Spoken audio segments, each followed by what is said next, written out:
Where is this? What's even playing?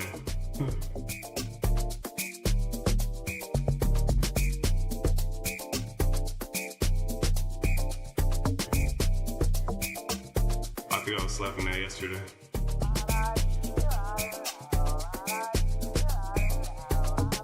Okay. This is where we are on the playlist.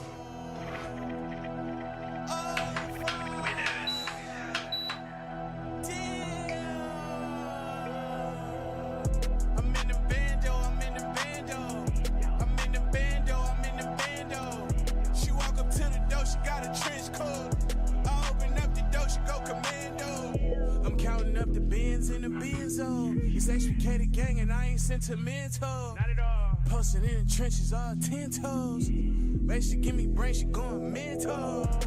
You ain't gotta worry, I'll kiss and tell. Big spender, blew a quarter like a wishing well. Ballin' like Moran, but this is Isabel. Brody said his name, but it don't ring a bell. Who is that? I was making hits on that old deal. Pack touching down in Cleveland, feel like Odell. Find your own swag, cause I don't share. Yeah, bought the organic pack wholesale. Can't remember last time I paid full price. Whole bunch of black people wearing off-white. Got so many Cardi glasses, think I lost sight. Shorty must think she Beyonce, we went all night. Woo, woo. I feel like S-Dot. This is not a leg check, this a headshot. This is not the same suit that you Have that new Predator trailer. What the hell, cat, finna burn it out. 2013, walking I'm gonna just start loading up some stuff and if you wanna spend it, gotta make more. I just we gotta go through it. Gotta work through it. I just gave her 5,000, told her pay it forward. Yeah. She said thank you after. I ain't hearing what you saying like it's playing backwards. I ain't playing in the 6, but I pulled up in Raptors. Yeah, this shit was practice. Eat that bitch for breakfast. Yeah, whole city on fire. Okay, I hear that. We gonna skip it. We gonna skip it. Some gangsters in the city. Energy plain Jane, Audemars Piguet. Yeah, Sersky, floating on the water with a wave. I'm surfing, I don't feel no waves. GPS to the bag on waves. The Triple I Initiative. That's what we're gonna watch. It's like 3-4 hours long. Marathon, get the money at my own pace. She be on my bumper, she don't get. So let me get set up before I put that one on. Make it clear and simple. Do a verse and a video for First, City got new content. Hyphy with a purpose. Could maybe check that out. I wonder if they transfer my stuff over. Battle Operation. Stingy with the plug, let me outsource. Hustle in the trenchy with the thugs and my outlaw. And I like the way she make it bounce like a round ball. What you mean? There's some stuff to play, man. Baseball, and I got the home team down south. And I'm really outside, nigga bounce out. Look at that smite. Might check that out one day. Plain Jane, Audemars Piguet, yeah, Sersky. Academia. I'm surfing, I don't feel no waves. GPS to the bag on waves. Sliding in, home place, sliding in, home place, sliding in. Pulling the garage, made it home safe. Marathon, get the money at my own pace. She be on my bumper, she don't give me no space. Yeah, it's a lot of stuff to check out. Dirty Bomb. Hey, I don't mind. We can check it out for a little time. And if it's real good, we might hang on to it. Let's go. HBK, yeah, you know how. Oops. HBK, yeah, you know how. HBK, yeah, you know how we play. And I can't quit. All I know is. Nice, I knew it was gonna change that page. I knew it was gonna change the page. Clicked on it by accident.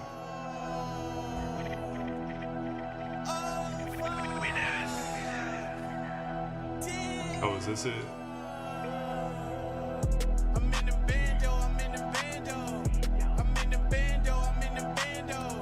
She walk up to the door, she got a trench coat. I open up the door, she go commando.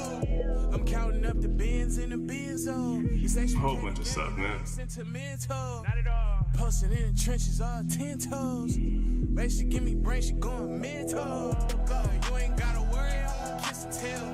Big spender, blew a quarter like a wishing well. Yeah, I'm gonna make it a point to try something different like every day. Brody said his name, but it don't ring a bell. Who is that? I was making hits. Doing that, we got like 2 weeks of games, 2 weeks of new games to check out. Find your own swag, cause I don't share. Yeah, but the organic. If anybody wants to play, Can't remember last time I paid full hit up price. our Discord, be on cue. Uncle wearing off-white. Got so many Cardi glasses, think I lost They sight. don't call it stream together. Think she Beyonce, we went all night. I know they're waiting on a new Witcher. This is not a leg check. I'm waiting on the TV show, honestly. This is not the same suit that you I don't even play the Witchers, I just watch the show. finna burn it out. 2013, walking out the babe store. Brody, if you wanna spend it, gotta make more. I just iced a G-Shock, I feel like skateboard. I just gave her 5,000, told her pay it forward. Energy plain Jane, Audemars Piguet, yeah, Sersky, floating on the water with a wave. I'm surfing, I don't feel no waves. GPS to the bag on waves, sliding in, home place, sliding in, home Yeah, we got a subscriber on YouTube, thank you. Shout outs. We're getting there, got a long ways to go, but it takes one step at a time. Every day, gotta keep at it till it make a way. Might just do a Virgil, hyphy with a purpose. I don't like that many energy, it make me nervous. Appreciate you nonetheless when we get there in a minute. Be acting stingy with the plug, let me outsource. Hustled in the trenchy with the thugs and my outlaw. And I like the way she make it bounce like a round ball. What you mean I'm touching green like a ground ball? Baseball, and I got that Make it home bounce like a ground ball. And I'm really outside, nigga bounce out. When you playing both sides, it don't balance out. Plain Jane, Audemars Piguet, yeah, Sersky, floating on the water. Yeah, Sersky. I'm surfing, I don't feel no waves. GPS to the bag on waves, sliding in, home place, sliding in. Home How everybody doing this Saturday? the garage made it home safe.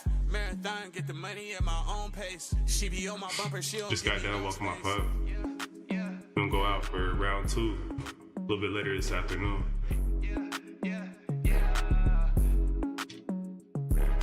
Get your morning workout and the whole day better, I mean. Get your morning workout and the whole day better. HBK, yeah, you know how. HBK, yeah, you know how. HBK, yeah, you know how we play. And I can't quit. All I know is, all I know is, Energy plain Jane, Audemars Piguet, yeah, Sersky, floating on the water with a wave. I'm Yeah, Sersky. I don't feel no waves. GPS to the bag on waves. Sliding in, home place, sliding in, home place, sliding in. Pulling the garage, made it home safe. Marathon, get the money at my own pace. She be on my bumper, she don't give me no space. Sooty mail a flizzle, make it clear and simple. Do a verse and a video for Karen Civil. Might just do a Virgil, hyphy with a purpose. I don't like that many energy, it make me nervous. I be playing low key, I ain't going out much. You be acting stingy with the plug, let me outsource. Hustling in the Yeah, trenches did with you? the thugs. Let me outsource. I like the way she make it bounce like a round ball. What you mean I'm touching green like a ground ball? Baseball, and I got the home team down south. And I'm really outside, nigga bounce out.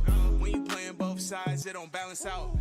Plain Jane, Audemars Piguet, yeah, Sersky, floating on the water. Sersky. with a wave. I'm surfing, I don't feel no My waves. boy Kyle, he on day 9. To the bag on waves, sliding in, home place, sliding in, home place, sliding He doing a workout every day type thing. safe. Marathon, get the money at my own pace. Good job, Kyle. She be on my bumper, she don't give me no space.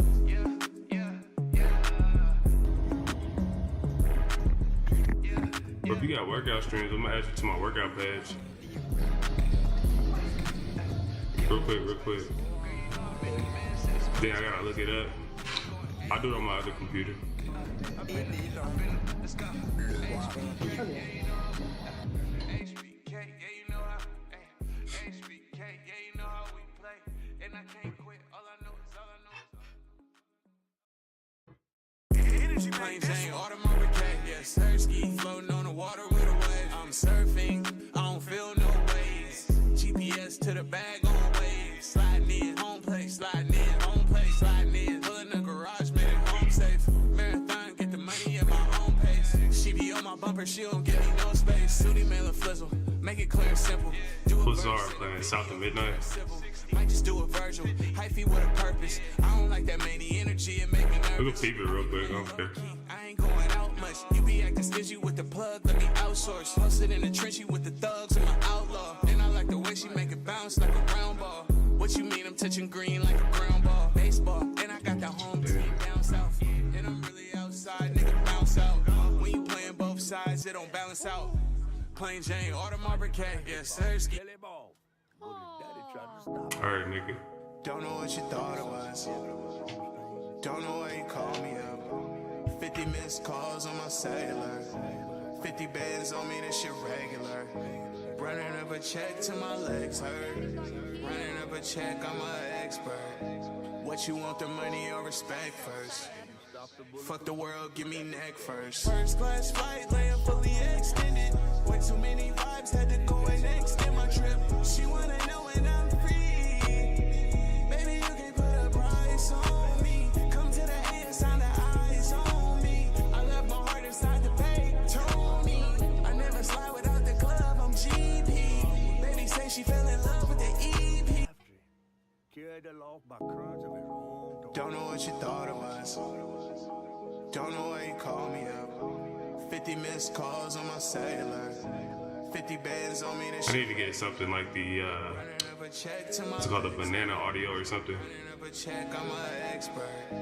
What you want, the money or respect first? Fuck the world, give me neck first. First class flight, laying fully extended. Way too many vibes, had to go and extend my trip. She wanna know when I'm free.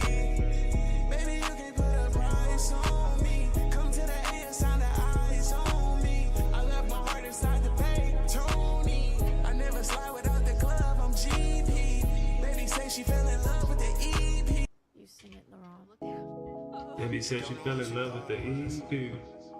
Don't know why you called me up. 50 missed calls on my cellular. 50 bands on me, this shit regular. Running up a check till my legs hurt. Running up a check, I'm an expert. What you want, the money or respect first? Fuck the world, give me neck first. First class flight, laying fully extended. Way too many vibes, had to go and extend my trip. She wanna know when I'm free. Baby, you can put a price on me. Come to the end, sign the eyes on me. I left my heart inside the pay, Tony. I never slide without the club, I'm GP. Baby say she fell in love with the E. Let's get some likes on YouTube. Don't know what you thought it was. Don't know why you called me up. 50 missed calls on my cellular. 50 bands on me, this shit regular. Running up a check. You want follows on Facebook too. Running up a check, I'm an expert. What you want, the money or respect first? Fuck the world, give me neck first. First class flight, laying fully extended. Way too many Come through. I know a lot of really talented individuals who need to put the word out. Baby, you can put a price on me. Come to the end, sign the eyes on me. I left my heart inside the pay, Tony. I never slide without the club, I'm GP. Baby say she fell in love with the EP. Baby said she fell in love with the EP. Don't know why you called me up. 50 missed calls on my cellular. 50 bands on me, this shit regular. Running up a check till my legs hurt. Running up a check, I'm an expert. What you want, the money or respect first? Fuck the world, give me neck first. First class flight, laying fully extended. Way too many vibes, had to go and extend my trip. She wanna know when I'm free. Baby, you can put a price on me. Come to the end, sign the eyes on me. I left my heart inside the pay, Tony. I never slide without the club, I'm GP. Baby say she fell in love with the EP.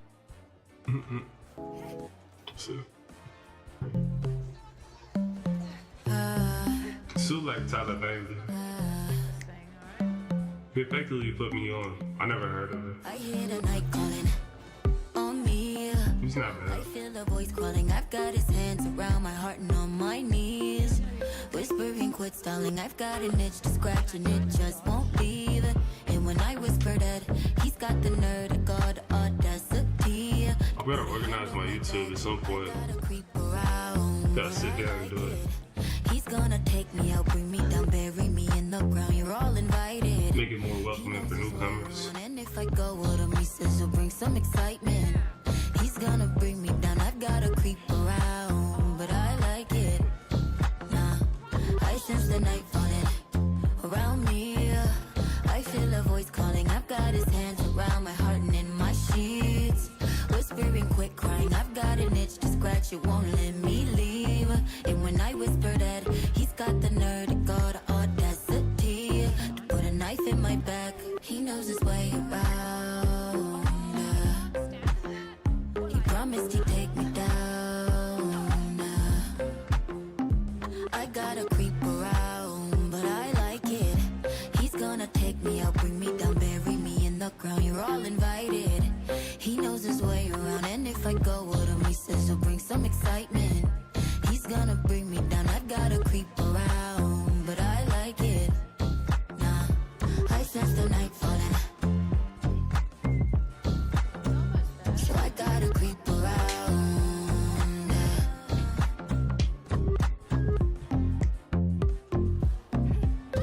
Come on. Damn.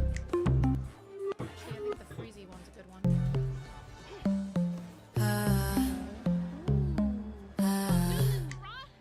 Let me help. Okay. I hear the night calling on me. I feel a voice calling. I've got his hands around my heart and on my knees, whispering, quit stalling. I've got an itch to scratch and it just won't leave. And when I whisper that, he's got the nerve, got the audacity to put a hand on my back. I gotta creep around, but I like it. He's gonna take me out, bring me down, bury me in the ground. You're all invited. He knows his way around, and if I go with him, he says he'll bring some excitement. He's gonna bring me down, I've gotta creep around, but I like it. Nah, I sense the night falling around me. I feel a voice calling. I've got his hands around my heart and in my sheets, whispering, quit crying. I've got an itch to scratch, it won't let me leave.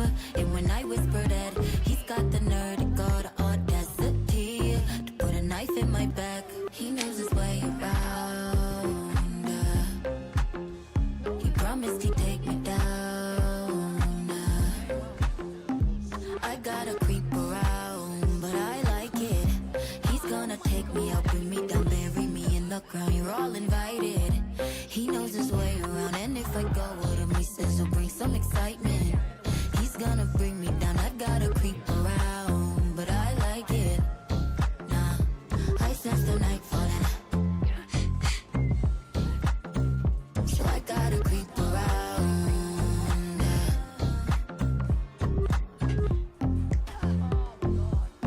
That's okay, that one ain't loud. What's the next one? Do that again. I dare you.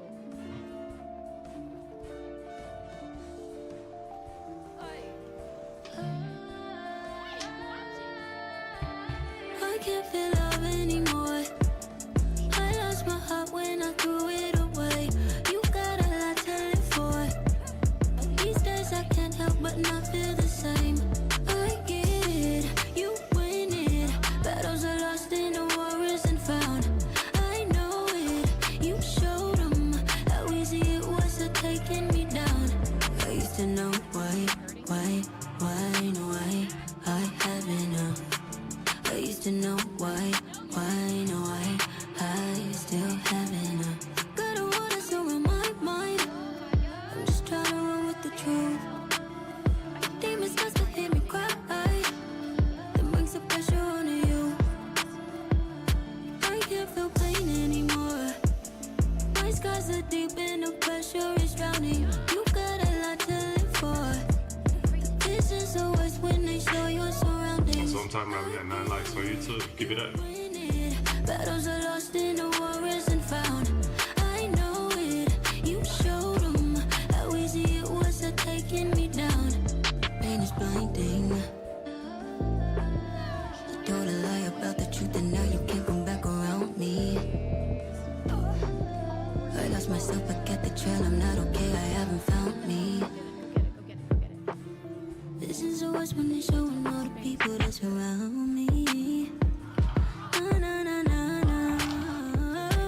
I get it, you win it. Battles are lost and the war's finally won.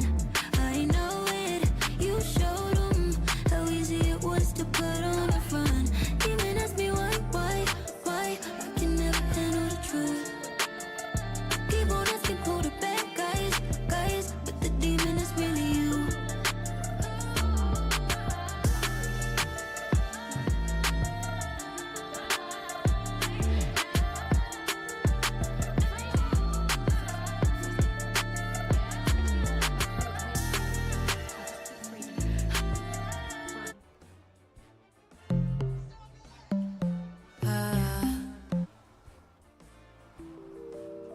It's cute. I ain't tripping. I like both of those.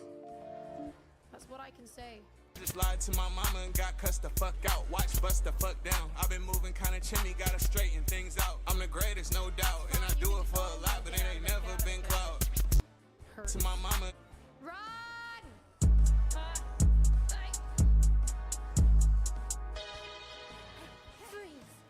I gotta just keep going in. Moving on the low, these streets ain't safe no more. I gotta just keep going in. And you know the gang I rep, heartbreak for sure. I don't even have to speak on that. And you better watch how we come back. 17,000 income tax. Blessed by the Lord like a gift, I'm wrapped. I don't really think I could get out rapped. Too much crease, I'ma give out that. I've been OT, having no contact. Cartier frames, I don't know contacts. Just like a printer and scanner, that's facts. I send a session and tenor is raps. Still can't blend in when I stand in the back. Baby, come play with me. Baby, come play with me. Whoa, baby, come ride with me. Rock, baby, come stay with me. Roll. They don't make them like me. Nah, they don't make them like me no more. And I got some tricks up my sleeve now. Got a whole list full of brand new goals. Gave them the facts, they don't got a rebuttal. I'm with the sharks like Discovery Channel. Hop in the booth and I spit like a camel. VVS stones with the golden enamel. I look like a hot boy, I feel like a hot boy. I'm in this bitch feeling fresh as a Altoid. I get a check like I play for the Cowboys. Yeah, I gotta just keep going in. Even though the rap game don't feel the same. For a second, just for a second. At this point in life right now, I know who ride with me. I know if money ever got involved and it was bribery, then you holding me down, not surprising me. But if you ain't, I understand the game. Through all the good and the bad. We're almost at 500 followers on Twitch. Keep my head up, I can't live inside. Keeps going up and down. Same love all the time, yeah, slack. And my money stacking up, it got a nickname, Midget Mac. I'ma walk inside the store and buy designer, mix and match. Keep my nose up out them politics, you know it come with that. I could show you to the water, but can't show you how to rap. I'll be stuffing marijuana and I organic rap. At this point in life right now, I know who ride with me. I know if money ever got involved in. I want to go in there, but I can't. Oh shit! 2022, we here. Suicide doors I started am going so- in the chains. I'm a hustle man going dumb in LA. Brand I might new get year. a diamond and plant it in my face. But we ain't new to Lost this bugs shit. of life, can I be the same? Oh, we the scoring Lately, I've been champion. doing- Oh my god. We're so close.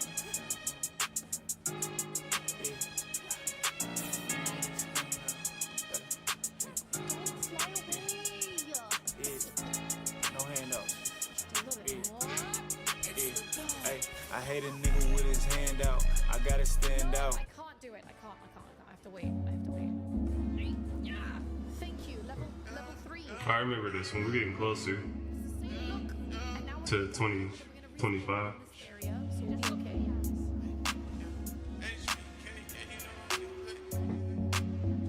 We got so many games to fit them all in. I mean, I tried to. I never really cared what they thought about me. Why would I stop now? You could catch me in the bay in a Porsche GT with a top down.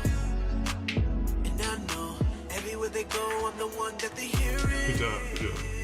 I never really cared what they thought about me. Why would I stop now? Everybody say they want to hold me. They don't know my struggle, they don't know me. Legend in my city like E40. All my water clean with no glory. Now I'm an even bigger deal. 9 games in the field. Started back in 09. Crazy that I'm in it still. I just made a business deal. On my way to 7 figures. Started a construction company when I started burning bridges. I've been up late on the case trying to. I said I was gonna get Kyle. Let me see. My computer going slow at this point. Struggling in the department 'cause they know how I'm living. Gotta stay. Let me get him before he gets any slower.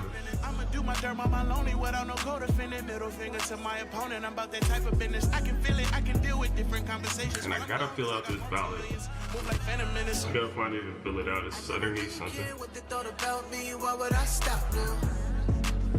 You could catch me in the bay in a Porsche GT with a top down. And I know everywhere they go, I'm the one that they hear it. I never really cared what they thought about me. Why would I stop now? You gon' get your feelings hurt, ayy. Fucking with me in the cut like a germ, ayy. I'm a disease. I ain't the type to ever run though. I figure it Yes. out if Bring it back with full health. Freeze you. Freeze him. Oh, why you bounce back? You ever want something you know you shouldn't have, the more you know you shouldn't have it. Swap mate, found The more it. you want it. And then one day, Good. you get it. Means my computer's working as it should. It's so good to you. What's this? Marshawn Lynch. This is Cuba. Get stuck. Marshawn in Cuba. You ever want Oh, that something was 6 months ago. that you know you shouldn't have, Some of these clickbait things, they be saying live, it's not live. the more you want it. That's what's up though. And then one day, you get it. Dang. So he was 23, he got dusted by a 59-year-old.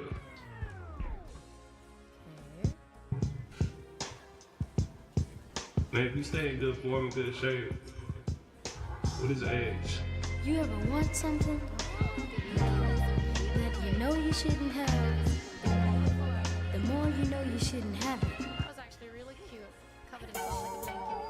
Thank you.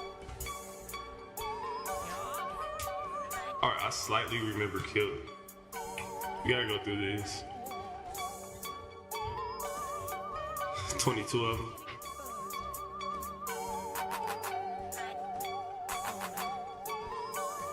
Bobby and I tried to move that way.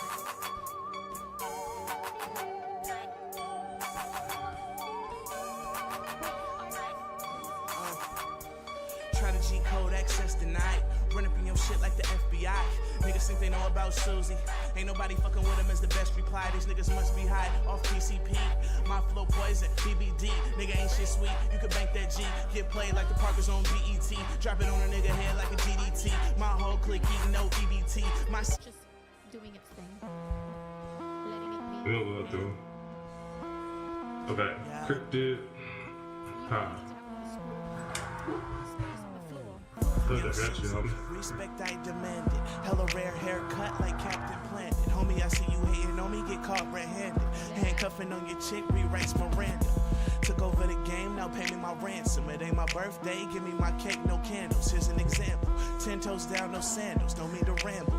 Play me, you get handled like UPS. Yes, Sue's that dude to fool with. Hottest in my city, I turn the club to a movie. Real groovy, no dough, then you lose me. Jacuzzi, chillin' with like 3 floozies. She choose me, but she say she ain't a groupie. I'm like, really, homegirl, you could've confused me. All gold on deck, no diamonds or rubies. Drop this in the club, she shaking the boot.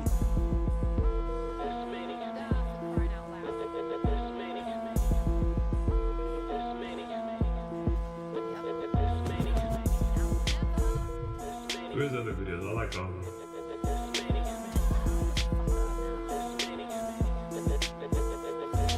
Back in this thing, heartbreakers, we stacking the change. Keep your hand on your dame. My game will get all in the brain. Got the game on a leash, better get a ball on a chain. I think all of you lame, nobody's at all on my lane. It's that rich city.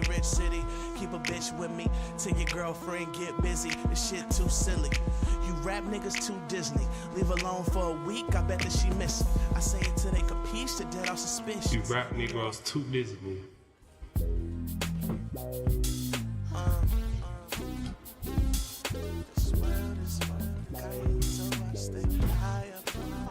I like all the workout videos.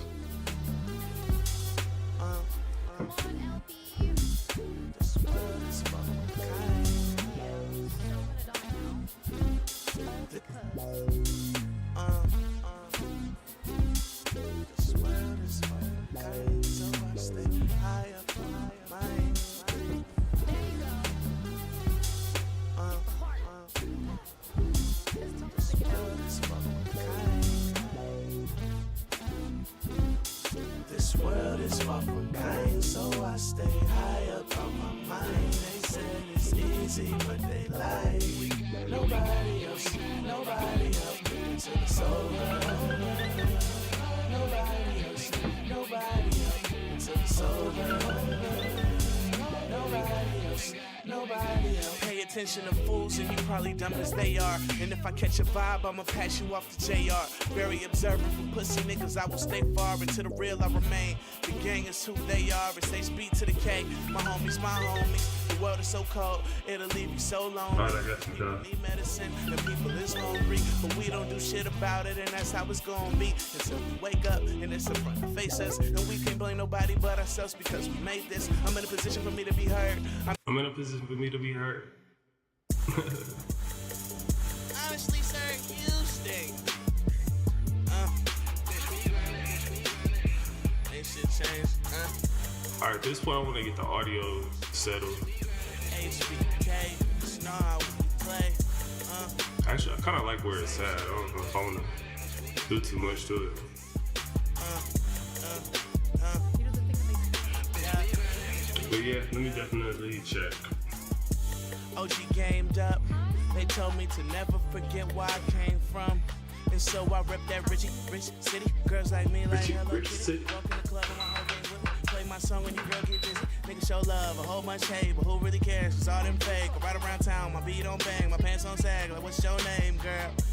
Shopping like I lost everything that I own. I call the shots on everything I do cause I'm grown. But I got my Say, clip family. this video keep me feed one grounded. person. Loyalty surrounded, brought it back where I found it. Took a couple chances, steadily ducking advances.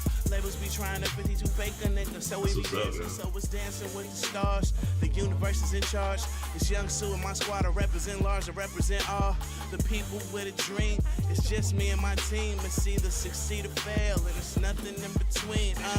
Wake up, wake up, wake up. I'm trying to get my cake up, cake up. Yeah, they do have some Coachella things going today. Haters, that's all they tryna break us. Is there anything? Man, I don't know. I assume that they have the headliners at night. They might have some cool ones during the day. They got like 6 or 7 different stages too. Break us. All I know is real. But they made them like more inclusive this year. Show I kill. I think I can keep up with it better. I said smoke that weed and chill, but we mobbing still. Lunch at Bossa Nova, ho, all we here Brazil. Please respect my skills, please respect my name. Gold around my neck, I got pals all on my chain. I don't sip that lean, realer than I seen. Worked hard, my reality is better than my dreams. HBK the team, different magazines. Always trying to cover what be popping on my scene. Whole lot of money, nothing in between. She popping off her bra, she unzipping her jeans. I pull up in that car, she hopping with a star. My style is so bizarre. You can't find this shirt nowhere. You can't find this hat nowhere. Niggas hate them like don't go there. Niggas hate them like don't go there. Wake up, wake up, wake up. I'm trying to get my cake up, cake up, cake up. While steady ducking these haters. That's all they tryna break us. Doing every time I wake up. I'm trying to get my cake up, steady ducking these haters. That's all they tryna break us out.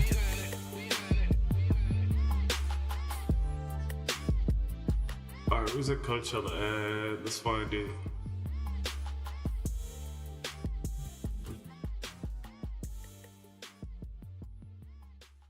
It's a rare flow. Homelessness. Yeah.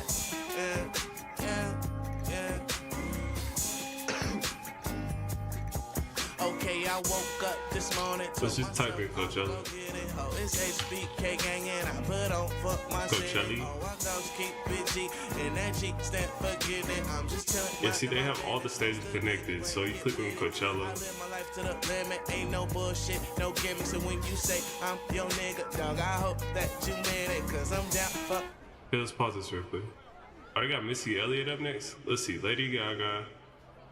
Oh, they just finished Gaga. My bad. We know what Lady Gaga got. Let me see. Benson, Boom, Marina, Take It So. Missy Elliott still make a lot of new stuff. Let me see. Now that's stage 1. I was looking at it earlier. Okay, wait. Go from Coachella. I want to see the lives. They had it in a different kind of format. Let me see.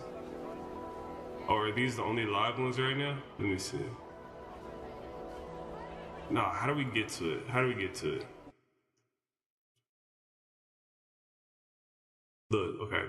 Main stage, it says watch live. Then it's got all the other stages. So we can flip it around, but how does it connect this? Let's see. We go watch live.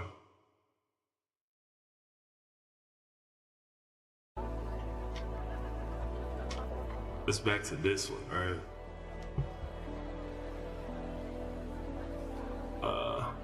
Now the way I saw it on my phone earlier, it had all of them like connected and you could just like switch back and forth.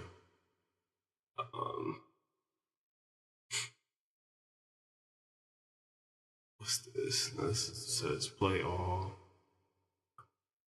Here we go. Okay, so see, 1 of 6. It's got like 6 different stages and you can just scroll up and down. It's pretty neat. And you go boot, main stage, boot, outdoor theater. Who's this? This is but it looks nighttime there. This is outdoor.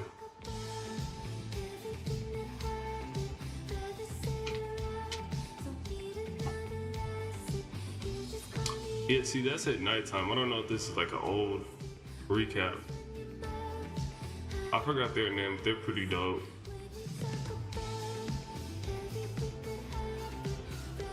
I noticed her because when she do her little sets, she always in like that white wedding gown. I forgot her name, but it sounds, there you go. Let me see. Then you got the Sahara.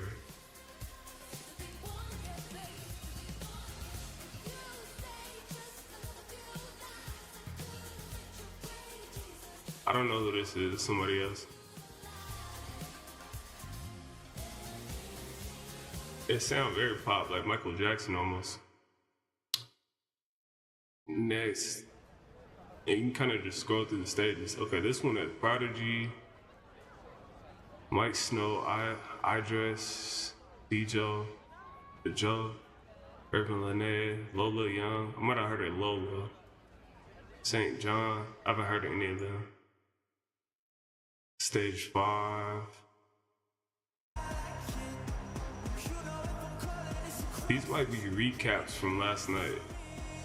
Cause Coachella is where? That's like LA, right?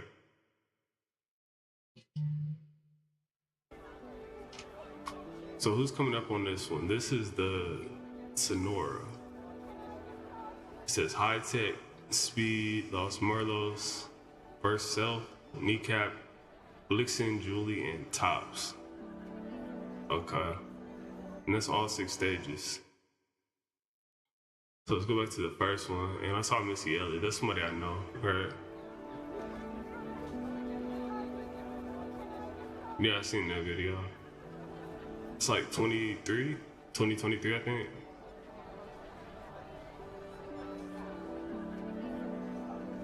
That's clean in the era where the young cats are kind of doing their thing and the older cats kind of sit back. Missy Elliott is still making music. That's pretty cool. And she make her B-girl type music. Really got a dance emphasis on it. That's cool, that's cool. So I might leave that window open. And we might go back and forth through there. But let's see, I'm gonna try to get updated on some of the video game news. Cause I got hours and hours. I probably got over like 12 hours of new games, new game information. Pink Panther's got some new music. I forgot I heard that. That's I gotta check it later. What's this? Crunchyroll is playing The Orphans. I don't know why. I heard that just came out. Live show or something. Let me see. I don't know, do live shows sound better than like just the videos? I guess you get the crowd in there and stuff. But I mean, watching a live show on the computer, I don't know how the validity of it. You know, I don't know if it's that great. Like, it's like you might as well just go there. I guess if you can click on it and kind of see him perform and dance and stuff. But yeah, nothing's gonna beat going to one of the shows. But we do have the Coachellas there. We'll check it out, you know. If there's somebody new that we haven't heard of, you know, maybe we'll glance through them and kind of see if it's kind of dope. I don't know where I'm at in my music discovery, music scholar. You know, I kind of know what I like, so it has to be really cool if to get me in. But let me see. Okay, so what I have here, let's see. Let's go back to Precursor, and then we're just gonna glide through some of these videos.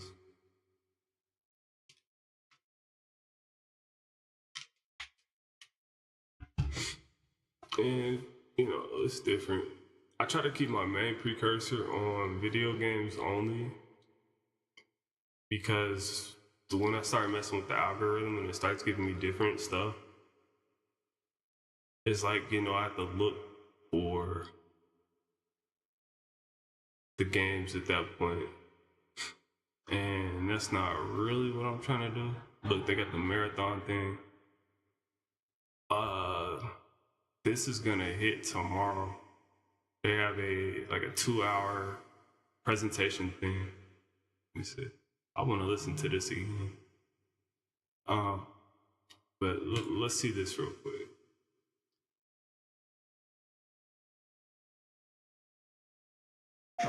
It's just a trailer.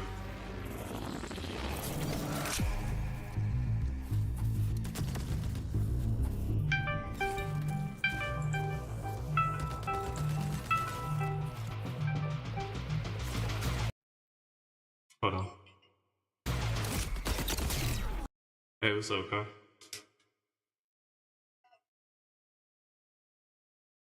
Yeah, you wanna come through?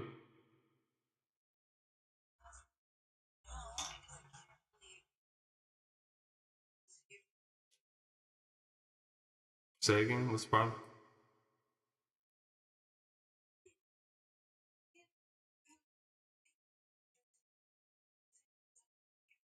That's okay.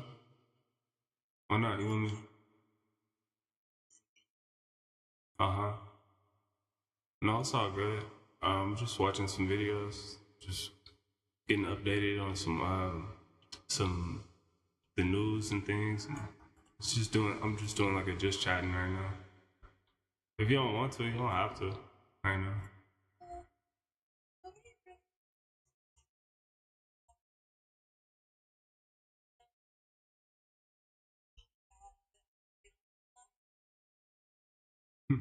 Yeah, you kind of just gotta sit and wait.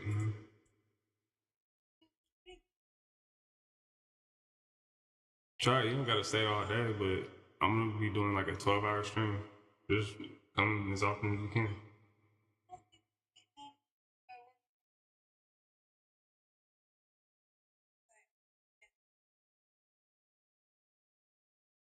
It's all good. Just hang out while you do those things. You can put me on your cell phone.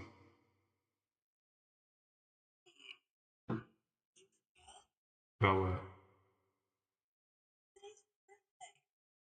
Is it now? Happy birthday, Cole. Uh-oh. I need to put a notification on or something. April 12th, that's right.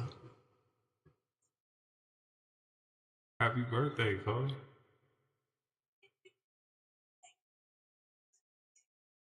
What are you doing for your birthday? You have any plans?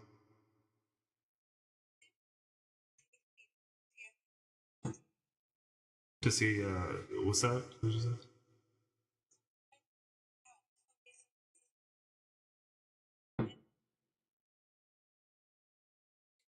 A fluffy cow now. I might have heard of something like that. I don't know what it was called. Highland cow. That's cool. Take pictures, huh? Send me something. I can see it too.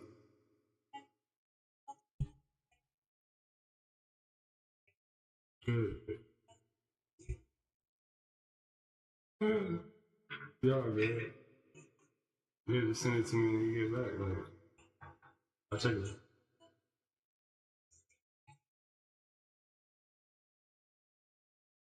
Mm-hmm.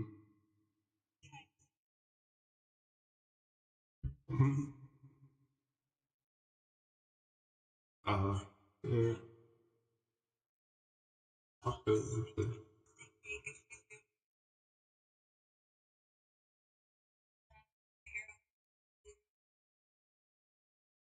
Good, good. Yeah, I just got back from working out. Just walking my pup and stuff. I'm just running around the house doing a little errand. Mm-hmm. Trying to stay active. I hope you enjoy your Saturday. Mm-hmm.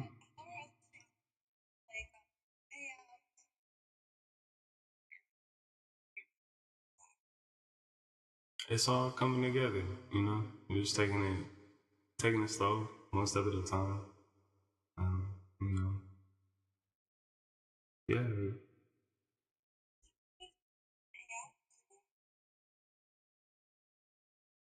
Yeah, it's at about a quarter of the threshold, you know. So if the payout's at 50, a quarter is about what, like 10, maybe close to $15. Mm-hmm. So it's getting there. It's getting there. I just got to get back into streaming and a little process. But yeah, I appreciate you. I appreciate you. I know it was gonna scare you. I knew that was gonna scare you. I didn't mean to alarm you. No, I didn't mean to alarm you. I think, man, when we spoke a while ago, I was like, I wanted to like get some clips or whatever for the streams, and whatchamacallit, I haven't really seen you since I was like, let's try to do that. So I don't even want to do that. I don't even want to do that anymore. Right. Right.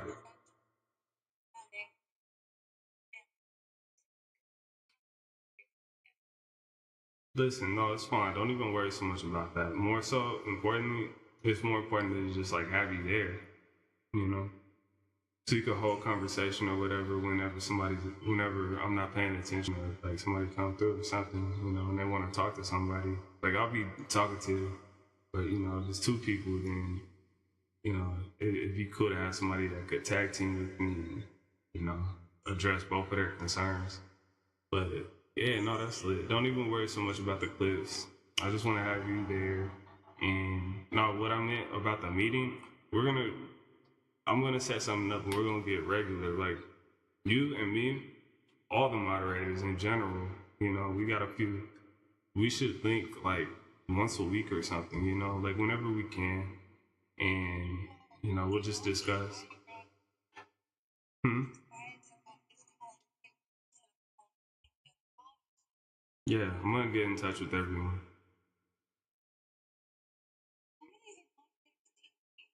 About like 10.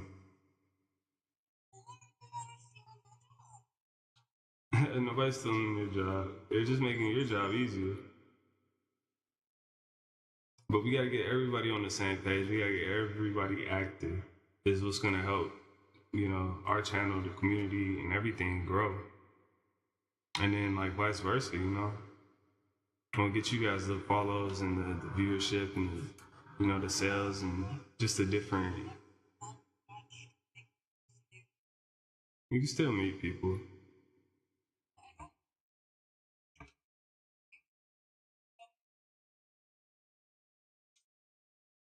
Mm-hmm.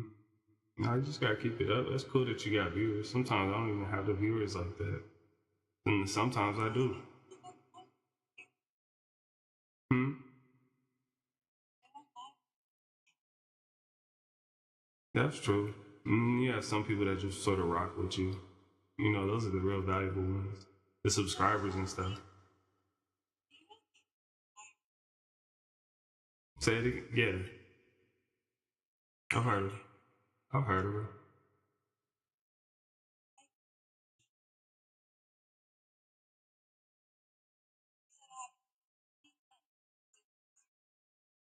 That's what's up. That's what's up. I don't know. She a beast out there. She got a big following.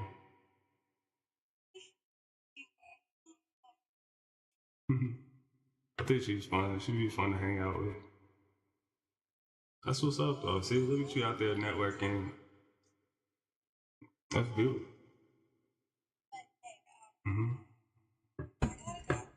Okay.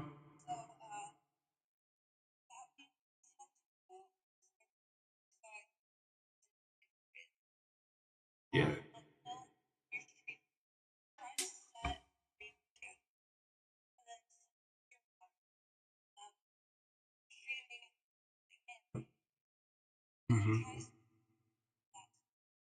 I did.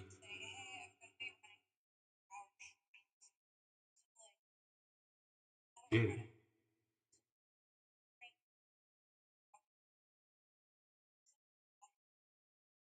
Yeah.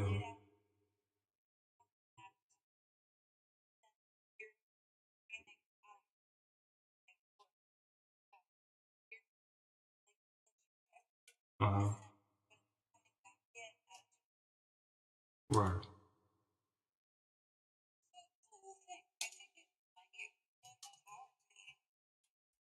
That's what's up. I will consider that. I just wrote it down. How to get the stream schedule out. Yeah, exactly. On my computer. I got it right here, so I will open it up at some point to. Yeah, we'll get that on track. But cool. You know. Okay. Be good. Be good, Carl. Appreciate you. Happy birthday. Bye.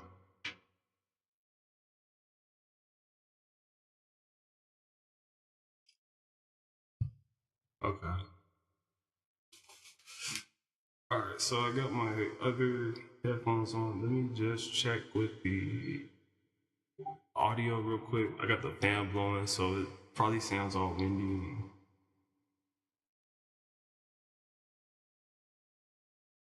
Let me see.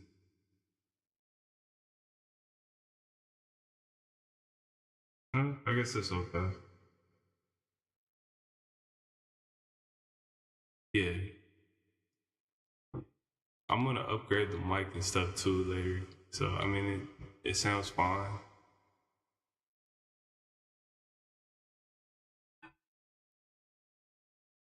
But there's always something to work on. Okay, so let's see. Now I don't have a voice meter set up. I do want to play music while we watch these videos.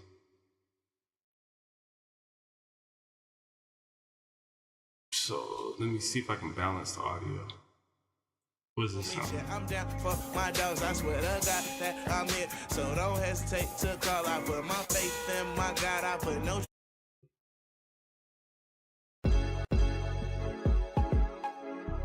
HBK, yeah, you know how we play. And I can't Now, if I play this too, what does it sound like?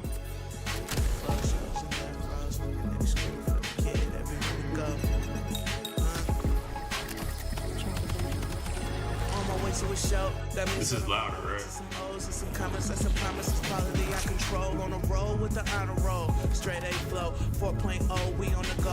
Make every move calculated and precise. Make a list, check it twice, making sure every step is right. Fresh out of class, straight to the airport.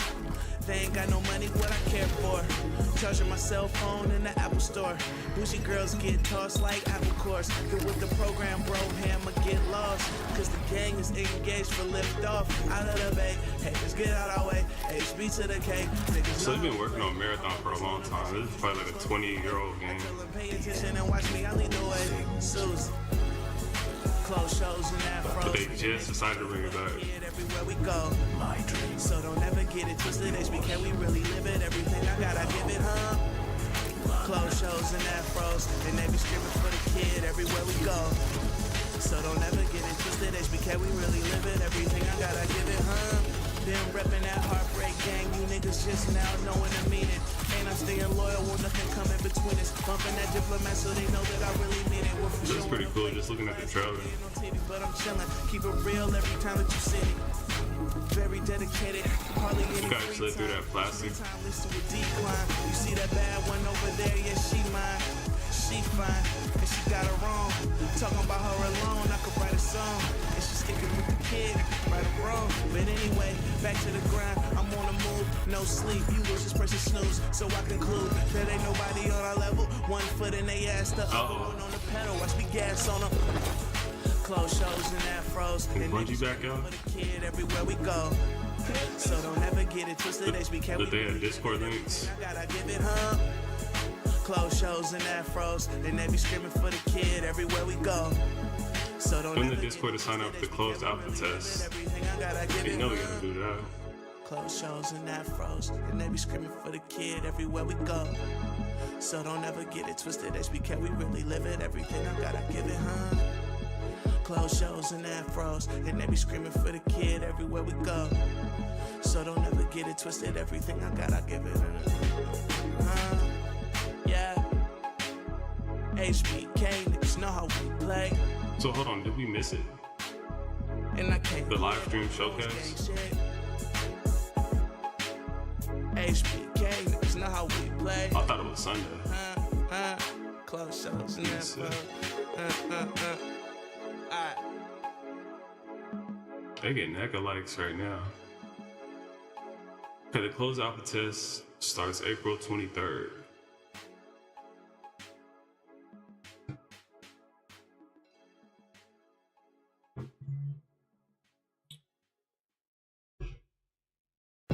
Now, what's this link?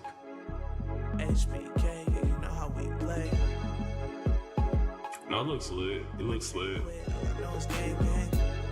Close shows and afros, and they be screaming for the kid everywhere we go. And the reveal showcase, let me see. What is this? Wait to a show. That means that I'm T on my way to minus. some O's and some comments. That's a promise. It's quality I control. On a roll with the honor roll. Straight A flow. 4.0. We on the go. Make every move calculated and precise. Make a list. Check it twice. Making sure every step is right. That's so interesting. It looks like they already had it. They ain't got no money, what I care for. Charging my cell phone in the When is Apple this? Store. 1 hour ago? Bougie girls get tossed like apple cores. Let me check my schedule. How am I missing this? Cause the gang is engaged for lift off out of the bay. Hey, let's get out our way. HB to the K. Niggas know how we play. I'm focused on a mission. You drink and smoke every day. I tell them pay attention and watch me. I lead the way. Susie. Close shows and afros, and they be screaming for the kid everywhere we go. Showcase. So No, don't ever that's get it okay. twisted. The HBK, we Xbox really live it. showcase. Everything I gotta give it, huh? Close Interesting. shows and afros, and they be screaming for the kid everywhere we go. Marathon showcase says the 13th. I gotta give it, huh? Been Maybe that's the reppin' that daytime. heartbreak I don't gang, know. you niggas just now Or knowing. maybe, I don't know what this is, but see, told you over 12 hours of news and new information and stuff. Okay. Keep it real every time that you see me. Very dedicated, hardly any free So time. it appears that they have something tomorrow as well. See that bad one over there, yeah, she mine. So I don't know, it's a bunch of different information and stuff. Talking about her alone, I could And write a song. And she's sticking with Look, yes, we're gonna go through all of it. back to the grind, I'm on the move. No At some sleep, point. you lose this person snooze. So I We're conclude gonna try and do that that ain't today. nobody on our level. One foot in they ass, the other one on the pedal. Watch me gas on them. Close shows and afros, and they be screaming for the kid everywhere we go. So don't ever get it twisted. HBK, It's tough, we I'm working live it, between two everything I computers gotta right give it, now. huh? One's doing editing Close shows stuff, and and afros, and they be screaming other for the one I kid have to. everywhere we go. So don't ever get it twisted. HBK, we really live it. Everything I gotta give it, huh? actually run the video on. Let me see. They be screaming for the kid everywhere we go. So don't I should ever probably get it close twisted. Coachella for real. Everything I Like, if they have something cool, we'll check it out when we get there. shows and afros, and they be screaming But- for the kid everywhere we go. So don't ever get it twisted. Everything I gotta give it. Yeah. Yeah. HBK, niggas know how we You can play. check out Coachella a little later. And I can't quit. All I know is gang shit.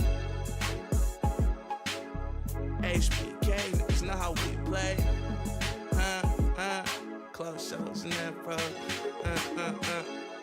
Alright.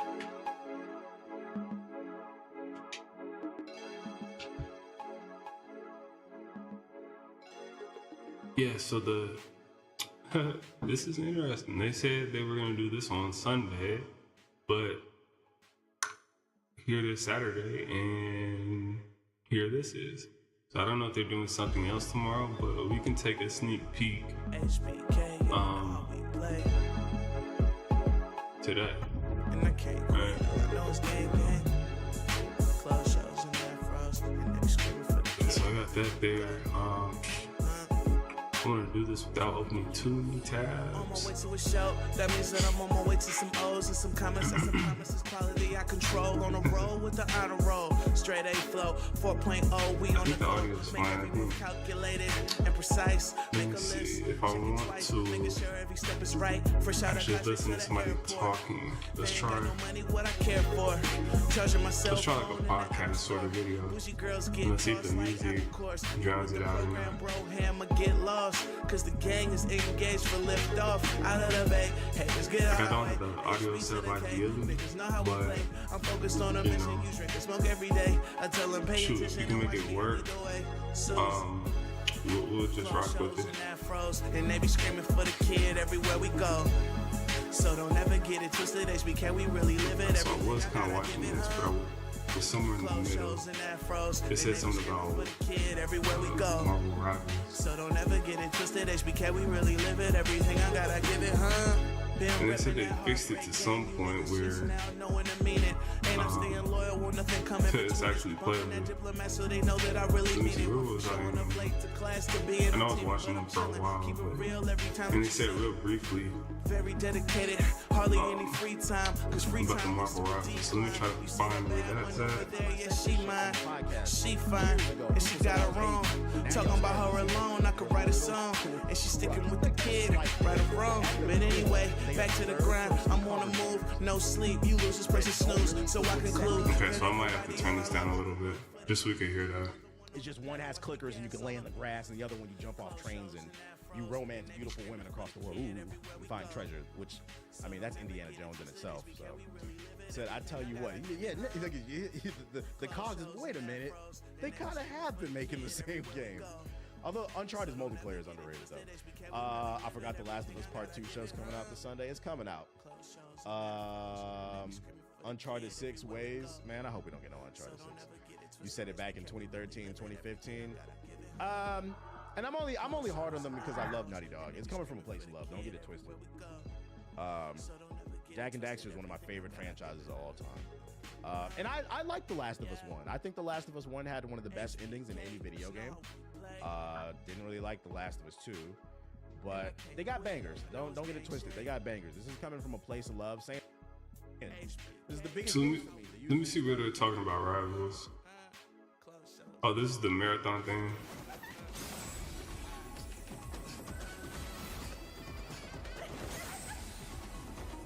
Bring that black magic. That looks like Street Fighters. Oh, it is.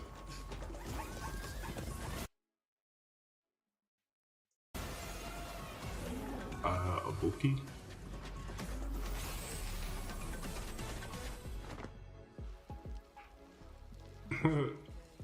She had the Bapestas on and the zebra sweatpants. Oh, it's a lane in my bad. June 5th. I know the Gooners are excited. I don't even plan on buying the DLC. I'm just looking forward to all the freaky cosplays. DreamCon 2026. My bad, I'm just kind of scrolling through it real quick. Fucking freaks. I ain't playing this shit, but you know, I will be watching. Give it up for Big Side. Here we go. Here's the Marvel Rivals. Unsub from Poison. Yeah. Interviews till I get to like a big one, because like I can. Saw Jeff. In a sly comment on the decision, referencing his push to pack in Wii Sports with the Nintendo Wii. Because for those of you unaware, the reason why the Wii Sports came with the Nintendo Wii was because of Reggie. Nintendo wanted to charge off for that. Never forget, Nintendo is a corporation. This is the biggest news for me. The users who started I might have to go through it slowly. it feels like now I can truly feel excited for this game. Sounds like a weird concern needing a PlayStation Network account on Windows, PC, or Xbox, but players have learned The marathon gameplay reveal on April 12th. I guess I have my dates wrong. tried to do it with God of War or the recent Last of Us, one of the two games, and they had to remove it.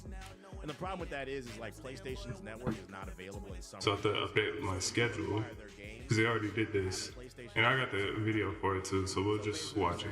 You can just play Marathon as the way it should be. Because keep in mind, guys, Bungie is owned by Sony. That's why some people were worried about this. So if you were worried about that, it will not be region locked. Basically, is this game action game akin to Grand Theft Auto? So let's watch this piece, and then we'll watch the Marvel Rivals piece. Or whatever, and it'll be the story and the atmosphere that sells people. But the actual gameplay, I'm not expecting anything groundbreaking. Because he goes through a lot of different games and stuff. Feel my argument. So we're just gonna check the ones we're here for. But watch people call it amazing. Remember when people loved Killing the Filmers and Red Dead? I didn't play Red Dead Redemption 2. I never got past that opening mission. That shit put me to sleep. I'm sorry, Chad. That's why it's helpful to know influencers who know the games and stuff too. They can kind of filter through them. It's like 100 different games that come out every day. Street Fighter 4. Isn't she a hated character? It's impossible to keep up unless you're all working on different segments and.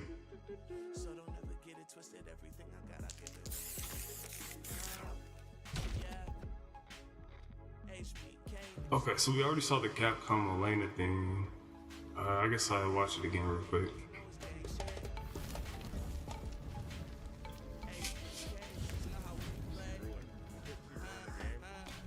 Why does shit look so ashy? What is this in? 480p. Fuck, man. My bad. I'm watching a video of a video.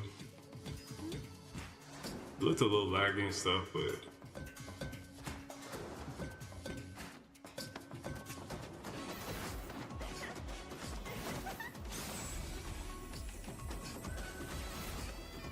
Well, that's clean that they add Elena to kind of dead game. All right, let's fast forward. We saw that. Like the zebras and elephants and the hippos. This clean. They have a new Overwatch map that they're talking about too. I don't even plan on buying the DLC. I'm just looking forward to all the freaky cosplays. DreamCon 2026, here I come. A lot of cool games. What's up, guys? Okay, I think Marathon is next. Here we go. Saturday. Mark your calendars. They're doing like a Let's see what he says about Marathon. Marathon is their new first-person shooter. Bungie, the people behind Destiny and Halo. Marathon won't require a PlayStation Network account on Xbox or PC. Don't hit me, boy. Marathon won't require a PlayStation account for players on PC and Xbox. Bungie said in a post to the game's official Discord channel Wednesday afternoon. The announcement prompted excited emoji reactions from players in the form of dozens of flames, a few hearts, and an inexplicably pregnant man. This is the biggest news for me. The users who started the conversation said, "It feels like now I can truly feel excited for this game. So there won't be any PlayStation bullshit on your goddamn Xbox, I guess." I guess that's something to be excited about. Sounds like a weird concern needing a PlayStation Network account on Windows, PC, or Xbox, but players have learned to worry about such a condition thing. Yeah, because of Helldivers 2. I think they tried to do it with God of War or the recent Last of Us, one of the two games, and they had to remove it. And the problem with that is like PlayStation's network is not available in some regions. So when you require their games to have a PlayStation account, some people can't play. Is the music too loud? They're saying you can just play Marathon as the way it should be. Because keep in mind, guys, Bungie is owned by Sony. I'm turned down some more. People were worried about this. So if you were worried about that, it will not be region locked. Basically, is this game free to play? No. I feel like we got to do listen, man. I feel like in the last 5 years, maybe since like Fortnite came out, every time a game comes out, you niggas is it free? Fortnite has done irreparable damage to the fucking industry, man. Okay, so we'll skip this part because we're actually gonna watch the Marathon thing right after this. Free shit. Let me see what they said about Marvel Rivals. All right, what else I got for you? We got one more batch of articles, and then we're gonna hop into Subbox, and then we're gonna play some first Berserker. versus Berserker. I still play PlanetSide 2. See, you got a fast computer because I can't run all those tabs like that. How many years, Miller guy? How many years have you played PlanetSide 2? And how many Ways times in on have Switch 2, welcome to We'll skip that one. Highlighting the success of Wii Sports. Wii Sports, 20 years old. They're still talking about Wii Sports. on Nintendo's decision not to include Welcome Tour as a free game for the Switch 2. Switch 2 Skipping. would be a paid. And it's a pretty. Skip. Who was president? They slow. That was a Nintendo Wii. Skip. Here in America. Thing with the Wii in certain regions, more of a phenomenon. This little demo that they're talking. Skip. You, Reggie. Funny, Reggie throwing a little shade. Nintendo, get it together. Speaking of Nintendo getting together, it looks like they're not. For the reminder, Nintendo So is Switch a 2 edition of Breath of the Wild will be missing key content. That's not good. They're either gonna charge you for it later. Why will they're gonna charge you for it later? Wow. Why would a new game be missing content? Okay, here's some Marvel. In more positive news, one of the biggest issues with Marvel Rivals. One of the biggest issues. Performance. If you have a toaster, this game will crash your toaster. Taking notes. Especially because this game has a lot of environmental What is it? Oh, happy birthday. A lot of computing power. And they've heard the complaints that the game needs to be optimized better. Yo, shout out to Fire Lord Rome with the sub. I can only afford to love Sonic, so I totally understand. One of the reasons why League of Legends is so popular is it's not just that it's free to play, it's the fact that anything can run it. A toaster could run it, but Marvel Rivals is a much more intensive game. I can't tell you how many times I've been in the middle of a ranked match and somebody leaves and they come back mid-match after we're lost already. We pretty much already lost, and they say, oh, the game crashed. So it needs to be optimized. Marvel Rivals is launching an experimental feature to help players deal with the game's So maybe we can boot up some Marvel Rivals tonight. Tight for RAM. No sane person is still playing Marvel Rivals. We'll be hopping back on it with Season 2. They made a lot of interesting changes, so we'll see if it gets better. The worst part of Marvel Rivals is optimization. Loading can take an age, and I've encountered my fair share of stuttering and even some crashes. The fact that I really enjoy playing this game, spitting whole teams out the edge of the map as Jeff, you don't play this game, makes all that even more frustrating. I'm suffering through the awful optimization just for the love of the game. Matter of fact, Siggy would lag out of the game like every other game. So I'm really excited to hear that the devs are trying to fix it with something new called Switch Shader Compilation Mode.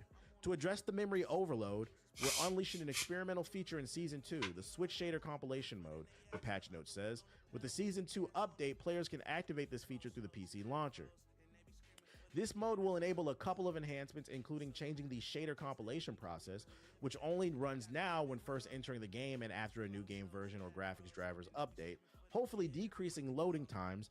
Memory usage is also dramatically reduced, cutting down on severe FPS drops, frozen visuals, and crashes triggers by memory shortages. Man, thank you. I'm begin to describe how excited I am for this. I'm really hoping that this fixes the issue I've had with the stuttering and crashing, but blah, blah, blah. We get that. So basically, they're lower in the shadows. Good. I hope this works. I hope this is not a case of where they release this feature and it breaks the game even more, because keep in mind, it says experimental. It's not done. It could make things worse, but in theory, it should make things better.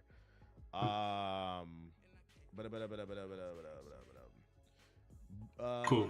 For a customized logo, banner, panels, emotes, overlay for your channel, feel free to hit me up. Lit Leo. No, I'm not.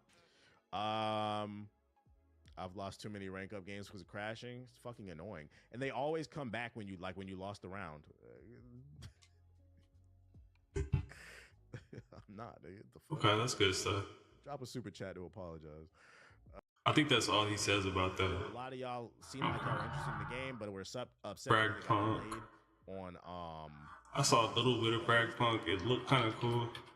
You need a new system to run it. This year, I'll buy. I tried running it on mine. I couldn't do it. Oh, what's the name? Speedrunners 2 got announced. Oh, this from the Speedrunners. It's a popular game. It looked kind of cute. So it was crazy. Speedrunners look kind of cute.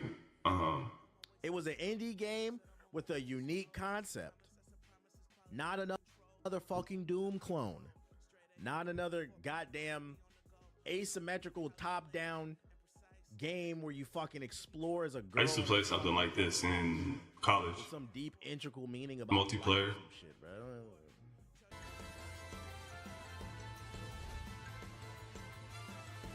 Just straight racing game with Mario Kart kind of abilities. Look like they got new items.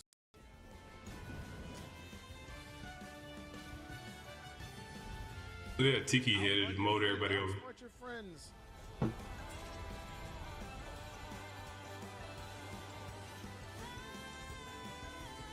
new art style is dope. I like the new mechanics I'm seeing. You know me, I love the multiplayers.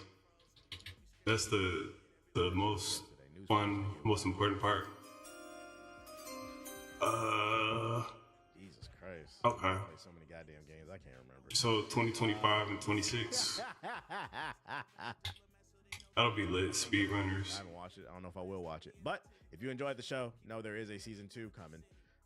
The Devil May Cry. I saw that on Netflix. It's pretty good. Pretty good. About 4 hours. Last but not least, Amazon's Tomb Raider series is reportedly dead. If you were looking forward to an Amazon, Okay, I think I'm caught up. not going ahead. The mail reports comes from Jennifer Salk. Announced Because I watched all those reports and things that he had yesterday. I watched them when I was in the bed last night. Okay, let me get some of these windows off of my computer over here. What do I have first? Okay, the Predator. Let's see, I might... I'll look at it on here. I'll look at it on here. So let me see. Okay, what's it called? Predator, Killer of Killers. Alright.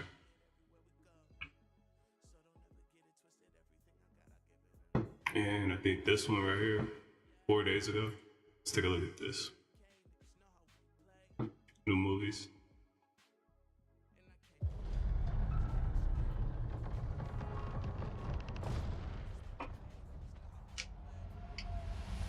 Looks animated. On Hulu.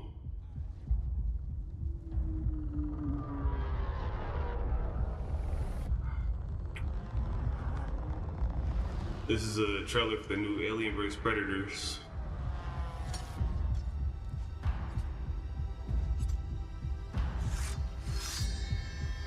Samurai. June 6th. Oh! Oh! Oh! You're old enough now. That was good. It's time I tell you about the monster.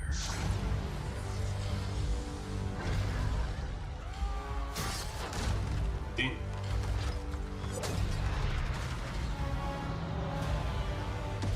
This looks like, you see those planes? That looks like World War I. So around the 50s? Kill it, or it will kill us all.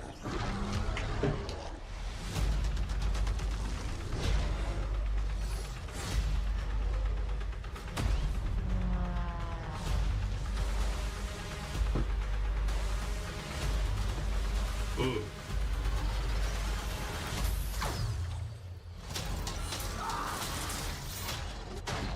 Imagine you're in the middle of World War I. There's like some aliens just tearing you up.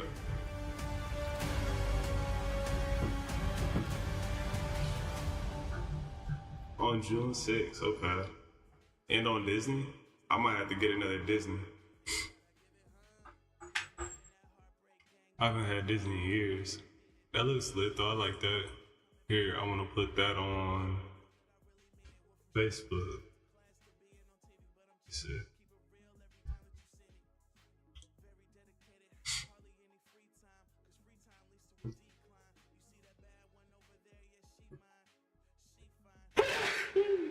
Excuse me.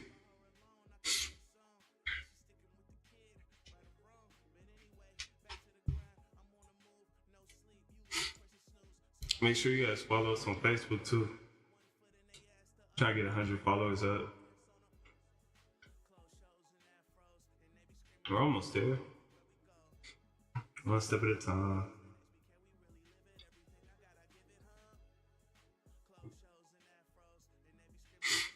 Okay. I'm gonna put that on Facebook in a sec. What else? Tron, I'm not really tripping. We already saw Megan. I got that on the Facebook. Yeah, definitely check out the Facebook out. I have one for games and one for movies and music and stuff. So let me put this on the movie page.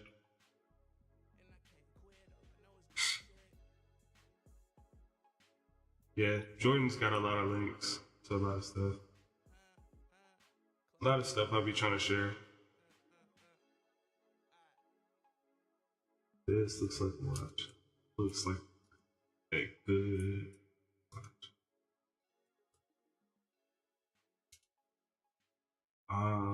They have popcorn. They have a popcorn emote. Yeah, they do. Okay. I put tags.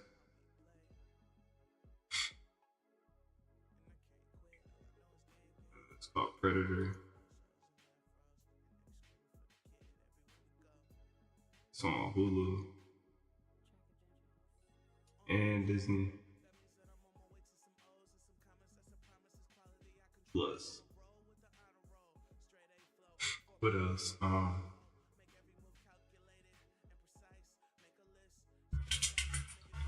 guess that's it. Let's go. Alright, next. Oh.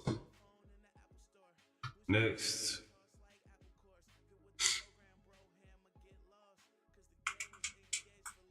I see two things. Let's check. What's this called? Captured? This looks like a spooky game. Why they like dropping spooky games in June? I always wondered that. Like, it's nowhere near Halloween, summertime, and they wanna drop spooky joints.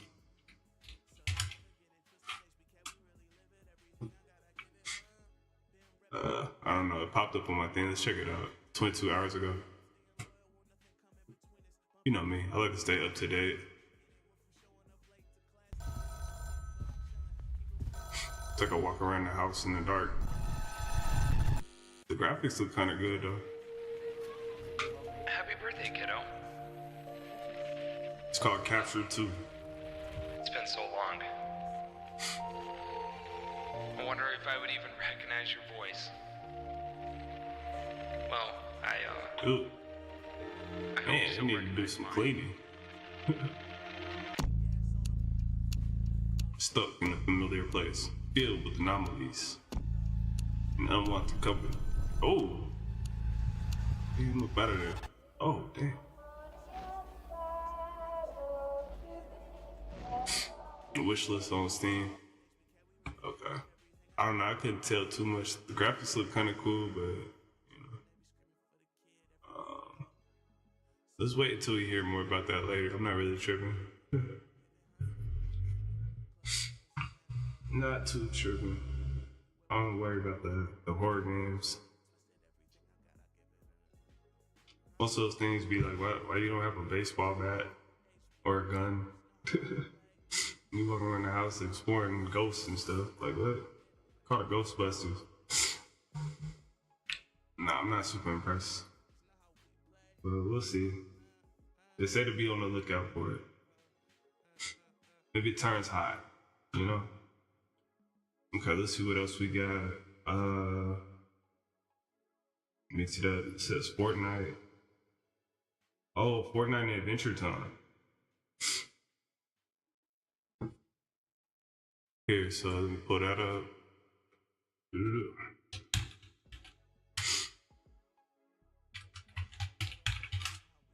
This looks like it might actually be cool.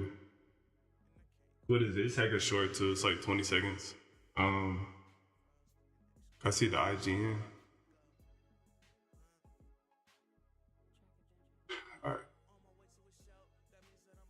Y'all like Fortnite?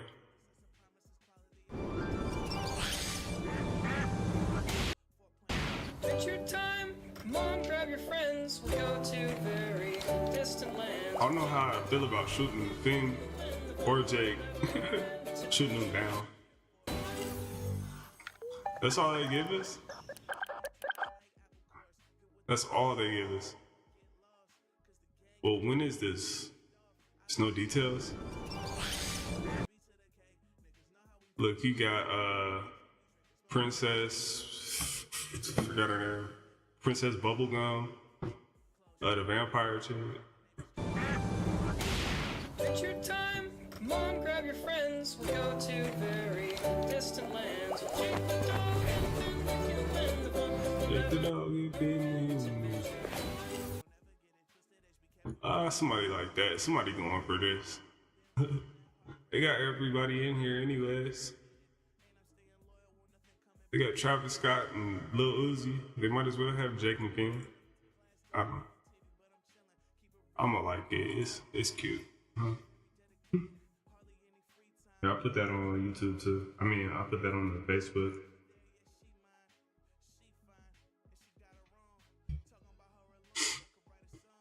Let's see. Ooh.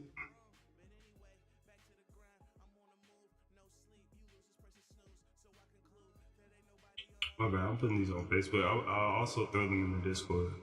That makes sense.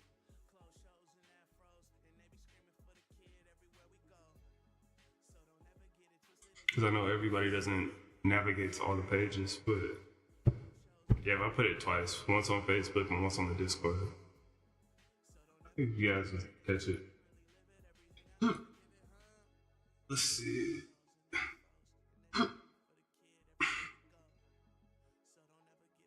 Back for games. This will go here.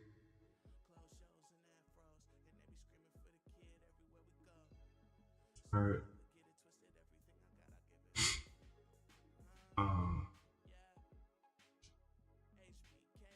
Oh, the other one is movies. So let me see.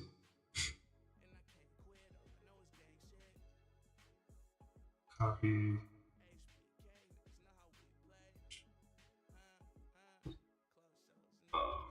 Where are we? Go to movies, right? Here's, where is my movies section?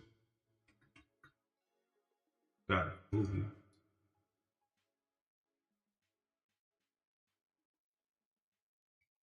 Dang, why they do that script out like that? This usual script, what the heck? Okay. I'll delete. Trying to keep it neat.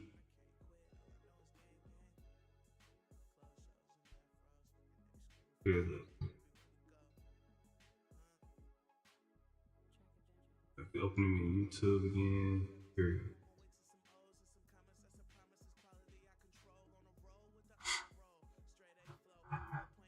Okay, we're almost caught up.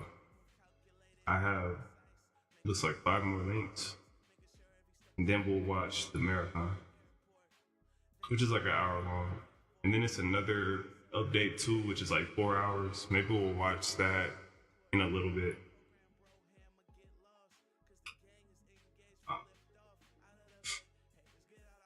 Let me see.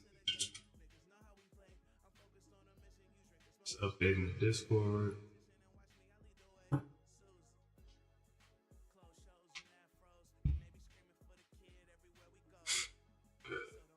Share. Copy.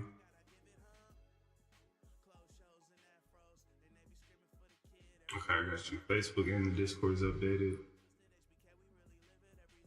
Some cool stuff to look forward to if you're not doing that, you're not busy. We might have watch parties and stuff later, like movie nights. It's got to be something good. But I'm down. Willing to host a movie night sometime. We got both of those. Let me see. Okay, I'll put this one on the Facebook as well.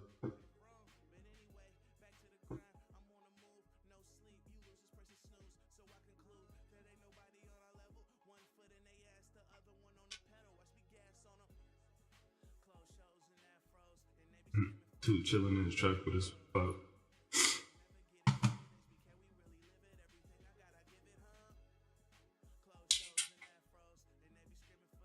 Okay, so I got YouTube's and Netflix. Let's finish the YouTube's first.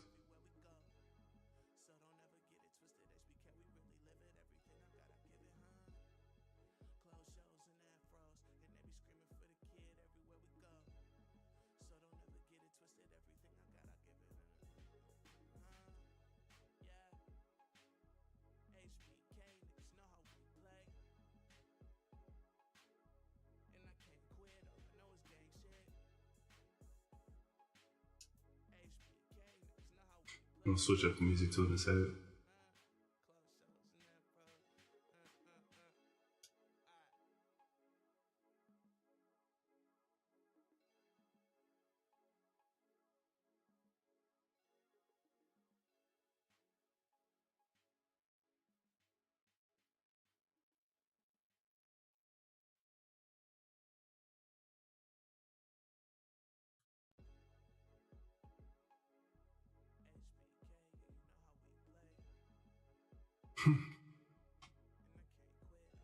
Okay.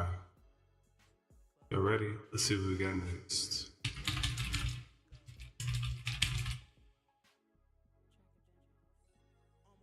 Cool updates and things that interest me.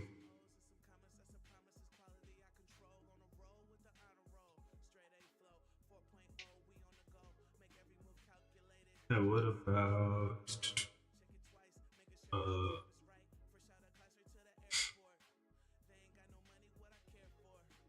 oh, this is more on the Overwatch. I mean, on the Marvel Rivals update. Let's see. It's like 10 minutes. Check it out.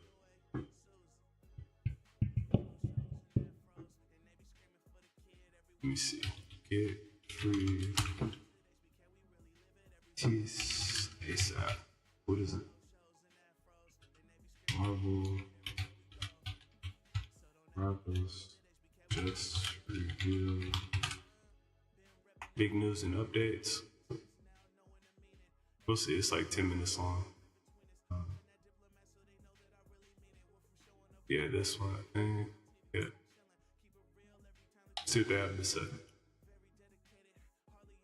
Greetings guys, it's Freshy and today I have really crazy news for a lot of you because there's a free Lady scene coming. So let's see what we have. Hopefully we can get back into it more. First of all, Rival Leaks just dropped that servers are up and finally we just get the new Season 2 publicly, and this is the major event for the Marvel Rivals, obviously. A lot of people are going to experience these new amazing characters, new battle pass, and a lot of new things and mechanics. So I must admit that be ready for the Namor, because Namor gonna be OP. Also Hulk is quite good too now, and you're gonna see a lot of new Doctor Strange X Scarlet Witch, because that was happened quite a lot on the early access servers, happened quite a lot. I think that this is gonna be the case for the rankeds as well. So yeah, we're gonna see how it will turn out, but I must say that this season is just going to be crazy. Also, this new Krakoa map is so damn good. It's much better in my point of view than we had with the New York map in the season 1 and season 1.5. I think this one is much more interesting, much more vibrant. The style is much better too. So this is what we deserve. So guys, I want cool. I was gonna tell you that we're gonna get the workshop comments down below. hopefully before June. Let's see what's coming next.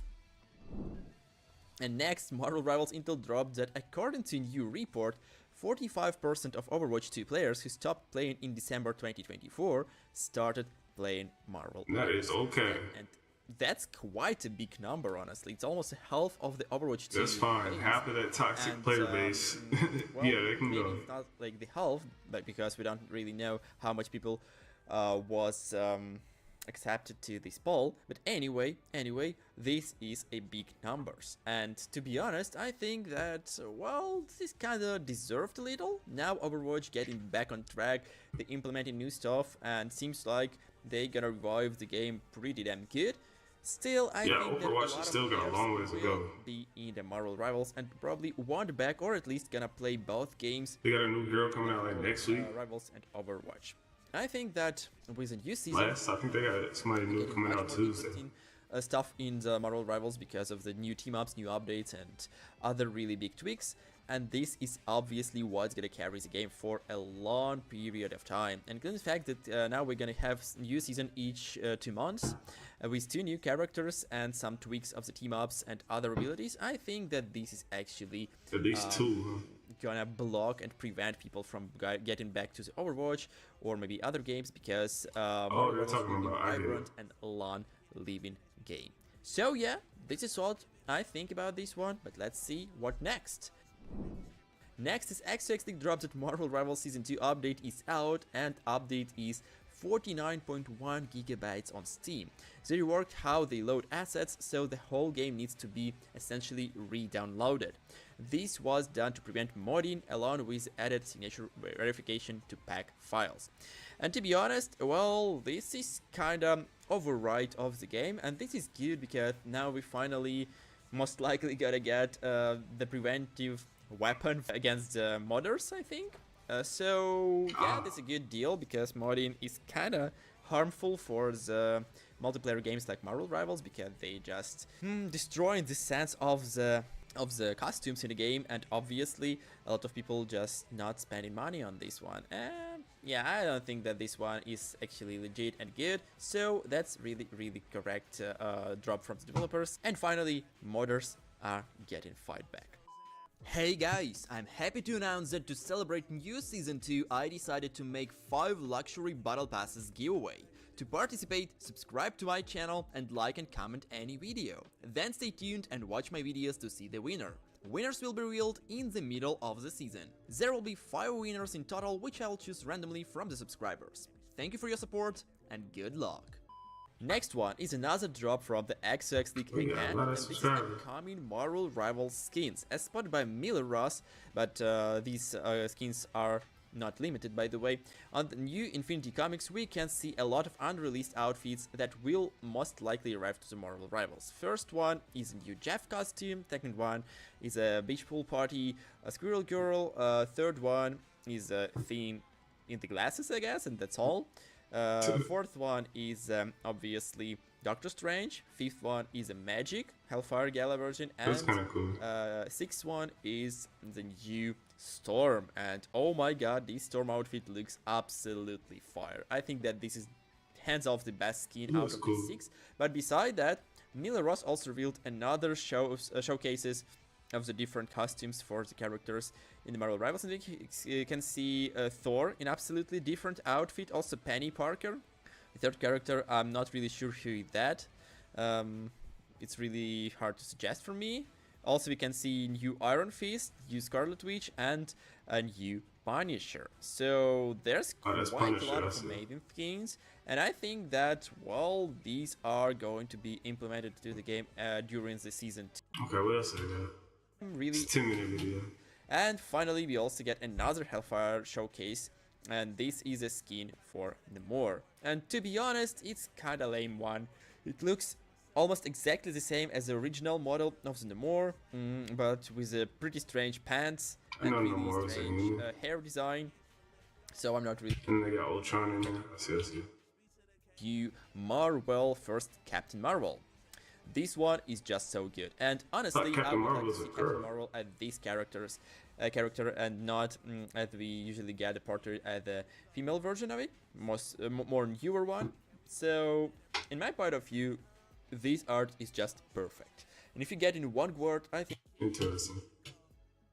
I thought Captain Marvel was a woman. Part. We get a new drop from the Video Gamer, beat the Marvel Rivals squeeze and win Season 2 battle passes. So let's see what we have. What is that? Hold on. Never model in the game, but win a battle pass. Part. We get a new drop this one. And now for the big part. We got a new drop from the video gamer, beat the Marvel Rivals quiz and win Season 2 Battle Passes. So let's see what we have. With Marvel Rivals Season 2 around the corner, we decided to give away the new Battle Pass. The new Seasonal Pass brings 10 new skins and numerous other cosmetics, making it a must-have for the fans of the game. You can also get it for free by testing your knowledge with our quiz. So hold on, you can get a free battle pass. I know y'all want that. Huh. If you manage to set a high score, the new pass can be yours. If you're down for the challenge, feel free to take the Marvel Rivals quiz below. How to get Marvel Rivals Season 2 Battle Pass for free? To get the new Battle Pass for free, you need to take a quiz and set a high score. The quiz has 20 questions, as you will need to score 85% or higher on it to be eligible for the prize. So they have a quiz, 20 questions. You get B or higher. You get battle pass like that. That's it. If multiple participants finish the quiz with the same high score, they will be put in the same group and one of them will be randomly picked. Ah, I see. So it's limited, but to how many people? Can you imagine if thousands of people all get perfect scores? So how does it, what are the odds? As a winner. Keep in mind that you can take a quiz as many times as you want. Furthermore, make sure to write down the correct email address so we can get in touch with you if you win. The winner, who will be announced on the first day of the new Marvel Rivals season, will receive 1000 laddies, which is more than enough to purchase the Season 2 Luxury Battle Pass. So here's the showcase of the Marvel Rivals quiz, and be sure to drop it. And additional rules: winner will receive laddies directly in the game. Winner had a week to reply to our email and redeem the prize, and your email address will also be added to the newsletter. So this way we can inform you about the newest quizzes and giveaways. So yes, this is a big thing, and obviously you can get a really good chance to win 1000 laddies, because there are kind of 10 different options to get this. So guys, be sure to complete this quiz as soon as possible right now after watching this video and getting this sweet prize right away. So yeah guys, that's all for me for this video. I hope you enjoyed. That looks cool. I don't know if I really care about it, but I'll definitely put it in the Discord.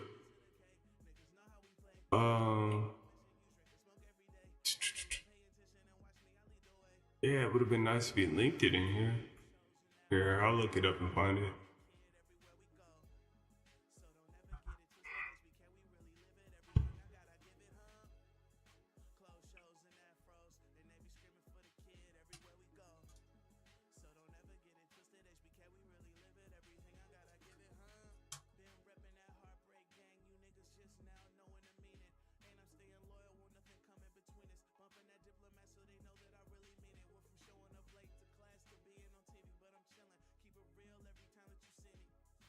For the Season 2 Battle Pass, I see. Okay, I got the page. Is it start here? Okay. Okay, I'll drop this in the Discord for y'all. Under Marvel Rivals.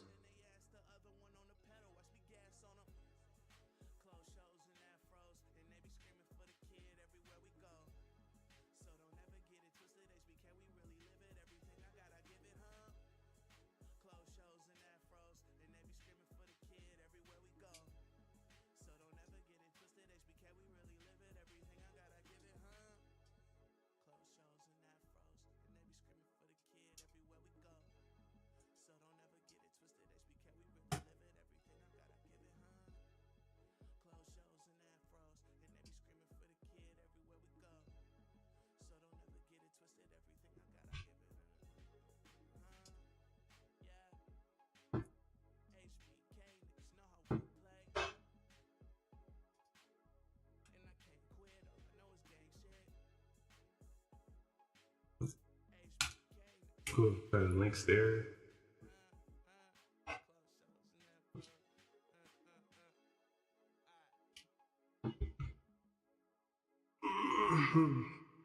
Okay. That looks cool. Thanks for sharing.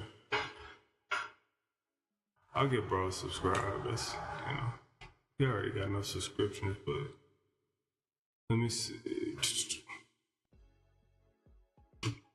The next looking like. Let's check out. Let's see this one. I think I already opened this one too.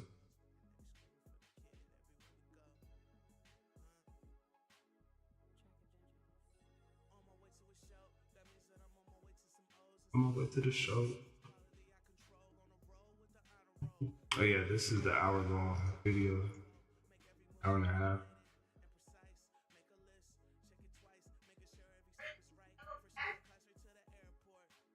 It's a yellow bag missing? I think I gave one. Bet.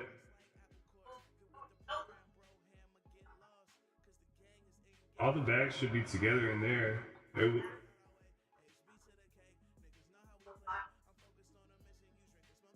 Is it Nola or Bethany?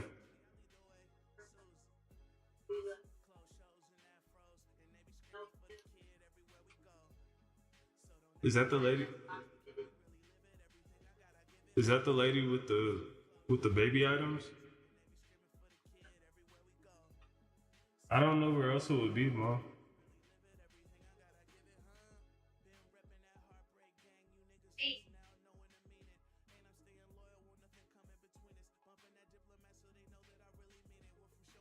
I'll go look. Give me a sec, I'll go look. I mean, because those yellow bags were in another big bag.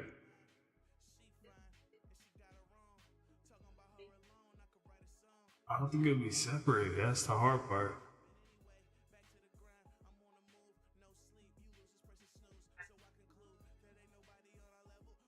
I put all those yellow bags inside of that big bag. I don't. It could be. I'll check.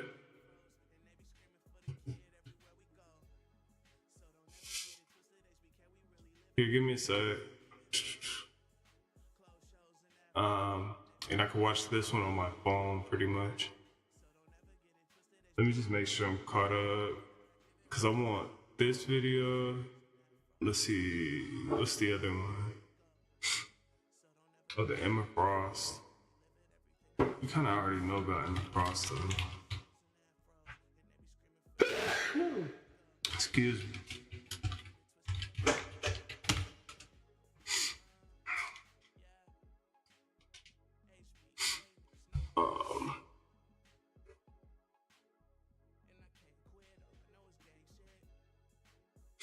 This is Hokage's HQ.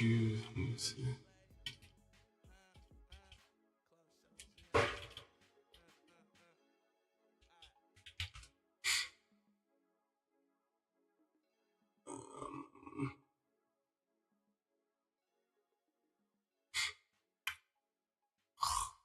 It's not pulling up just a little bit.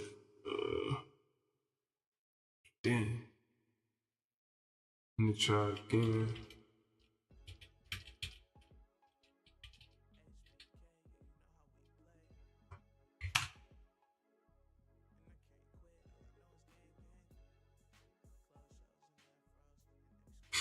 That's one thing about YouTube. It's like so much stuff in there that you can't even find what you're looking for sometimes.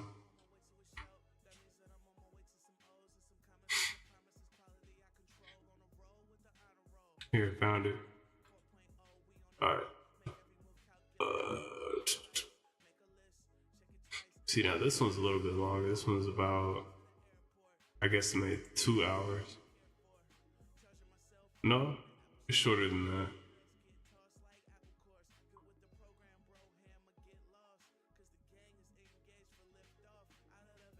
What did he say?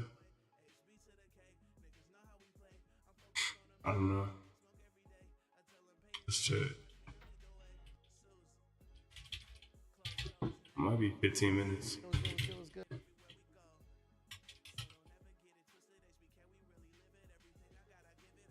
Michael Kage here, aka TBA. Last nigga.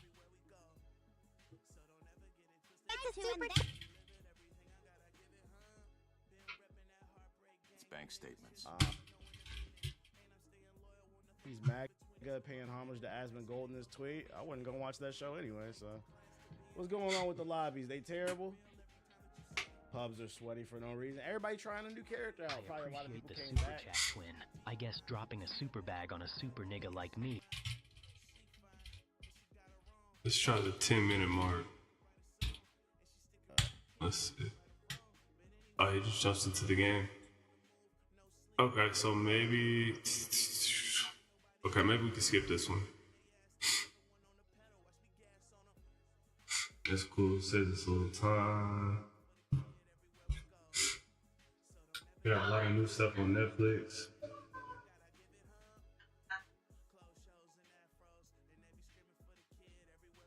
Last one.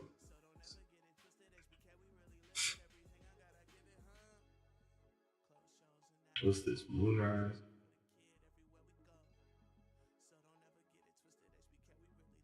Pop the Balloon? They got Pop the Balloon on Netflix. Mom, remember that show I showed you a long time ago? Where they was dating, popping a balloon? Mom? Remember that show I showed you a long time ago where they were popping a balloon? They got it on Netflix now. You heard that?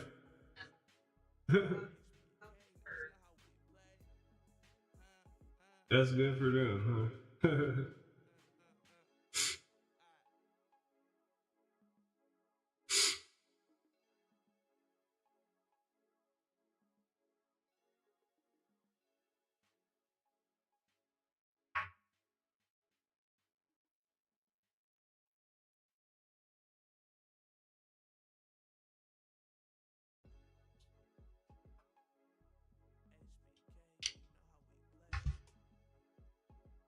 Hey, you know they probably made it better before they gave it to Netflix. That's cool.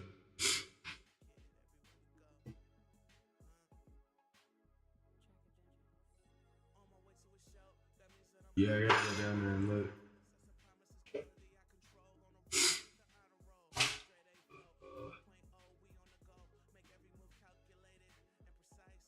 No, I don't remember Nola coming in.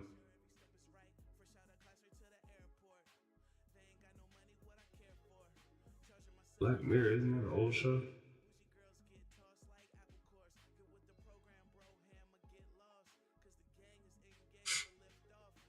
I see a lot of stuff on Netflix. I gotta go through that and look at it. Okay, otherwise, what's this thing? Oh, this is a short? The Triple Initiative.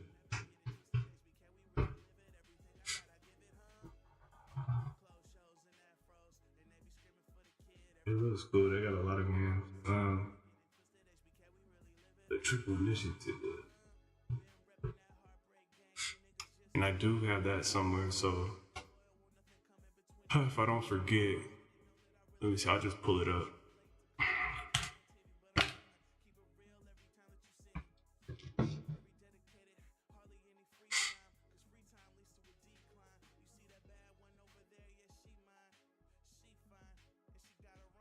What's Biscuit playing? Triple Threat Tournament? Never heard of it.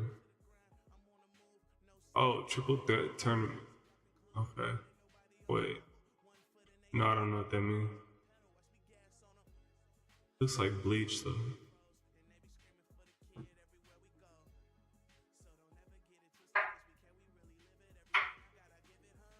Interesting. Very interesting. Yeah, Biscuit, he has his little tournament. Let me see. I don't know who really care about Tron, but let me see. Disney got it. I'll look at it. 120 miles per hour. Last seen heading northbound.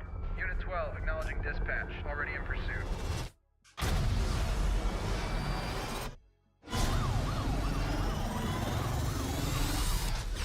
Imagine you see somebody slide by you on one of these bikes.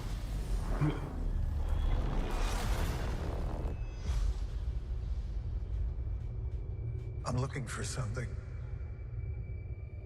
Something I do not understand. October.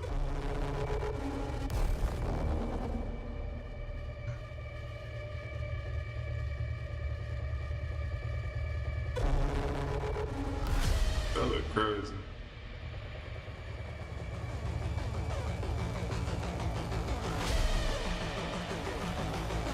I don't know, I never really been into this stuff. Like I missed all the other ones. But they got black characters too. Ready?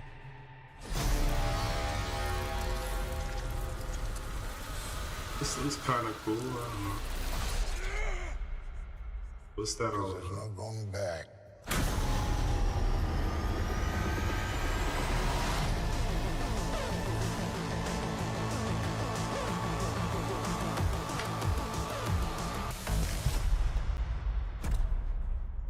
October 10th. Alright. I'm not sure what that is. It could be cool though. Disney got some heat. I'll put that on Facebook.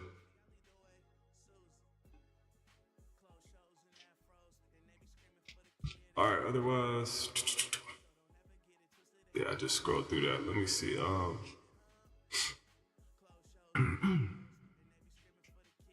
I can mute the music. I'm not even paying attention to it right now. What about, let's minimize.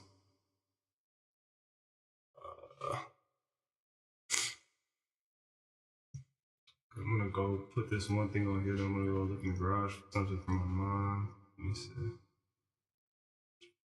And this is about an hour and a half, so I'll just watch on my phone.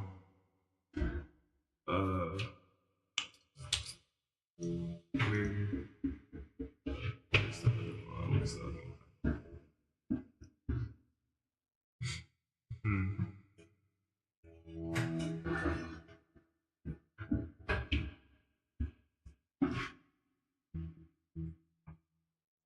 I guess first, let me see. I'll put this on Facebook, then I'll do that.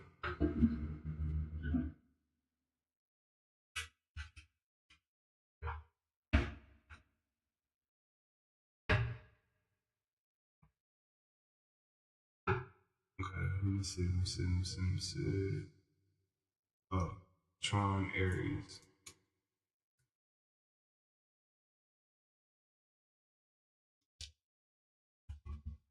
Could be he. Who is that? That's not Keanu Reeves. Keanu Reeves is old man. Oh, by Disney, this one right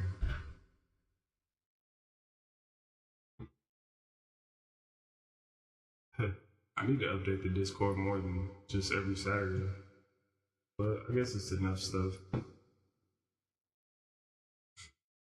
think if I happen to update it once a week, that's muy bueno. Okay, so let's go ahead with this one, Discord real quick. Under movies.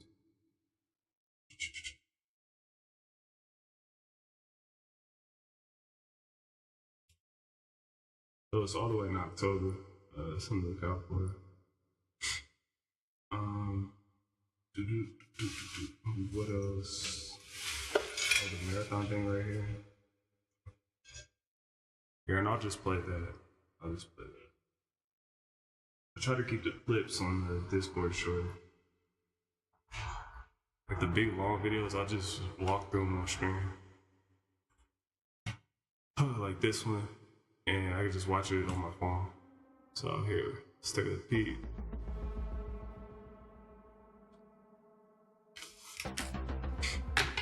Alright, Mom, here I go.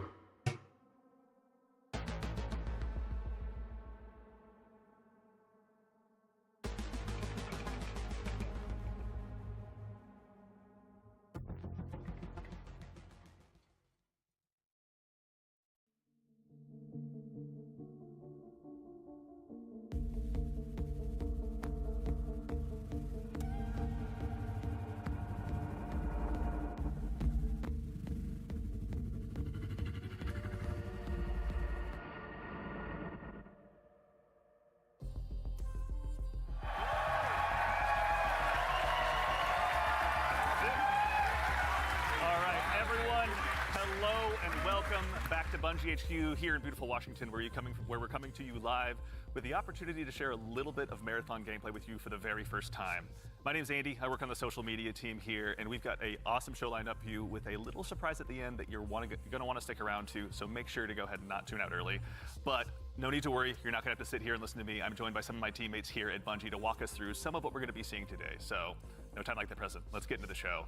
First things first, this gentleman here to my right, to your left, is Marathon's game director, Mr. Joe Ziegler. Joe, how you doing? I'm doing great. Thank you very much. Super excited to finally show something about our game, you know? We've been a little bit silent for a while, but we're hoping you'll have a lot of fun today. Yeah, we'll have another video in addition to one of just you in your office hanging out. Exactly, yeah. I won't be talking for like 20 minutes straight this time, I promise, yeah. So for anyone out there that may not know you or what you do here, can you tell us just a little bit about yourself? I work with a lot of amazing people, some of the people on this stage, a lot of people who are sort of in the audience here today. My goal is ultimately to take sort of all the ideas that we have, bring them together into a singular experience and help to deliver that experience as a single thread, so just love that. Thank you very much for being here today, man. Thank you. Yeah, absolutely. Thank you. As we go on down the line, we're also joined by a man who's been instrumental in bringing the worlds of both games and film to life, our franchise art director, Mr. Joe Cross. Joe, how's it going?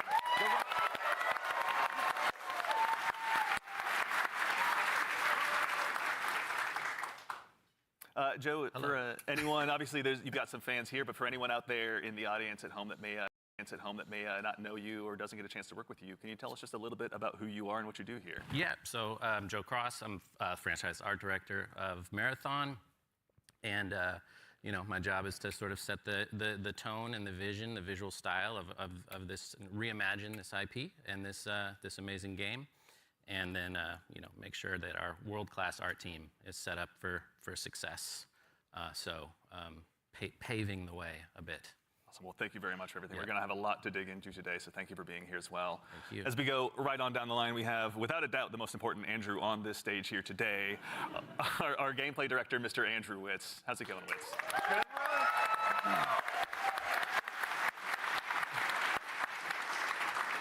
Witz, for anyone out there that may be just meeting you for the first time, can you tell us just a little bit about yourself? Yeah, Andrew Witz. I'm the gameplay director.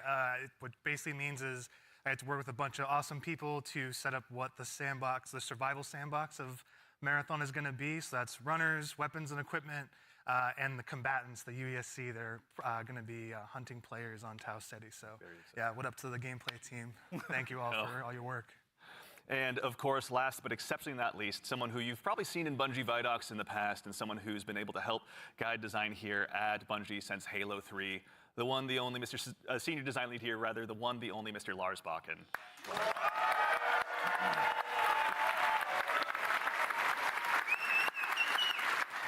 Thank you. Thank you. Lars, we're back. You could say Marathon's back. You could. I'll leave that to you, though. Well, for anyone out there in the audience who may not get that reference and is just meeting you for the first time, can you tell us just a little bit about yourself and what you do here? Yeah, my name is Lars Bakken. I'm a senior design lead on the Run team. Shout out to Run team, everyone that's out there right now. A lot of fans out there. So the Run team is consisting of, we make the maps, so the zones that you're going into, we make the activities, so we take some of the cool stuff that Andrew's team, we remix it, we add the UESC in, we make them real difficult on purpose. And then we also have the contracts team, which are the factions, the corporations that players are sort of doing deals with because they're mercenaries. And that gets a little bit down into sort of the missions and everything. And so that's the stuff I hopefully make everyone proud with. Well, we'll get into that here very shortly, but awesome. No, thank you all for starters all for being here. Before we get started as well, a quick reminder, do yourself a favor, make sure you've got your Bungie and your Twitch account linked to make sure you don't miss out on the Twitch drop that's going on right now. And if you also go ahead and subscribe to any channel in the Marathon directory, you can get a special little cat badge next to your name to go ahead and show everyone that you were here today. So go out there, find a streamer you haven't found before, and make sure and drop a sub out there and share the love. And also, if you have dropped your sub here on Marathon the Game, worry not, that money all goes to the Bungie Foundation, so thank you for helping us help them do some good out there. And now we have a big show again lined up. We've got some gameplay on the way coming up very shortly. We had a chance to go ahead and work with some creators and press very recently, and we're going to show you what they thought of the game. And of course, again, I'll repeat myself, but we've got something really great for you at the end of the show, so make sure and stick around. But again, the purpose of today is to show off some gameplay. Mr. Joe Ziegler, I'd love to hand the mic to you for this next part. Yeah, so before we get started, obviously there's a lot to talk about today. We have a little bit of a taste to show you about what our game is about, just to kick us off, so we can put some images to what we've been talking about here. So let's take a look.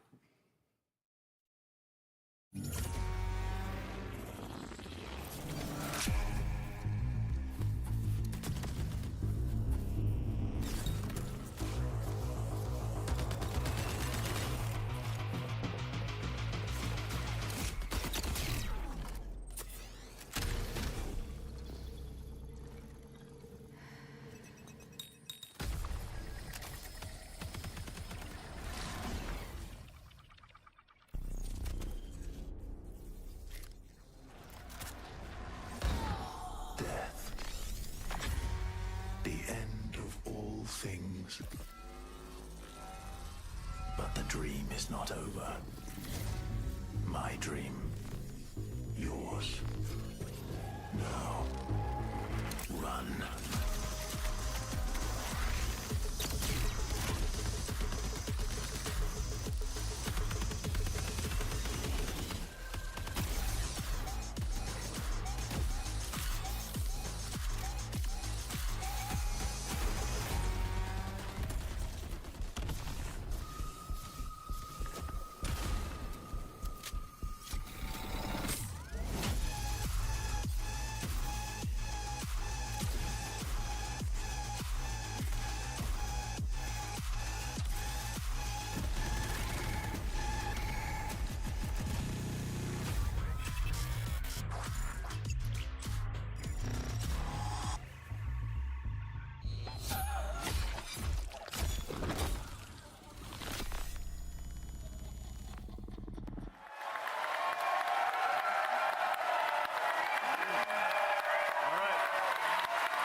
First things first, you saw that correctly.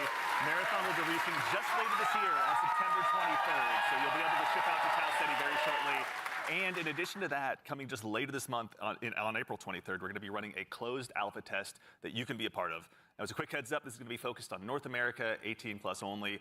So there's going to be a big chance to play up front, but don't worry, there's going to be other opportunities to play later. So to make sure you're caught up with all the details and you're ready to go, do yourself a favor, head over to our Discord at discord.gg/marathonthegame.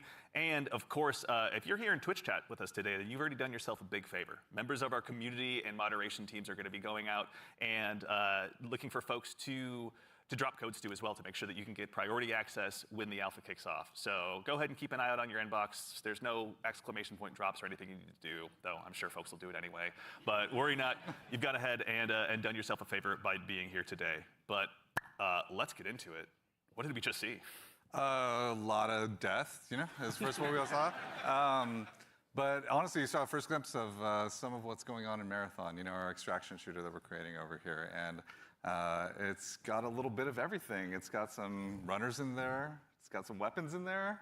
It's got some crazy stuff happening, but yeah. Yeah, a little taste of the weapons in there. You saw some alternate weapon actions. The flip scope is in there, so weapons are going to do more than just shoot, obviously. It's a Bungie game. We got to like really push things. Yeah, a lot of runner abilities are in there as well. The UESC, obviously a little taste of the UESC and what they're capable of. Yeah, a lot of awesome stuff. And some fun world interactions too. Like there's that sequence where the shutters go down and then everything goes wrong for the team that's in that room. But that's, yeah, it's pretty cool to see those things. Yeah, everything goes wrong, the Andy Salisbury story. Mr. Ziegler, so why are we making Marathon? Why is Bungie going into the extraction shooter space? I mean, extraction shooters are something that are a passion of ours. Like we really like the idea of bringing this experience that we've all enjoyed, which is this kind of intense survival-based experience where you are frequently unsure of what's going to happen next, but you're on that adventurous ride of it. You know, we talk about it sort of like it's a horror story that's kind of unfolding before you, and testing yourself to see if you can survive it. And we really wanted to take that and sort of, I don't know, bring a lot more people into it. When you love something, you really kind of want to just, you know, attract others to it, and so you can have a bigger party with it. And so, yeah, we've been doing a lot of work to make that happen. Yeah, no, it shows. And you know, Lars, obviously, Bungie's got a long history of shooters, but this is a new type altogether for us to dive into. From your side, what's it been like designing for all of this? It's been fantastic. So when I started at Bungie, it was on the multiplayer team. And I am a competitive person in my nature. I really enjoy PvP. And so having to take that in the marathon game and think about every single angle of every design, knowing that there will be other human beings in, around, and on the other side of it has just been fascinating and really exhilarating for myself personally, and I also know for the team. It's been really exciting to see. And you know, obviously, you mentioned we saw a lot. We saw some runners.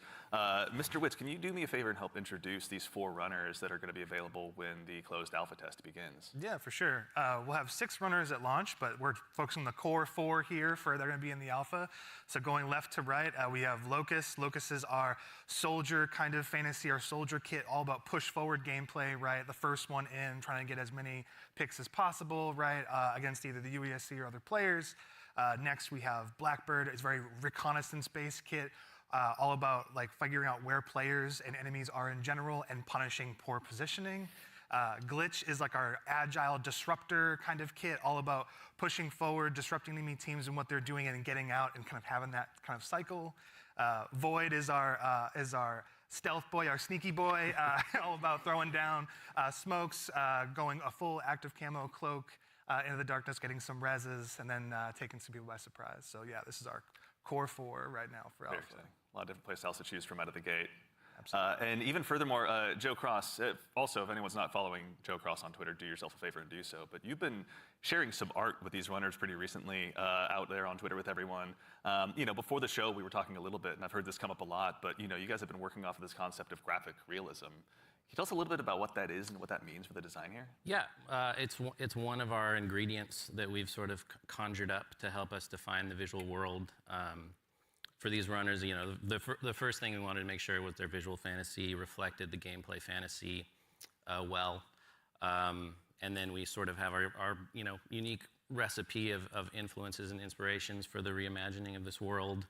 And one of those sort of constraints we've created is this idea of graphic realism, where we kind of reduce the amount of geometry, we limit our materials, we use a lot of graphic design and color, and we sort of use it as a tool to onboard artists who are working on the project.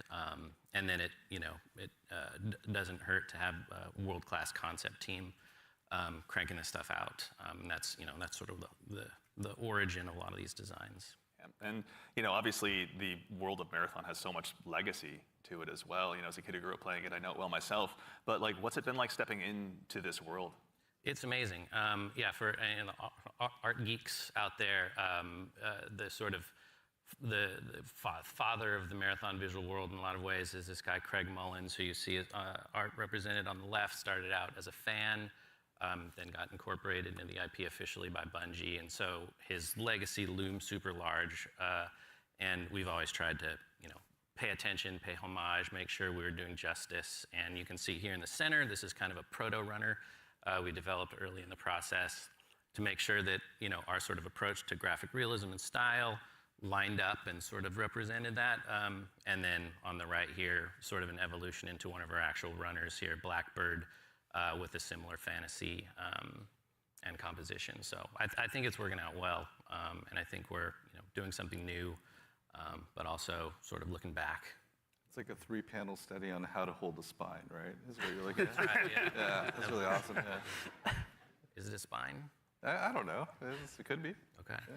Yeah. Excellent. Well, that said, if anyone out there in Twitch chat as well has any questions, go ahead and drop them in. We're going to try and answer as many as we can. We're going to be showing, again, a lot of stuff today. So if you've got anything that comes to mind, please feel free to throw it in there. Folks on the community team are going to be keeping an eye out. But, you know, we've obviously got a chance to go ahead and dive a little deeper. We've done some telling. Let's go ahead and do some more showing by taking a bit of a deeper dive into some more Marathon gameplay. Yeah. Let's do it.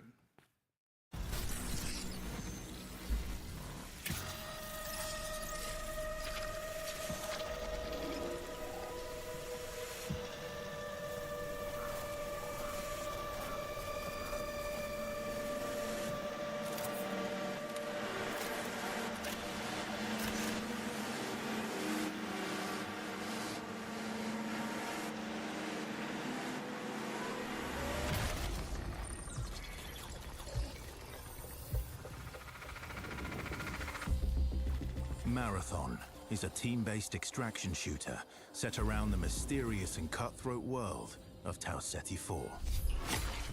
You are a runner, a cybernetic mercenary who's given up their human form for a biosynthetic shell with unique abilities and stats, capable of both tactical and fast-paced combat. Here you'll fight in a crew of up to 3 players across a variety of zones and points of interest. You'll face rival runners in zones of up to 18 players, countless security forces, and otherworldly threats. To scavenge the remains of a lost colony for glory and fortune. The environments of Tau Ceti 4 are filled with weapons, materials, and equipment you can scavenge throughout the map. Before deploying, you'll strategically build your loadout and select a runner to ensure you're equipped for the run ahead. Your objective is simple. Get in, gather as much loot as you can, and make it out alive. Die, and all your gear will be up for grabs. Survive, and your loot can be taken into future runs as you grow in power and fill your vault. Death is inevitable, but it's never the end. Think quickly on your feet and outplay your opponents, and in your next run, you and your teammates will be the ones coming out on top. And even if you're down on your luck, factions can sponsor you with a fresh loadout, so you can get right back into the fight. Bungie brings its best-in-class first-person multiplayer action to the forefront. Dynamic and tactile gunplay, runners with unique playstyles, and customizable builds create highly dynamic and strategic team fights. Whether you're on a zero-to-hero run or high-rolling with powerful gear, you'll need to use your best judgment when you decide which fights to pick and how. Because no matter how geared you are, players with skill and strategy will always have the edge.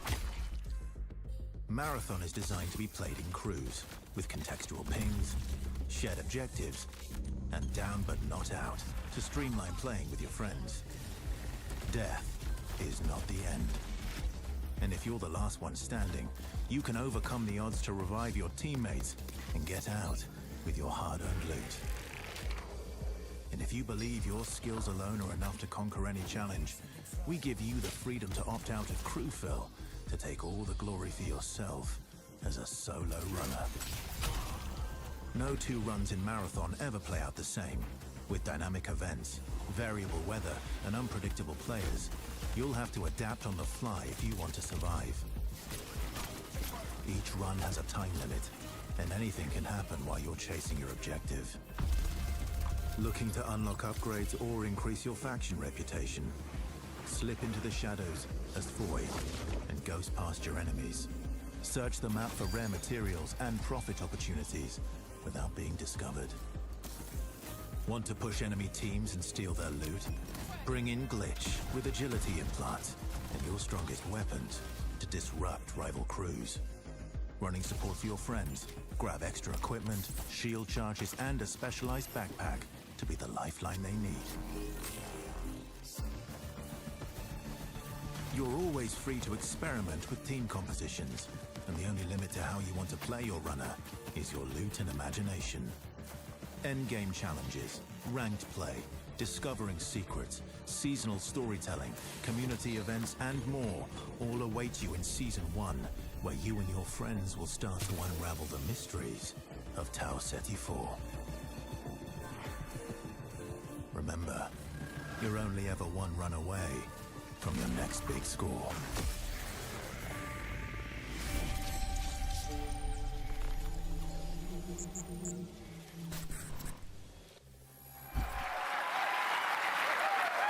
All right. It's a decent amount of gameplay. All right. Let's get into breaking this down. So I think for starters, again, as we touched on before the break, Bungie has such a rich history with Marathon. Joe Cross, from your standpoint, facilitating this gameplay with your art style. Again, what was it like kind of approaching this from your perspective? What were you looking to do? Build on a legacy. The narrative of Marathon is incredibly rich and inspirational, easy sort of inspiration for art. I also love just sort of having the keys to this car from this era, working on a game from this era. I love older games. I love the way the games look from the PS1, PS2 era. So there was a lot for us, and like I said, paying homage to some of the great sort of iconic artists of the time. So yeah. And also we had some keen-eared folks in chat. I think it's Joey Wolfinder asked if this is Ben Starr. Yep, Ben Starr was the narrator of that piece. Excellent ear. Great voice, right? Yeah, super cool. voice. Yeah, Wonderful voice. He's almost an Andrew Witz, but he does his best. But all right, I'm gonna put you on the spot with a tough one, Mr. Joe Ziegler. Yeah. Who's your favorite runner? Ooh, controversial question. I play a variety of them, but I will say probably the one I end up playing the most is Blackbird. Yeah. Yeah, probably. Any Blackbird mains out there? I like playing Blackbird because it's a great crew runner. Like, it's in terms of being able to provide a lot of information, provide a lot of support. It's also a great runner that's kind of helps to counter a lot of strategies that can occur, especially ambush strategies that happen. Also to catch Void out of position if Void's trying to hide. So yeah, there's a lot of versatility to how you can play it. Very fun. Mr. Witz, I think you and I share the same main. I got to ask as well, who's your go-to runner? Oh, I split my time between Locust. I'm a very push-forward kind of player, as Joe reminds me all the time, because I'm pushing too much, too often. You don't even have a W key. It just goes. I just love to go fast forward. That's right. Yeah. And so, like, yeah, that push-forward gameplay that Locust kind of has, right? Being like the first to try and get a pick, seeing somebody out of position, going for that pick. Also, I like to play Glitch a lot too. Again, like, I really love that disruption playstyle. I love just finding an enemy crew trying to exfil, trying to extract, and then like taking like the arm cannon and just knocking them out of like the zone, and now they're trapped with me and hopefully my teammates. Joe. I'm scanning. I'm looking for enemies. It's good, yeah. To that same end, actually, as you guys kind of discuss the runners, Destas in chat asks, what's the pacing targets to the gameplay? Are there any movement or traversal mechanics? There are a lot of movement and traversal mechanics inside of the game, but it varies. Your effectiveness varies per runner. Yeah. Yeah, like everything in like we're making like a survival sandbox, which means everything kind of has to have a cost, right? And so like if you want to go fast, like Locust has like a super sprint, so to speak. Like they have leg jets that kind of come on to help you sprint even faster. That causes heat. So basically, it's almost like a stamina system, but we call it heat because we're these awesome mercenary cyborgs, right? Where like the body overheats, and so this character has like some mobility, but you overheat quite a bit. So that's kind of the cost that's there, and so that's what pushes us into like finding implants that maybe like expand like how much like your heat meter, and also give you more agility, so you can even go even faster, right? So yeah, there's a lot of cost in the game in terms of when we place a mobility thing in there, we really want to make sure. It's like, how does this affect the pace, and how does this affect the overall survival sandbox? And to be fair, we're still looking at the alpha builds. We got to balance a lot of stuff because some stuff is kind of sketchy. Yeah. It's there's a lot to learn. That's why we're doing this, right? Yeah, I mean, and actually, while we're talking about kind of those finer details, Witz, I'd love to still kind of bug you a little bit. In Marathon, build crafting is a big deal. What does that mean in the world that you guys are building? Yeah, and so like the runners are essentially like a base, right? And so each runner has, they have a bunch of implants that you can kind of find that do kind of wild things, and like as they go up in rarity, right? There's a lot of stats, so you can increase your resistance to certain things. So like Tox is one, so you can essentially be poisoned, right, as our Tox, and so you can build up resistances to that. You can increase your agility. There's shields, obviously, to make you a bit more durable. We have cores. Cores are really cool. They basically give you like extra passives. And at the base rarity, like they have these kind of passives that you kind of play around. At the highest rarity, they are specific to the runner kit that you have, the runner you're playing. And what they do is they really augment your abilities wildly, right? So you can, you're doing one thing, and then you get like a core specifically for glitch, and now you're like, oh, my double jump is a triple jump? Like that's how much we want to kind of push that, so that gear really matters. And so builds are like completely the implants, the cores, weapons, weapon attachments, Weapons have like a pretty cool progression too. We have gold mods, which are kind of like the highest end of the attachment pool. They're essentially like exotics in our game, right? What is the exotic version of this Magnum that can do some wild stuff? So yeah, like really it's the entire package together is what the build crafting experience is in Marathon. That's super exciting. And actually, to that same end, we got a question in chat as well from, I think, Firex is how you pronounce it. How many players are going to be in each map? Varies per map. Yeah, it varies per map. Got it. The footage that people have seen a lot of, Dire Marsh, we support up to 18 players. Excellent. Okay. All right. So going to be room for a lot of play styles. To that same end, I know we talked a little bit about Void earlier as well. Lars, can you walk us through maybe just your play style when you're approaching any of these runs? Sure. Yeah. Let's go ahead and sell out the best strategy. I have to give away my secrets. So Void is really fun for me because it leans into this part of my personality that is like very devious. And so, you know, if you go on a run with me, I'll be like, hey, any claymores you see, let me know. And I'm putting those in my backpack, and I'm doing crazy things like, okay, so Void has a prime ability that sends out, I think you saw it in the video, it sends like a wall of smoke that sort of like your home base when you do that, it's a portable. Because when you go in that, you become invisible, you get automatic active camo. So I'll do things like set that up to make people believe I'm doing one thing and then do another. So a lot of subversive things. I'll go in there and I'll claymore the inside, right? Someone comes in after me, they're gonna have a very bad time. But I also do things like I'll go to a place in the zone where there's high tier loot and I'll claymore it up and then, you know, close all the doors and leave and be like, I wonder if anyone's gonna show up. And then sure enough, you know, maybe 5 minutes later, I see the shield crack in the HUD and I'm like, yes, you know, I can go back and see what's going on. So yeah, that's how I like to play. Yeah, how about you, Joe Cross? What's your go-to? Well, if you know me, you know, I'd rather look good and lose. So I generally pick the runner with the coolest helmet, and in this lineup, I think that's clearly Blackbird. As far as my play style, I'm typically just a decoy. So it's like, Joe, go over there. Yeah, exactly. I am look the really worst. great. Yeah, exactly. Just stand in the open for a little bit. Yeah. So that's the end of my run story. Fair. Well, we want to thank you all for your collective sacrifice. We appreciate it. So actually, to that same end, you know, obviously we do a lot of play testing here internally. Wits, I know you mentioned you've got a folder of some of your best plays, but what are some of your most memorable runs so far? Some of my memorable runs are really when I think I'm going to be doing one thing, right? Like, okay, I'm going to do a contract. I'm going to be going here. I got to go into this room. I got to interact with this device. And I think it's like, I'm safe. Like, I'm kind of doing like a routine thing. I can get in and get out if I'm like smart about it and really kind of listen for what's going on. Like, there's no UESC around. There's no players around. And oftentimes there's another player. Like, the best moments is there's another crew that are going for the exact same thing.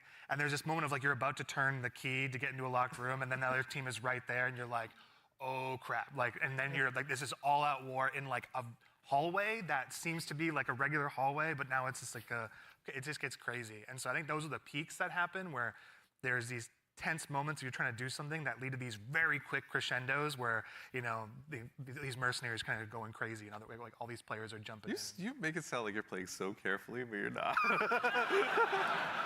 Listen, the tactics are happening fast. Okay. They're just processing power. The math is going. Like, it's happening. It's improvisational, right? Yeah. It sounds like, I mean, runs can obviously entail a lot, but we also have a question from Sharky218. Is loot going to be just weapons, or is there going to be more for people to go after while they're out there in Tau City?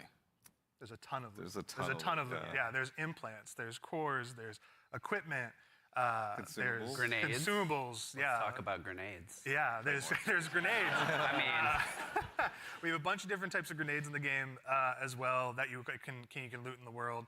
We have valuables. We have backpacks. Yeah, attachments, weapons, materials, keys.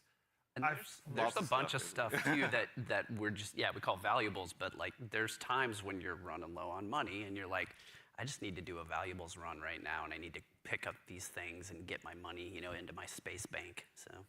Space bank, yeah. You know, that actually is a good segue from, and I'm not making this name up, Ballin' Hobo asks, what do I do with the loot when I extract? Like, why does it matter in the long run? Yeah, there's a variety of reasons. So a lot of it was related to sort of our factions and contract system. But if you want to talk a little bit about that, Lars. Yeah. I mean, we've got this entire system we call factions.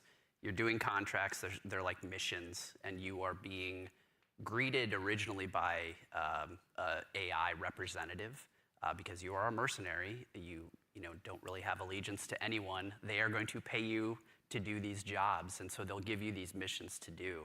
And as you're doing these missions, like Andrew said, sometimes you'll run into danger. But the cool thing about, I think, a lot of the faction and the contract system is like you could complete the, download the agricultural survey from this one area on one of the zones, and you're doing the thing, and you've sort of done it. So even if you die, you've still made progress there, which I think is a really cool aspect of that feature. But then there's also this other meta layer where as you're working with the different factions, they allow you to upgrade yourself over time. And so you can increase your heat meter, you can increase your loot speed, things like that. I was going to say, you're trying to get as much loot as possible to meet the challenge of the world, right? Yeah. Like essentially, different missions get harder over time, right? Which means you want to have more loot on you so you can survive longer, so just in general, be able to do fight all the different, hostile entities in the world, like get through there's a POI on a zone that's heavily fortified by UESC and all of the different units that are there, the snipers, the assault units, like you want to be able to not only withstand that and players. So there's a lot of reasons why you want to get loot again. And honestly, like a lot of the loot translates into things like upgrades, that you utilize through the factions. But there's also an in-game store called the Black Market, where you can use a lot of your currency and things like that to actually re-equip yourself if you go on a bad run, or to upgrade yourself if you need anything from that space. So yeah, there's a lot of reasons to get a lot of good loot out. I don't think I'm ever short of reasons to get loot out. That just says something else about me, though. I'm just a loot goblin. So sometimes extraction shooters also can be seen as kind of hardcore and maybe tough to get into. What are some of the things that you guys are doing to make them easier to dive into? Yeah, I think there's a couple things that we could talk about. One is we are obviously investing, besides doing a little bit more onboarding in the front end so players can understand a little bit about what the nature of the game mode is. We're also doing a lot to make combat something that's a little bit more approachable, but also just equally as deep and have pretty wide things. But I think Andrew could talk about it, Yeah, we want to make, this is like a Bungie shooter, right? We want to make sure it's approachable. We nail those fantasies. Every button press feels awesome, right? And so really trying to bring that kind of, morph the Bungie action game into in the survival space where, again, everything kind of costs something, right? Getting shot, you're not going to have a limb system where your limb's broken or anything, but you will, guns do stopping power, right? Which they can knock you out of sprint, they can slow you down, right? Status effects are still in the game. And so if you are hit with a chem grenade, right, you're gonna be toxed. You can be immobilized, right, which really slows you down. You can be overheated. There's all these things, and that pushes you into using consumables and making sure you have an answer for these things that happen. So we're trying to make sure that you keep the depth of the survival game, but the approachability of the action game, right? And so that's how we're trying to marry that together. And in addition to that, if you have some bad runs, right, and you don't have a lot of, you see your loot kind of going down, we have the sponsored kits, it's kind of talking in the video earlier, where it's a package of gameplay items like weapons or equipment, or maybe a shield or something, or consumables. That's kind of the floor for what we think you can be really, you can be capable in the environment and actually fight other players that actually are kitted out. So you're never feeling the goal is that you can always clutch, even if you find somebody who's completed kitted out in really high-end gear, because that's your payday, right? That's the beauty of the moment of oh my God, I took this player and they have the best shield in the game. Hell yeah. Yeah. Hurts. I mean, obviously, going to be a lot of good pointers for folks at home taking notes for when they get a chance to get into the alpha. But we'd be remiss if we also didn't mention how a big part of what we do here at Bungie is working alongside our community, which is why we've also had the chance since about 2022 to work with hundreds of different creators in our community as well, to go ahead and get some of their feedback. So to those of you out there that have joined us, thank you very much for your time and your opinions. They mean a lot. But no need to listen to me talk about it. We actually just last week had a bunch of folks in here to go ahead and play test the very same alpha build that some of you will have a chance to join in on as well. So I vote I go ahead and let you tell them about it in their own words. You kind of feel the blood pumping. Got him, got him, got him. Down them all again and again and again and again and again and again and again and again and again. This is a new world. This is a different take on an extraction shooter. No! No, they got out! It's game changing. It is literally game changing.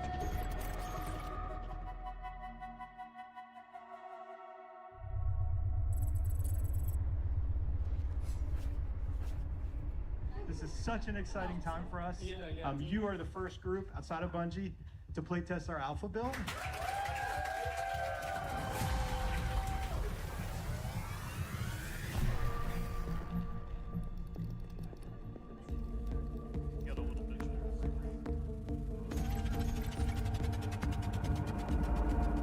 Look daddy up, let's go.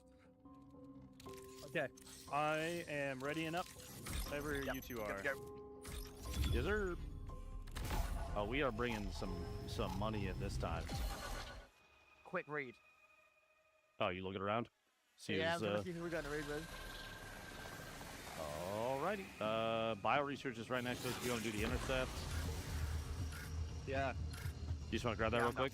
Yeah, we can do that. You want to get going? Yep, may as well. That should be a good one. I didn't actually. I've not been there yet. Oh, okay, there's... Oh, yeah. So, for the gang, there is fall damage, and it is severe if you There drop is. I got a mod a earlier that like drastically reduces it though. So there are ways to reduce it.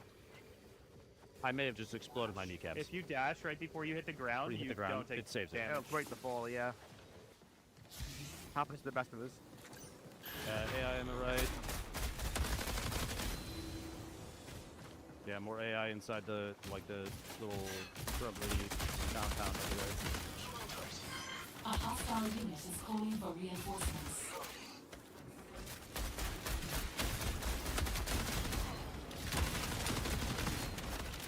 Sorry. Excuse me, sorry. You good? You good?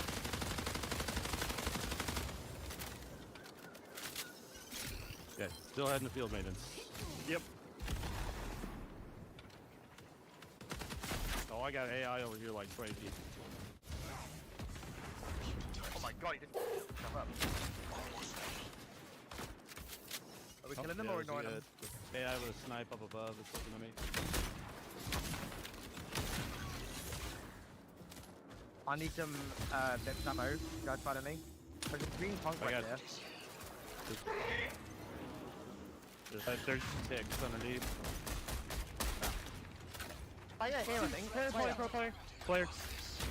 Down one. I hit one for the kill, but I'm down two.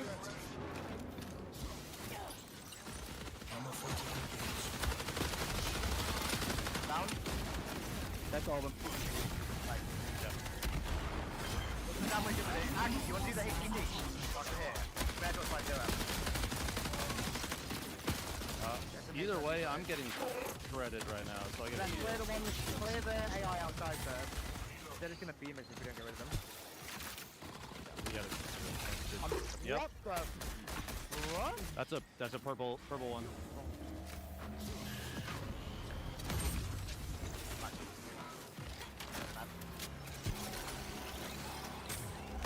Oh hell! Wait, the one that's at fire like 5 knees.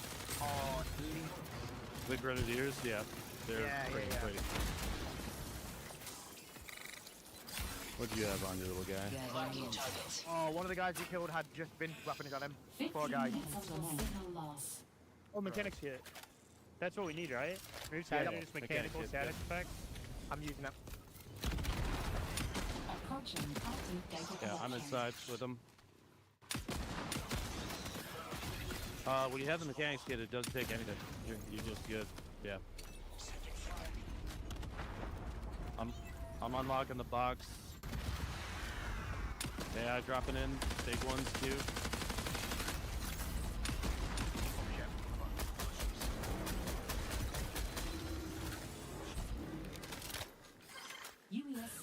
They've got long shots in too.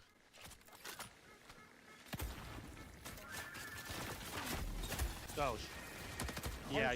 That's gotta be. It's gotta be. I played one shield. There's a loot up there who's absolute. Oh my god, I'm almost dead. I realised. Where are they? They're on the balcony, like south 200. I got one knocked. I got one knocked. Nice.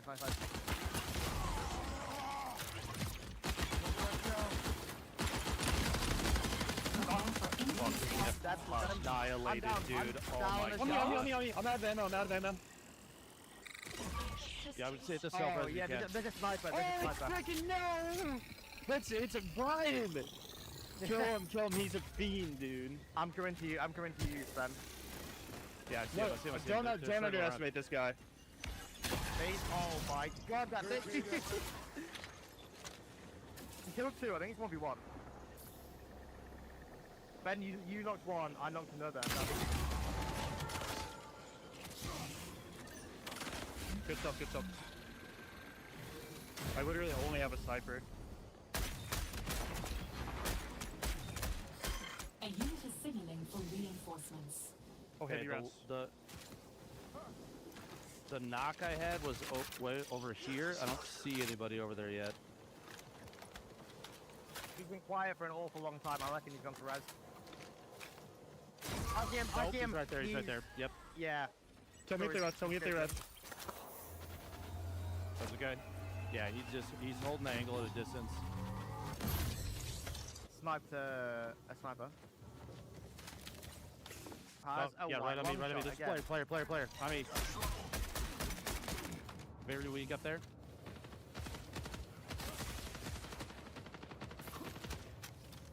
I'm underneath. Are they where we got down? Nice. Knocked one. Coming. Got one left. I hear shots on the right side, like you something. No, if they're close. I got no tags. Oh. There. You got eyes? Yeah, A1. Oh, is that him up there? Is he upstairs inside? Yes, sorry, he was. Yeah, hear him. Or is that USAC? No, you said we're shooting something in here. They were shooting something in here.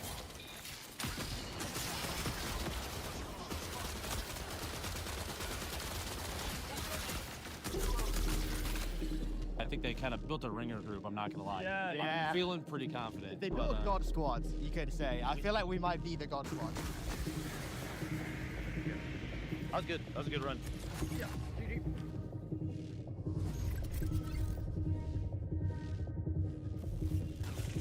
We got knife some AI and grab some guns.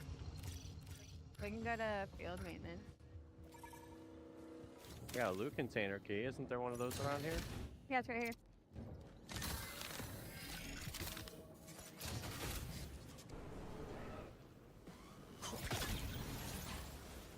Where did I just hear that thought?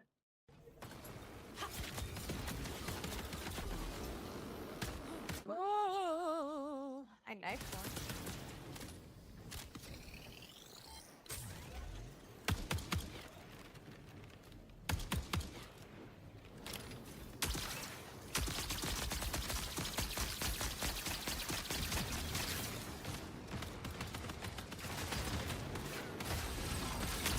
Oh my god, I'm dead.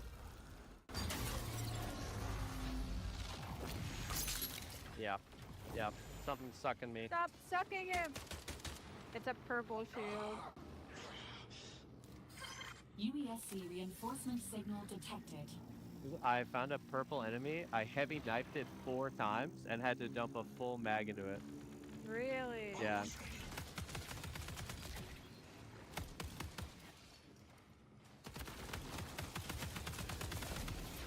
Okay.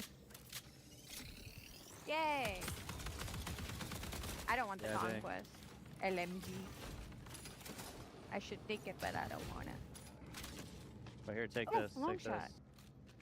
I'm saved. What's the question marks again? That are on the map? Oh, I think those are the players, right? Huh? Like Like this? the cash players? Yeah, I don't know. Players.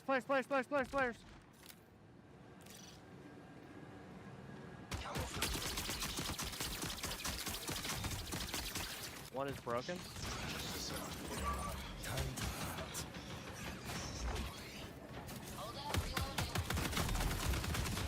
I'll get a purple shield. I knocked one. I knocked one.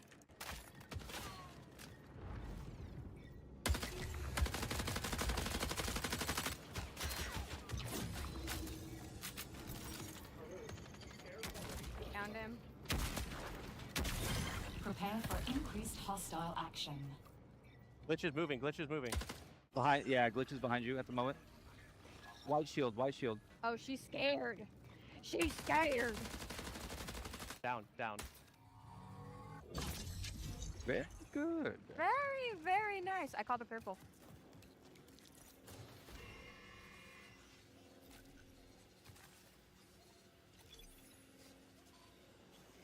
Yeah, I want the frickin' purple. There's a green on this Purple shield. Who has that? one. Me. The big items, the big drops, the stuff that's like really high value, they're like, I have to get this out. Doesn't matter if I'm playing Lucas or Void or Glitch. If I've got a better aim, I'm going to win. There's no other extraction shooter like that where I could have that kind of gameplay. When people find out about some of the secrets and stuff, they are going to lose their mind. Playing so far has just been refreshing, I'd like to say. Everything felt really locked in. This being sort of the next full Bungie experience is an exciting moment. The game is inherently fun. I just want to play more.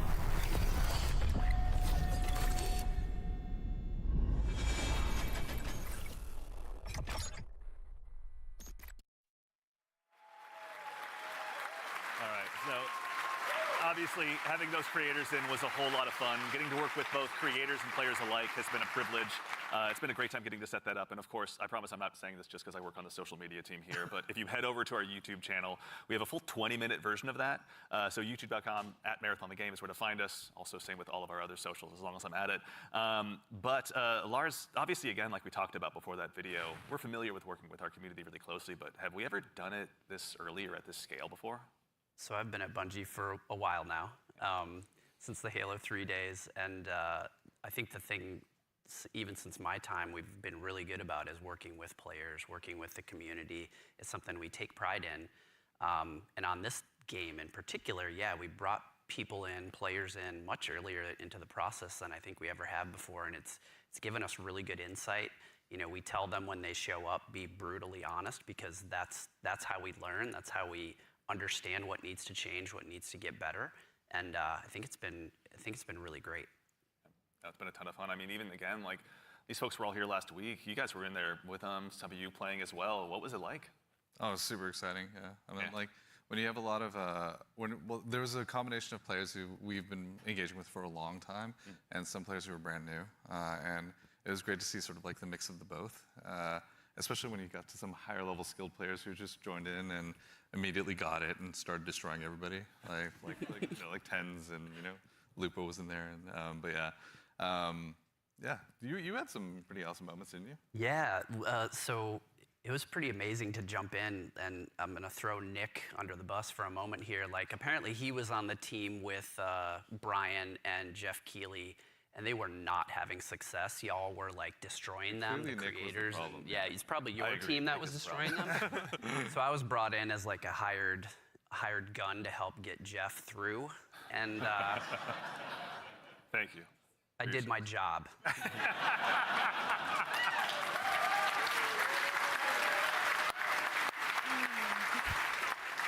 Mission accomplished, Lars. Yeah.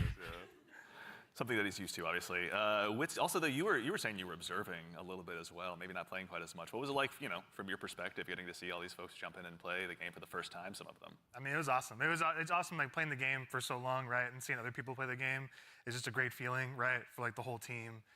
You get to see things that you designed for happen in real life, right? You see people who are like being hunted by other players that take refuge by like we're a heavily fortified area, and watching the UESC equalize a little bit. Moments like that was great. There was another fight that was like it looked so fun, but also hilarious, but also like really like it was like a great time, but also really tense. There was two there was 2 crews that were fighting under the dire marsh map. There's a bunch of tunnels and stuff like that, and they were fighting in the tunnels, and the fight was literally like almost 1 by 1s, like 3 and 3, like constantly moving towards each other and fighting in the hallway. The person in the front dropping meds for people in the back and changing positions, and that fight went into like little vents as well. So it was like this it was this hilarious chase that was like, it was super tense because you didn't know exactly whether you were going to get third party, and they were just the volume in the room kept on going up from those 2 crews because they were just like, when are they going to get flanked? There's another vent right there that could pop up from there. And they were shooting vents just like out of just pure paranoia. It was awesome to watch. It's a good balance to strike, obviously, yeah. And you, again, we were mentioning you got to play. Were there any other creators you got to dive in with? Oh, yeah, I was on a team with Valkyrie and Katamina, and we had a lot of fun. There was like a couple moments where we bunkered down underneath a greenhouse in the tunnels underneath. Tunnels are dangerous, and they were fun. But we basically created like a little claymore nest down there, and so we were baiting them down into it. And yeah, it was pretty successful. I'm telling you, the claymore strats are good. Yeah. Don't sleep on claymores. They're pretty solid. Yeah. Lars is like, I know. Yeah.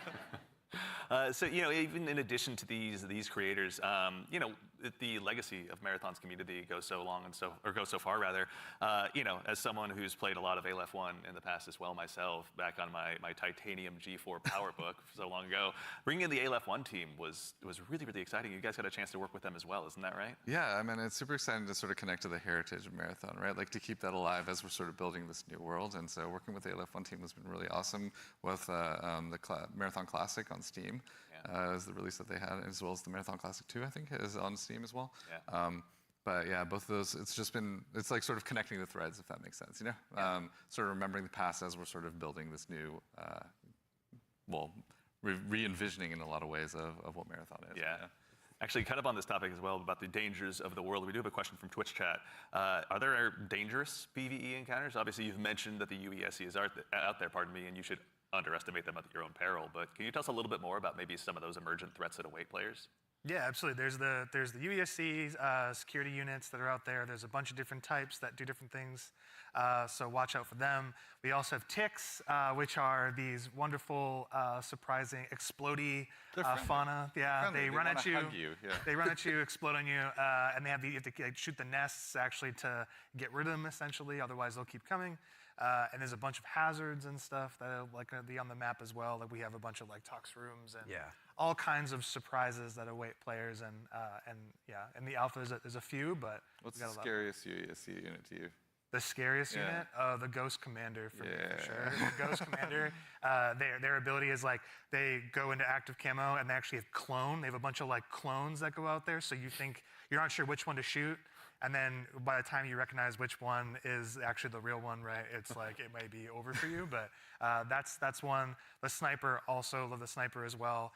We really want to have these prolonged sniper fights that are really great against the UESC. And if you manage to really push them and they notice you're pushing, they'll punish you for that too. So, like, yeah, definitely be careful of these units. Tread carefully. Not to be trifled with, right? And the recruits, honestly, the recruits, they have this rush down that they do. If you're not too careful in knowing where they're going to be flanking you and rushing you down from, like, yeah, we're purposely making them these formidable foes that you can't get treasure out of the world easily, and they're guarding it, and they're doing a pretty damn good job. And you can't ignore them either. Once they're on your set, you kind of got to figure out a way. Yes. Exactly. Also, too, we've got another question from, I believe, Shepsky. Can a team be composed of any number of runner types, like 3 Blackbirds, for example? Absolutely, yeah. Yep. There's no restriction on how you assemble your crew. You can all play the same. You can create a meme comp if you want. Or you can diversify a little bit, you know, and sort of try to use each other's utilities. But we've seen them all. It's been really cool to see kind of the different combinations we've seen. Yeah. But you may never know, like those 3 different like players that are playing Blackbird, they may have very different builds and what they're gearing towards in Blackbird, right?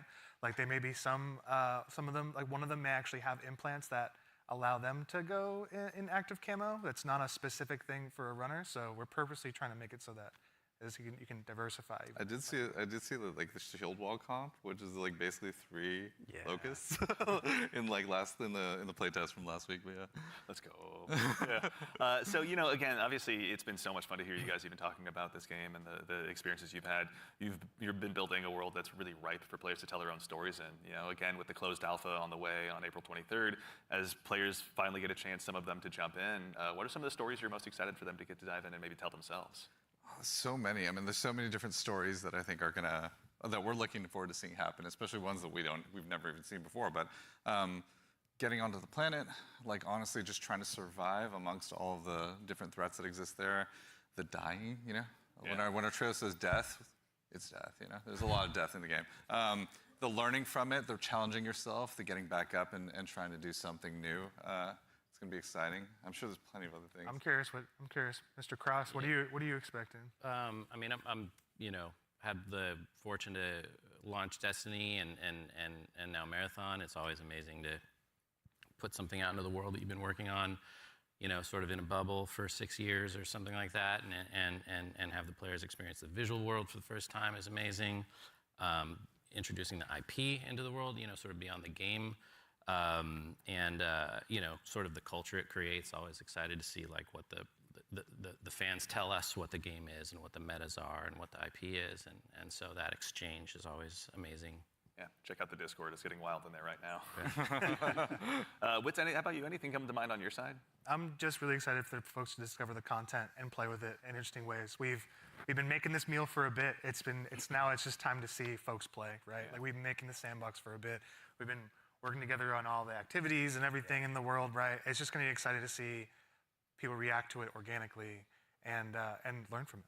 Yeah, very exciting. I'm also curious to see which runner will be the crowd favorite, out of the end. I have theories. I know you have many theories. Yeah. Well, chat, Discord, let us know. We'd love to hear what you guys are thinking. Absolutely. But that brings us to just about the conclusion of what's been a very action-packed show. So for starters, guys, thanks so much for being here today. We really appreciate it. Thank you so much, and thank you everybody out there. Like our team is literally sitting behind these cameras here, and they're amazing. Like you should give yourselves a hand, for putting together.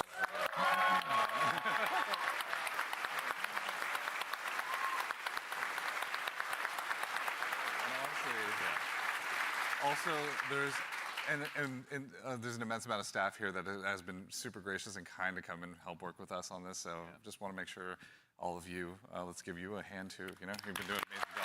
So thank you.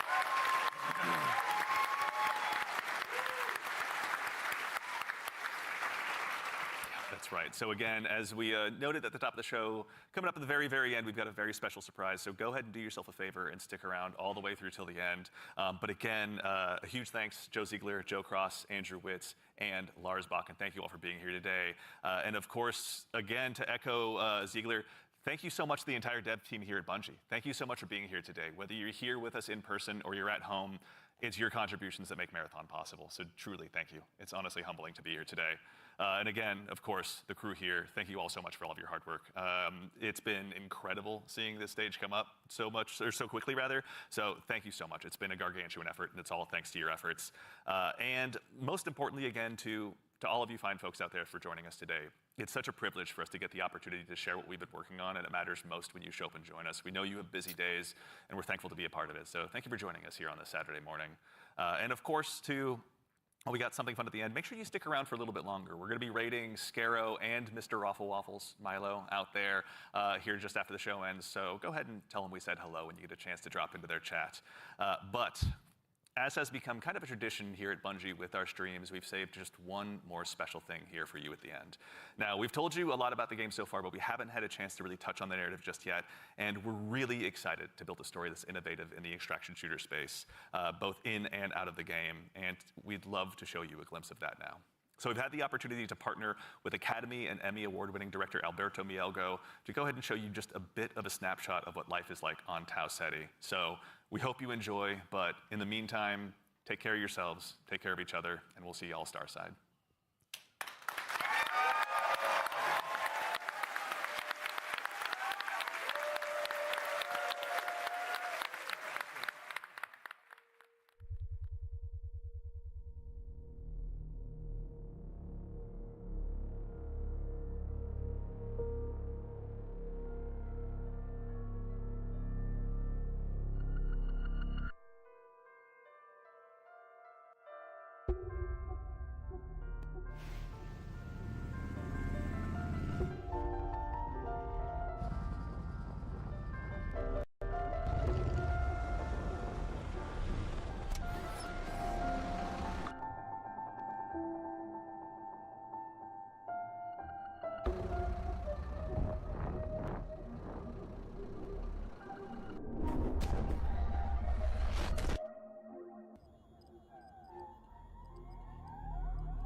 blocks of stone stand in the desert.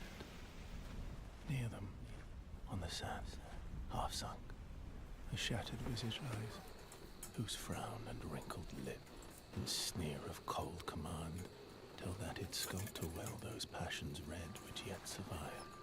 Stamped on these lifeless things, the hand that mocked them, lifeless thing that mocked them. And the heart that fed, and the heart that fed.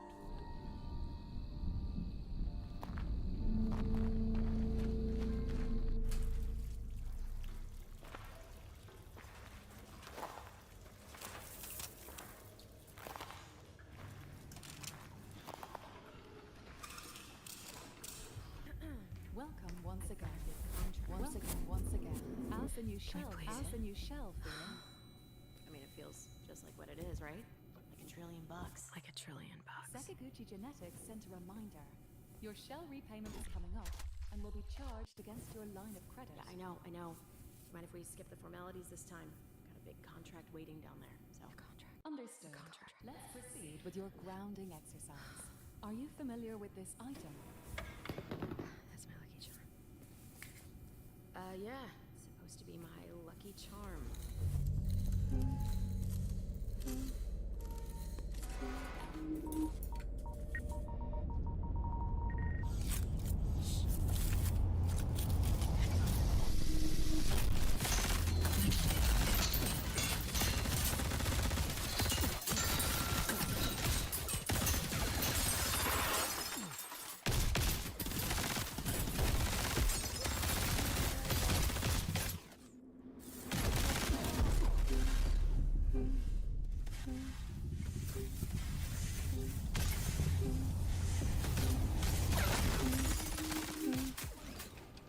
Can you identify her? Yeah, that's my mom. That's your mom. Now, You know that's consider your mom. this. Do you recognize this child? Who are you? I don't know. It's you. Really?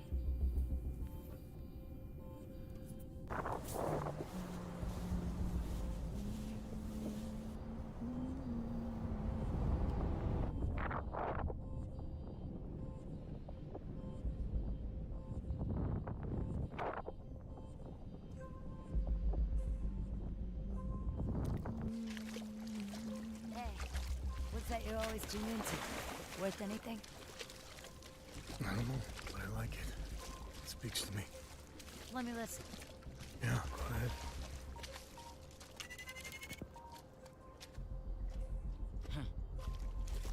You ever wonder what happened to these people? It's not my business. And this music is? You'll have a tough time finding a buyer. Good. It's not for sale. Give it to me.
pedestal these words appear. My name is Ozymandias, King of Kings. Look on my works, ye mighty, and despair. Nothing beside remains. Nothing beside remains. Round the decay of that colossal wreck. Round the decay of that boundless and bare. The lone and level sands stretch far away.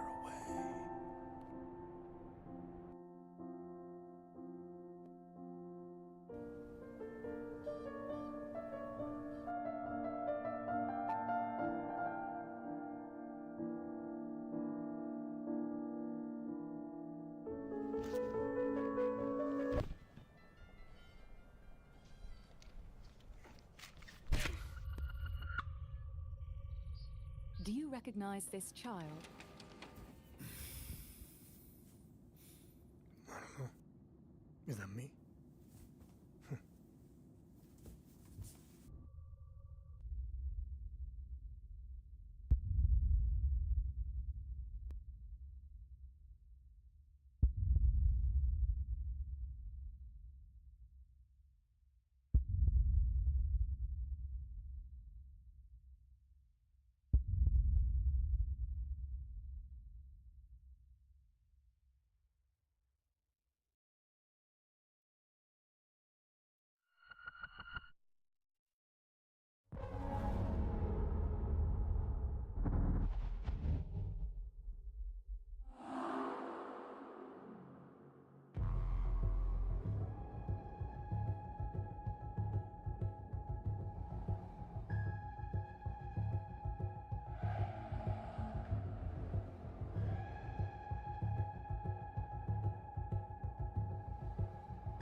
Okay, good stuff. That was a good view.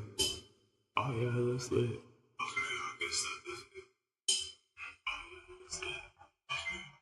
We'll have to put that on the hit list, so to speak. We might have to check that out sometime. Yeah, they got a lot of different videos, cinematic shorts, and all kinds of things. The reveal cinematic short. I think we've seen enough of them for a sec. Let me see. We'll hear more about it as it comes closer to, you know, them coming out. Yeah, you definitely want to root for Bungie. Been a long time since Halo. Let me see. So, besides them, the only other thing I really wanted to look at right here, right now, is they had a Triple I thing. Triple I initiative. Street Fighter. Okay.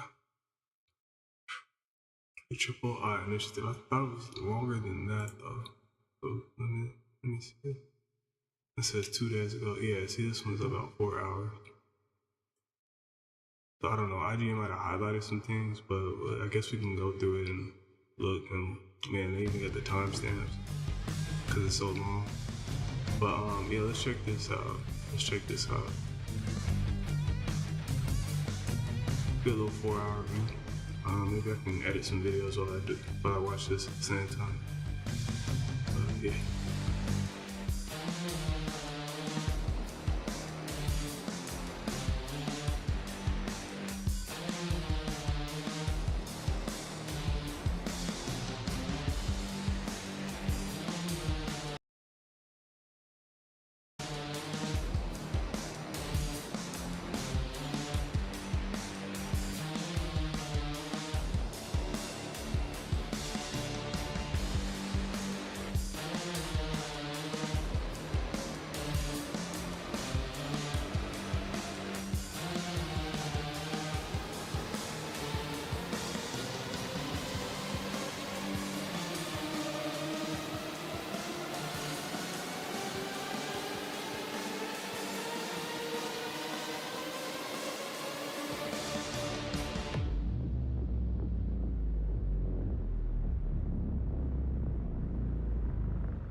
Just men.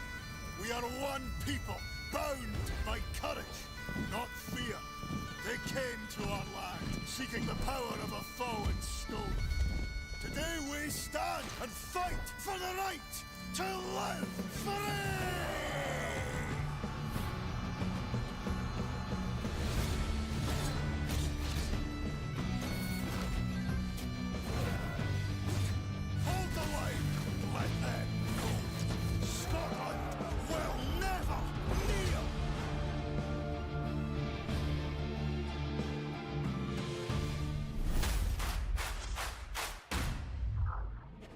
Got nowhere left to run. Heresy isn't a myth or a bedtime yarn. It's real. It's dangerous. It's what we fight against. The demons above, the beasts below. And the heretics within. You have everything it takes to really help Antioch. What do you want us to do? I won't lie to you. We're in a crisis. That's life in the Bishops. The apocalypse is always a couple of days away. You'll get used to it. Just remember that when you're a bishop, and the difficult choices come, save yourself. Abandon the false god. There are laws even gods cannot violate.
Pick up your camera. Show me what you truly see. I need to head up that mountain. My home's up there. That's not exactly walking distance.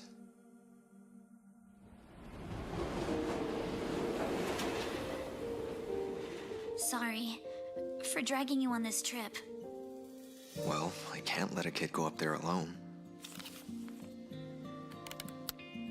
They say I'm fading away. If anyone should be gone, it's failures like me. Not someone with their whole life ahead.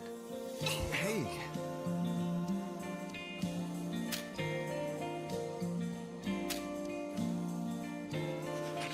Every star up there is a flame. If there's a god in the fire, would they see the moments that we capture? Even the ones that show what's in our hearts.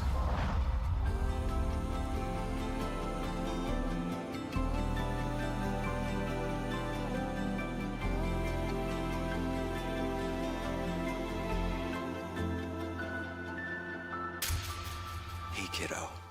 When you make it back, I hope you grow up strong. Even when your best isn't enough, try to stay brave. If there's something you want to keep, capture it so it stays.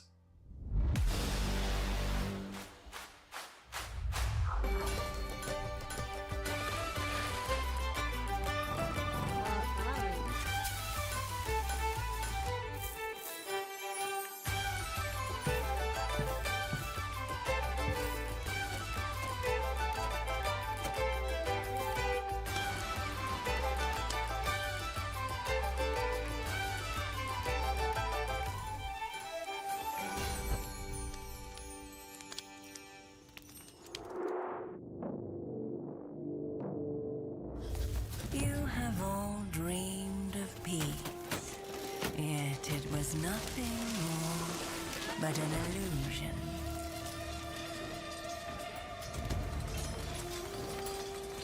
That is about to shatter.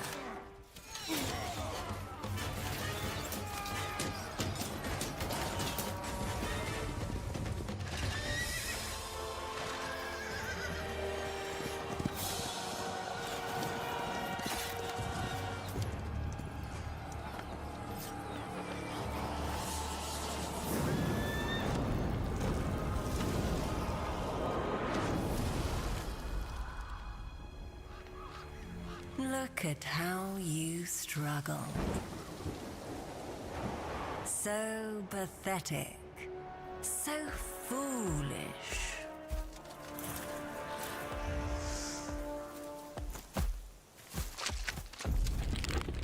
Not even death can bring you comfort.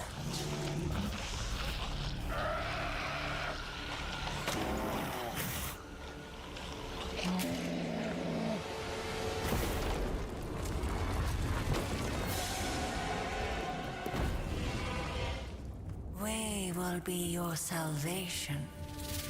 Don't resist your greatest desire.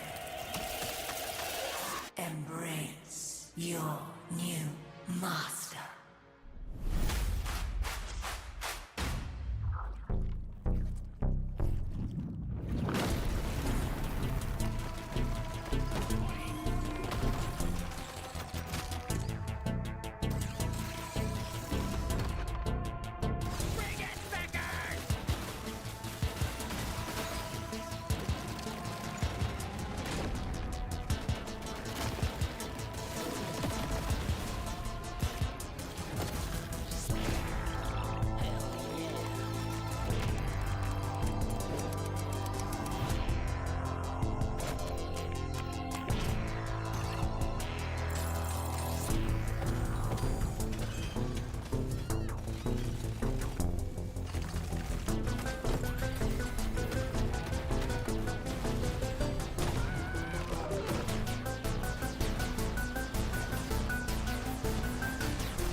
let's go through all of this once again. We have 3 days before the sun rises and burns everything to ash. And we're stuck in front of a giant river of lava. If we want to survive, we need to act now. We stick to the plan. You focus on researching a bridge to cross the river. I'll anchor it, fix the broken base modules, create radiation filters, gather resources, and rupidium. To create more alternative versions of ourselves. Are you sure they'll accept who they are? I can't worry about that right now. I need them to survive. The technician will help me fix the base, the miner can mine resources, while the botanist will provide food. We need more space to fit everyone. And besides, the miner has destructive tendencies, while the botanist is still in love with your ex-wife. The plan will work, okay?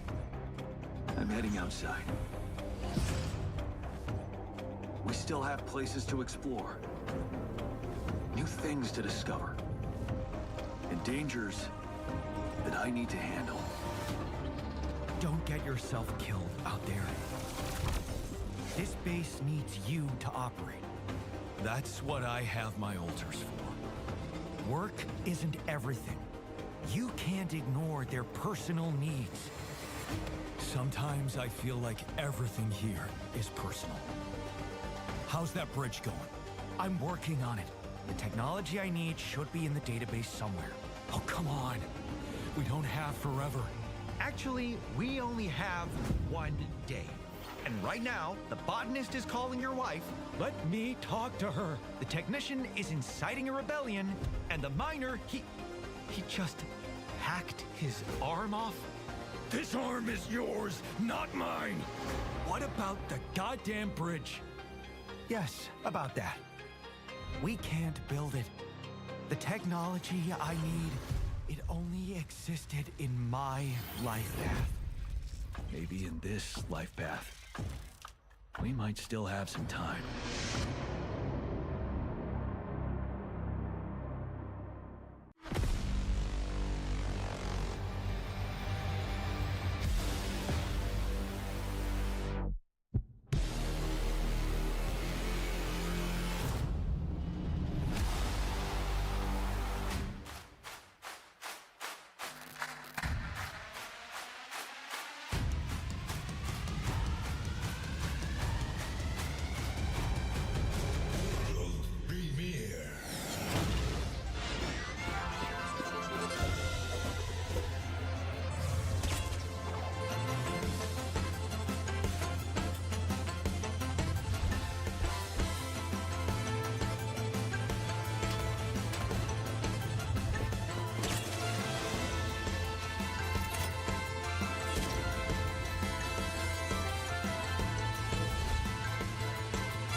When the journey gets tough, who'll answer the call?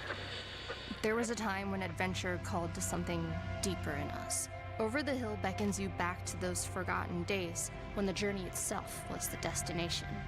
Find your grip as tires fight for precious traction on wild and untamed paths, where the earth welcomes you with its embrace, leaving its mark on metal and memory alike. In a world that's forgotten how to wander, find friends who share the same memories and the same desire to relive these moments of beautiful struggle, once commonplace, now precious and rare. Crest each summit to glimpse vistas untouched by the hurried world below. Frame these moments like Polaroids from a simpler time. Take care of your machine like it's more than just metal and rubber, because out here, they have a soul. When a friend struggles, we don't leave them behind. We pause, we lend a winch, and we get through it together.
In a universe more than 10 years in the making, a universe of strange and alien worlds, and some that feel a little more familiar. Something big is about to happen. A living universe where you decide your fate. From exploring the stars to commanding fleets, from mining, trading, and warfare, to building an empire that stands the test of time. And in a galaxy where power shifts, alliances matter. This summer, in X4 Foundations, the biggest single-player full universe simulation for PC is about to evolve. Diplomacy will finally be an option. Over the years, more and more players have embraced X4, not just as a first-person space sim, but as a deep, strategic, empire-building experience. We are very excited to today announce the X4 Diplomacy update for later this year. For the first time in the X series history, you will be able to negotiate, forge alliances, broker truce, and shape the fate of the universe. Not just through war, but through diplomacy. Will you seek peace, or power, or total dominance? The choice is finally yours.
Dancing in darkness. I don't feel like doing this today. I just want to sit inside and play video games.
They call them Easy-Rock. Ain't alive, but they ain't dead neither. Shadows. Eyes burning like the devil's own fire. If you hear their whispers, run.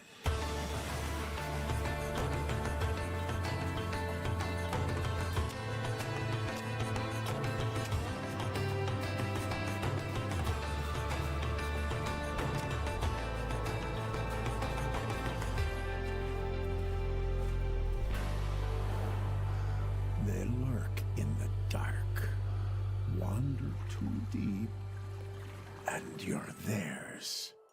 Shh. Quiet now. They're close.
Okay, you guys, I didn't know what to expect when I queued this thing up.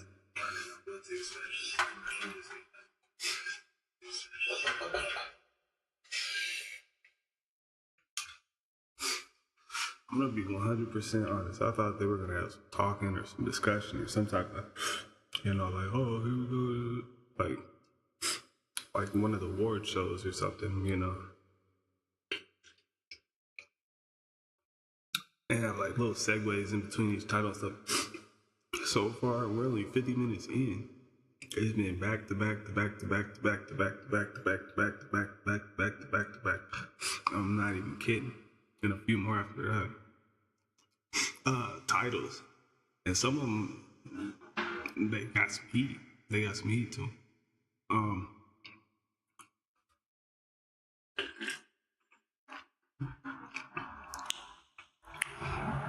Shucks. Give me a sec to absorb some of this heat that's coming up off there.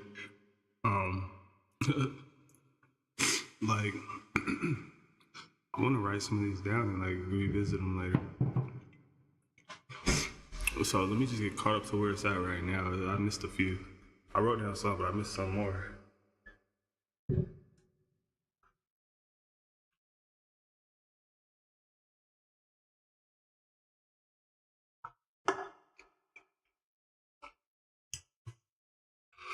All right. So yeah, there's some heat to attain in these videos. Here. The link's out there. Just look up Triple I Initiative. And it's like a 4-hour video. They just dropped a couple days ago. I'm just a little late catching up to it. I thought it was Sunday. Stuff was coming out, but it's here this weekend. So look, I'm gonna put it on BRB, and I'm actually gonna watch it on my laptop real quick and take some notes. Just until I get to the 50-minute point right here, and then I'll come back and resume this. Alright, so hang tight.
Authors, you've poured everything into your book. Now it's time to give it a voice. Yours. At Sunloft Media, we help authors turn their books into top-quality audiobooks, whether you're independent or signed with a major publisher. Most publishers don't handle audiobooks, which means you're missing an entire audience. We make the process simple. We'll send you an easy-to-use home recording kit, the same one used to record this ad, and we'll handle the rest, including helping you publish to the most popular audiobook platforms. The best part? Our pricing is right on the website. Visit sunloftmedia.com to bring your book to life.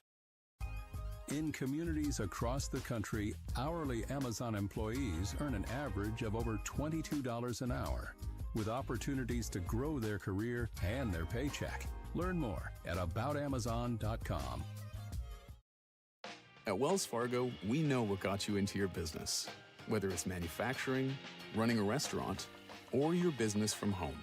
What you didn't get into your business for was banking. But luckily, Wells Fargo offers business checking, payments, and lending all in one place, in your neighborhood and on our app, so you can focus on doing what you love. Wells Fargo, you're good at business, we're good at business banking.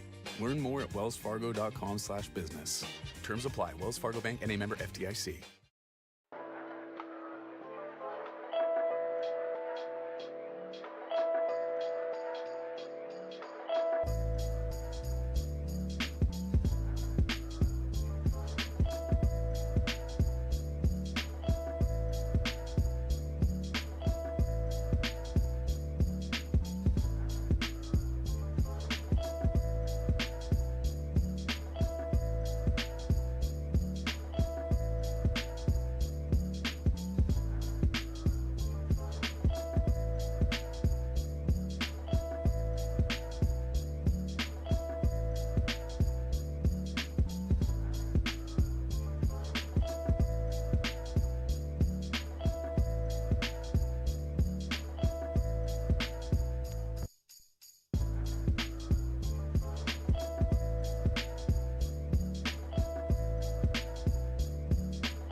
Je ne peux plus.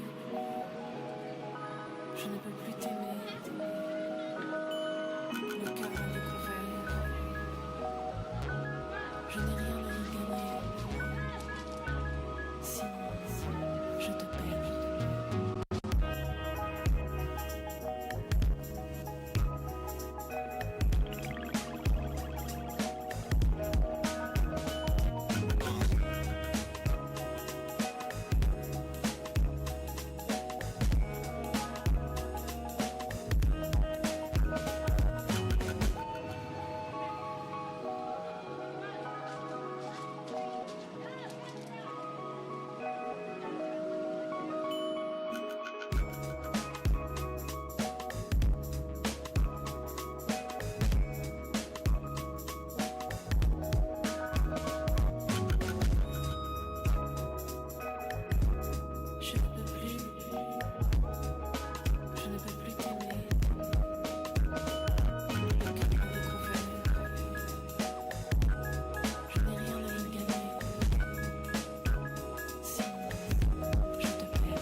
peux plus t'aimer.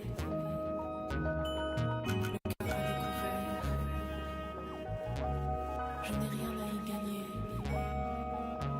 Si je te perds.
There's a new class of blockbuster drugs. Drugs like Ozempic. They're changing bodies. And all of a sudden, just the weight starts falling off.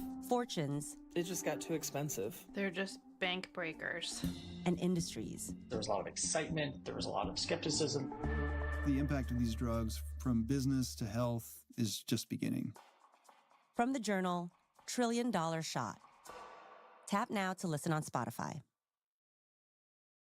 Think about the people who inspire you most. Guess what? They don't have all the answers, but they do know how to ask for support when they need it. Therapy is a great way to find that support. BetterHelp has experienced therapists ready to help you with challenges ranging from clinical issues to the stress of everyday life. And it's convenient, too. Build your support system with BetterHelp. Tap now or visit BetterHelp.com/Spotify Music today to get 10% off your first month.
Okay, yo, I'm caught up.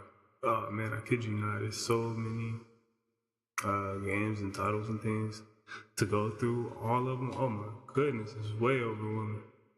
way overwhelming. But I'm just gonna continue to play the video here and just take notes as it goes. It's a lot, man. I'm not gonna hold you. Wow. Alright, oh, you got ads? Okay. I'll wait for the ads. Yeah.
Okay.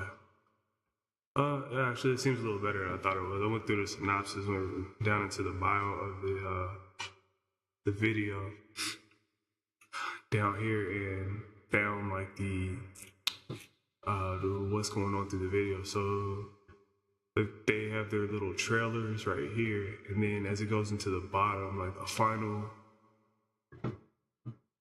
the first hour is just a whole bunch of trailers, and we're almost done with that, honestly. Like, we might have like 4 or 5 or 6. We might have a few trailers left, but the last 2.5 hours of this video are some of the like deeper insights of some of the games. It looks like little 20-minute rendition right here. This one looks shorter. This one looks like maybe 2 minutes, but this one looks like 10 minutes. That one looks like 20. That one's about 20. Yeah, and then they just like break down some of these titles, and these are probably like the bigger ones that are closer to being finished, and they like break them down further, or just show you more gameplay and stuff. So yeah, I mean, neat. You know, we went through most of it. We went through the bulk of it. I got some cool notes down. I'm actually gonna study the notes while we watch the rest of this. But a lot of cool stuff. There's a lot of cool games, and we gotta put some of them into the schedule. So that's what I'm working on. I'm trying to book time away and check my schedule and figure out when and how we can squeeze these in there. Cause yeah, that's what it is. All right. My star. Going back sounds tempting, doesn't it? But if we're always looking back, we'll miss everything the present has for us.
こんにちは、西木康則です。僕は最近 The Eternal Life of Goldman の作曲チームに加わりました。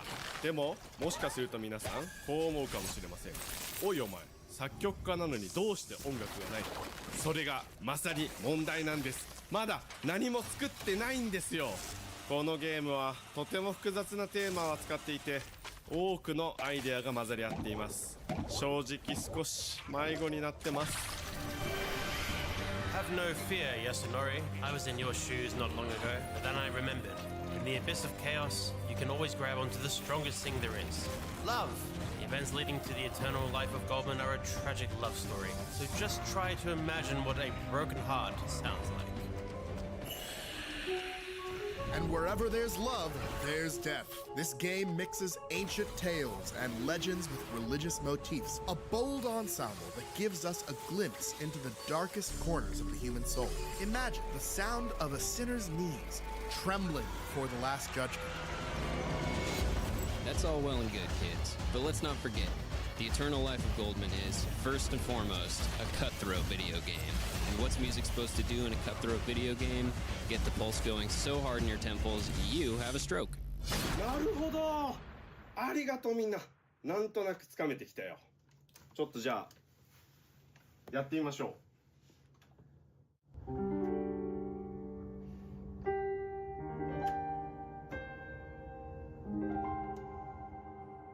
こんな雰囲気とかどうでしょう。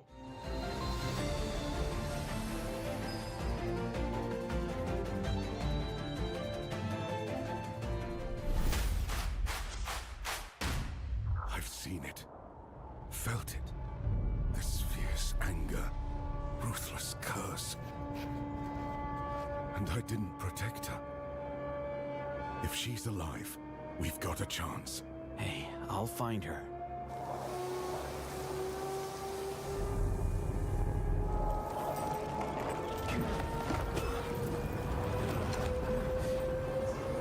You're alive. You're there.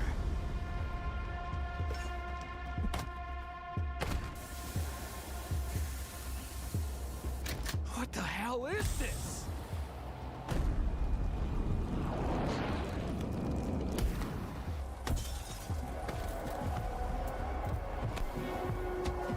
Stay back! He came down from the summit.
Let's go gambling.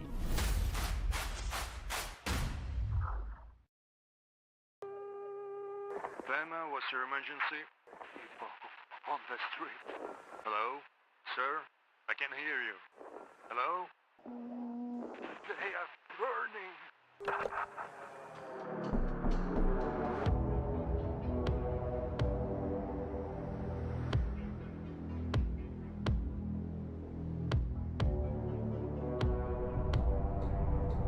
Unmask the visitors before it's too late.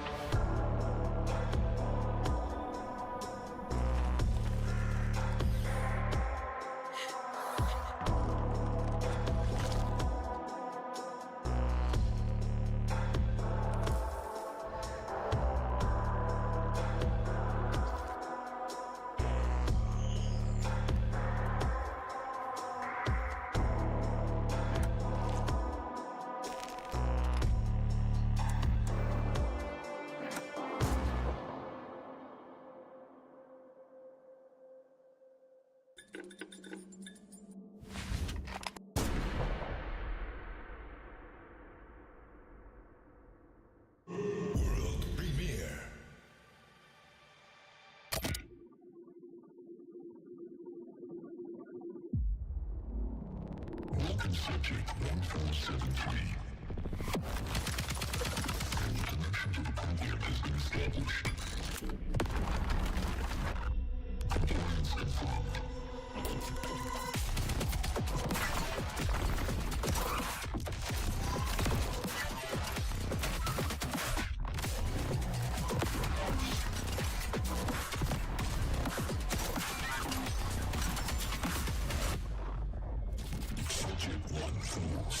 Outcome confirmed as death.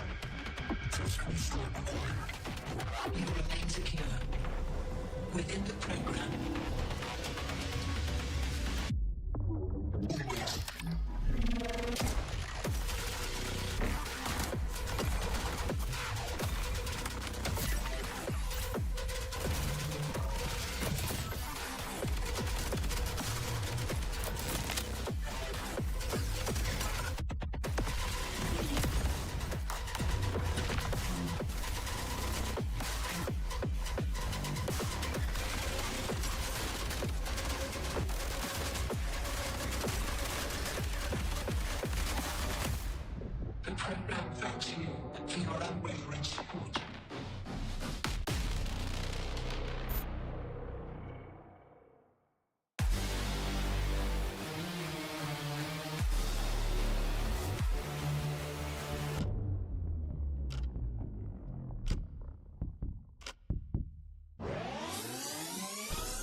Hello everyone, I'm Daniel, solo game developer and creator of Voidbreaker. You might know me from my previous work on the Entropy Center, but today I'm going to introduce my latest project, a high-intensity FPS roguelite that's all about destruction, momentum, and insane weapon modification systems. You remain secure. within the program.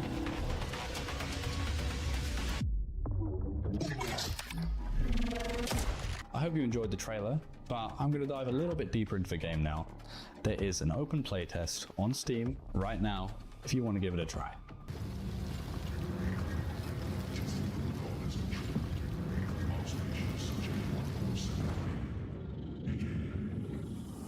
I was a video editor turned cinematic artist turned indie game developer. This is my second game after releasing The Entropy Center at the end of 2022. But now it's time to kick it up a notch. This game is all about movement and high-octane visceral combat that rewards aggressive and skillful play. You'll be dashing, rail grinding, and sliding through the chaos, taking on waves of relentless AI foes. But before we go any further, let's talk about the chaos that is environmental destruction. One of the most exciting core mechanics of Voidbreaker is its environmental destruction. I wanted to craft a game from the ground up that intertwined visceral destruction with intense FPS gameplay. Leveling buildings, blasting through walls, and wreaking havoc isn't just for show though, it's key to your survival. Hostiles that take enough destruction damage become staggered, providing an opening for attack. In this state, enemies are much weaker, and when taken down, they'll drop health and ammo, resources you'll need plenty of. You're equipped with multiple tools to wreak havoc on your enemies, such as an impact grenade, a quick and fast tool for destroying structures. You could destroy the support of a building, trapping enemies inside for easy pickings, or how about destroying the floor that an enemy is stood on to give yourself a bit of breathing space. Next, the gravity tether, a powerful tool that allows you to manipulate objects in the environment, launching them towards hostiles. Throw explosive barrels, singling out a specific enemy, or decimate entire buildings, staggering multiple enemies at once. The spaces in Voidbreaker are handcrafted sandboxes for you to maximize your destructive potential. Don't hold back, because the enemies sure as hell won't. Now, let's talk about one of the most exciting parts of the game, the weapon modification system.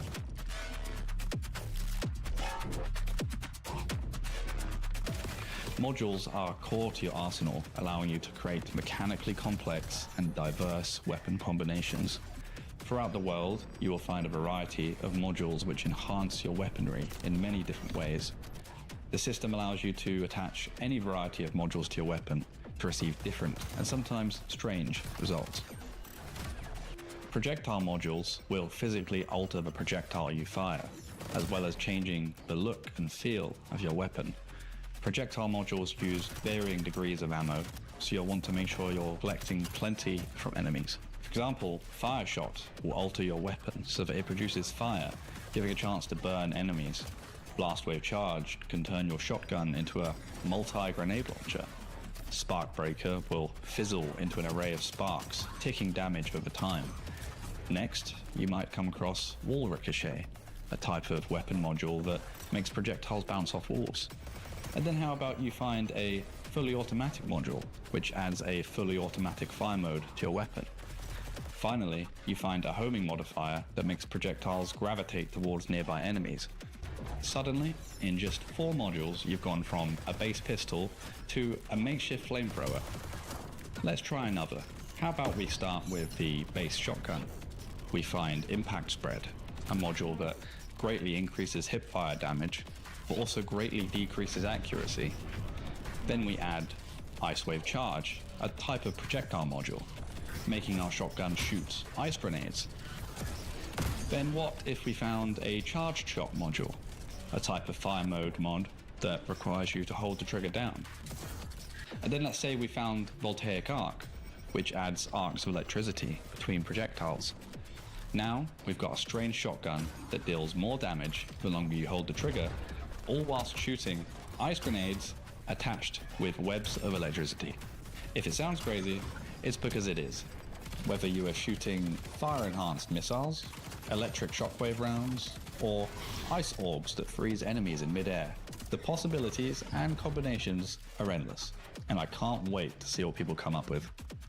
Eventually, your inventory space will begin to dwindle, so you'll have to use clever and strategic placement of invoker modules to open up more slots for your disposal. Repeaters are a special type of utility module that add additional repetitions to nominated slots. Remember that makeshift flamethrower from earlier? Well, Fire Shot will have a higher chance to burn enemies the more executions it has. Adding additional repeats to Wall Ricochet will increase the amount of times it can ricochet off a surface. So now, with a strategically placed setup, our makeshift flamethrower has become even more powerful. Each new weapon brings its own distinct playstyle and a unique inventory slot pattern, forcing you to adapt and experiment. A setup that works for one weapon might fall apart for another, so it's up to you to experiment and become a master of the module system.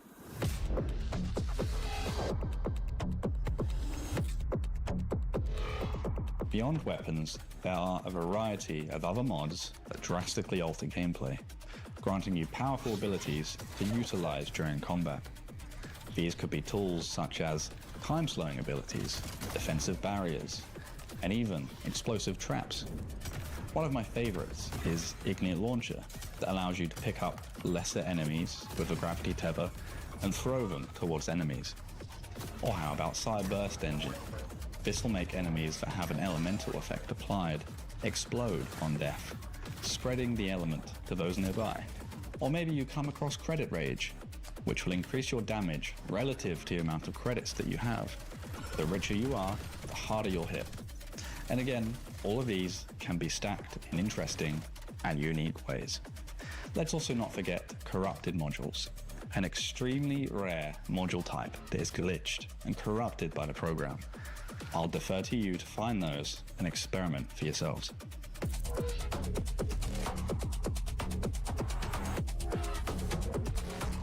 The possibilities are endless, and your experimentation and adaptability will be key to your survival in the world of Voidbreaker. The simulation will continue to break you down and throw new enemies and anomalies that stand in your way. Tougher elementally infused enemies will directly counter some builds, so strategic and preemptive planning and adaptability will be key to your survival.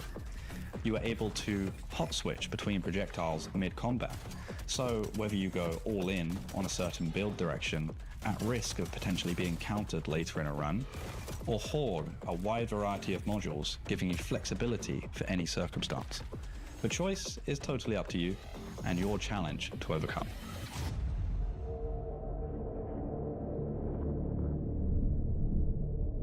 Voidbreaker takes place in a corrupt simulation. Players will take on the role of a prisoner captured by Idris, a malevolent AI being, who's hell-bent on keeping you trapped within his perpetual testing algorithm. As you progress, you'll uncover more about this world, piecing together the mystery of his origins, and perhaps even a possible chance of escape. I looked towards the pitfalls of current AI technology, the way artificial intelligence generates images that feel uncanny and almost unnatural. That philosophy has been a key part of Voidbreaker's visual identity, creating a world that feels like it's generated by a rogue AI that's desperately trying to mimic reality, but leaving behind those little imperfections, a horizon of uncanny liminal spaces ready to be explored, and lurking within, the unsettling creations of Idris, relentless, eerie beings with only one directive: to break you down.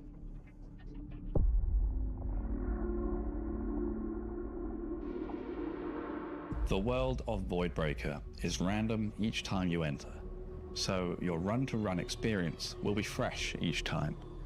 There are secrets, new mods, and mysteries behind every corner. Find unexplored chasms, secret caves, and remnants of other inmates before you. And when you explore that secret cave, the program will not generate that area again in future runs, giving an RPG-like experience to the exploration.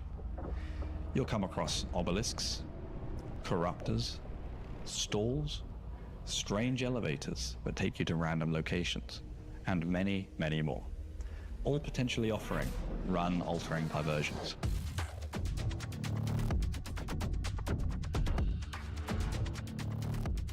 You are a prisoner of Idris, condemned to eternity within their perpetual testing algorithm. Escape isn't by choice, but a necessity. Before you lies a previous inmate, now corroded and minimized to a small piece of undying malware, a digital echo and unlikely ally.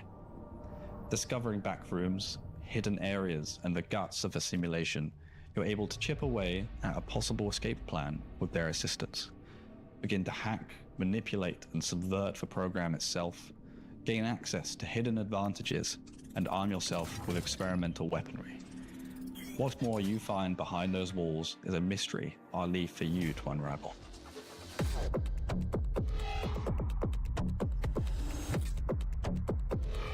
Voidbreaker is releasing in 2025 to PC, Xbox, and PlayStation. There is an open playtest on Steam right now if you want to give it a try. Please also join our Discord channel, share your thoughts, feedback, and your crazy builds. I'm looking forward to evolving the game and continuing to build it with the community. It's been an absolute pleasure to be part of a Triple I showcase. That's everything for now, so stay tuned for more updates, and I hope you enjoy your time in the world of Voidbreaker.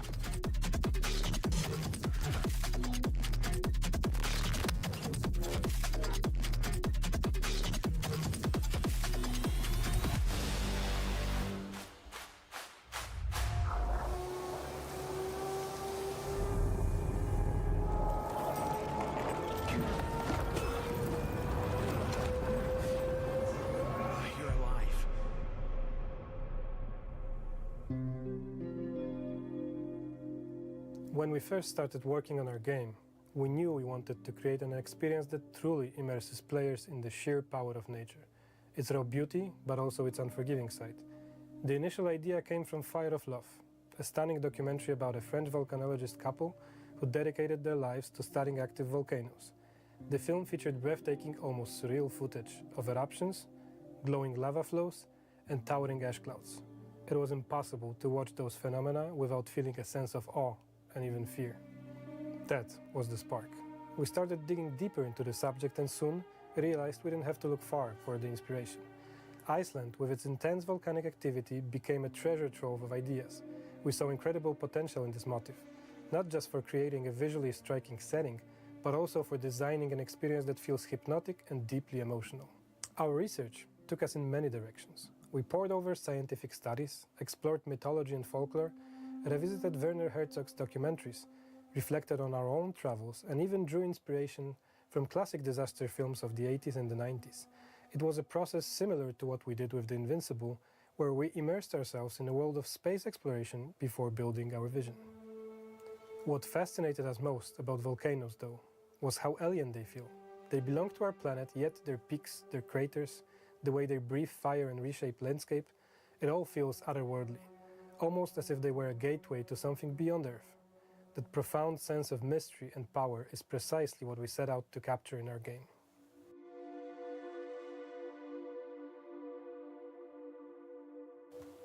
In our game, we'll bring to life the experience of being a rescuer, thrust into the chaos of a disaster of an unprecedented intensity. Players will have to make split-second decisions, constantly balancing risk and survival while navigating an ever-changing environment to save lives. Every choice will carry weight, shaping the gameplay in meaningful ways, but this world will be much more than just fire and destruction. You will uncover a reality deeply intertwined with volcanoes, one that will transcend human understanding, blending myth, mystery, and forces beyond science. The gameplay we create will be incredibly immersive, at times almost hypnotic. The battle against the elements will unfold not only in raging fires and volcanic ash, but also within the hub, a refuge teeming with survivors and other living beings. Though the game will feature mechanics reminiscent of shooters, its goal will be entirely different. This won't be about elimination, but rescue. The player's arsenal will include unconventional tools, such as suppression pistol, an extinguishing shotgun, and a firebomb launcher. Destruction will be just as crucial. An axe, a hammer, or even a well-placed kick will clear paths and open access to critical areas. But survival won't be just about brute force. It will require planning. Seismograph readings will help predict dangers, while inventions like the fire extinguisher will buy precious time against the advancing threat. The right tools will be crucial and could mean the difference between life and death. The hub will be more than just a shelter. It will be the heart of your operations. It's where you'll provide refuge for those you save, gather information about missing persons, and uncover the island's secrets. You will expand the hub and embark on missions from there, selecting the disaster zones you want to visit and choosing the right gear for the challenges ahead. It will also be the place where you upgrade your equipment, preparing for the escalating dangers that await. Time will be a crucial resource. Just like water, it will constantly be slipping away. You won't be able to save everyone, but you will be able to buy precious seconds by finding smarter, faster ways to traverse the terrain. Mobility will be just as crucial as strategy. The game will offer diverse traversal mechanics. Rope equipment will expand movement options and help save the precious time that will be so vital in this world, while retro sleds will allow for rapid navigation across hazardous terrain. In Into the Fire, the true challenge will go beyond the raw fury of nature. Mysterious adversaries will also stand in your way, and soon you will learn more about the forces lurking in the shadows.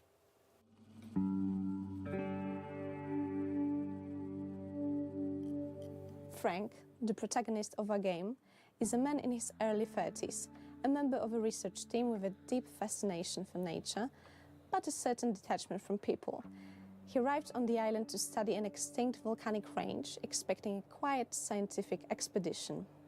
However, a sudden natural disaster will shatter that peace, forcing him into a desperate fight for survival.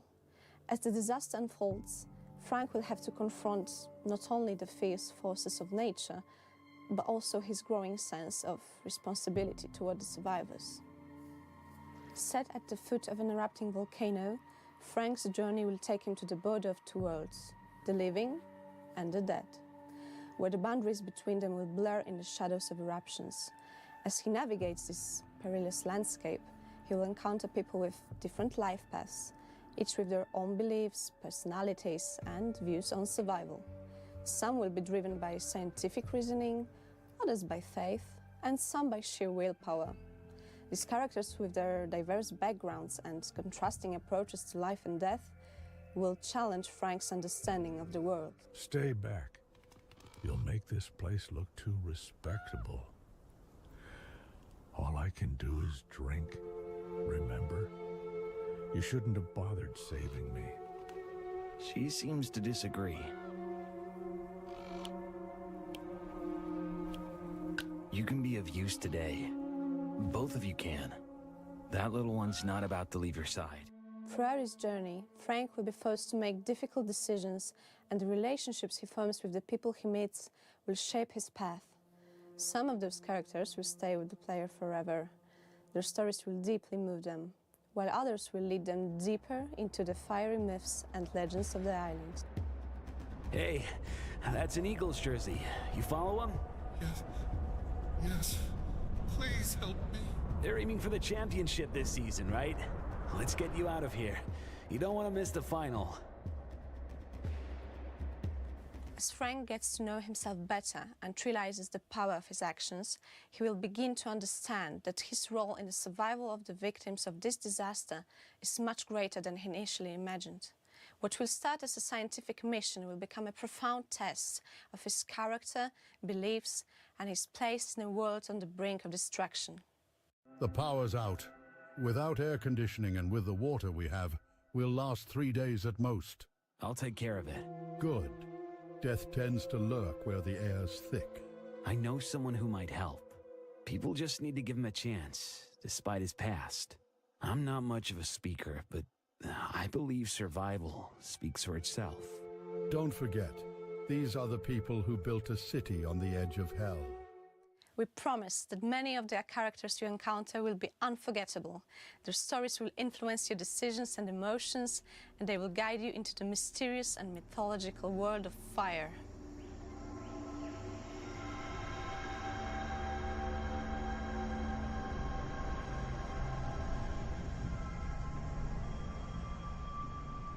In our game, you'll get to use a variety of fantastical retro-inspired gadgets. The great example of these inventive tools is the sleds we've shown in our gameplay teaser trailer. These unique sleds are designed to help you traverse the dangerous terrain. But it doesn't stop there. Our design takes inspiration from the groundbreaking inventions of volcanologists from the past. bold pioneers who, in their quest to explore volcanic landscapes, created ingenious devices like fireproof shields, specialized armor, and even boats designed to navigate rivers of acid. The retrofuturistic vibe is further enhanced by the music we compose, inspired by mystic beliefs. Our sound explorations are deep.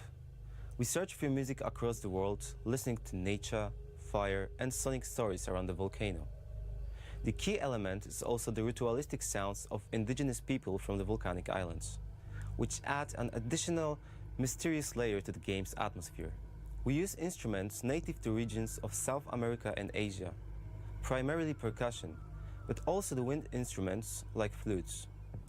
The music in the game evokes a wide range of emotions, but a very important element for us is nostalgia, achieved through the effect of a wobbly tape and use of analog system for recording.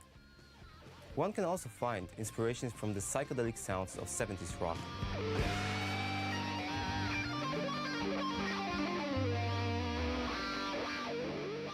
All this creates a blend of experiences and striking, profound sensations. We're cooking up a hot feast for you. Stay fast! He came down from the summit.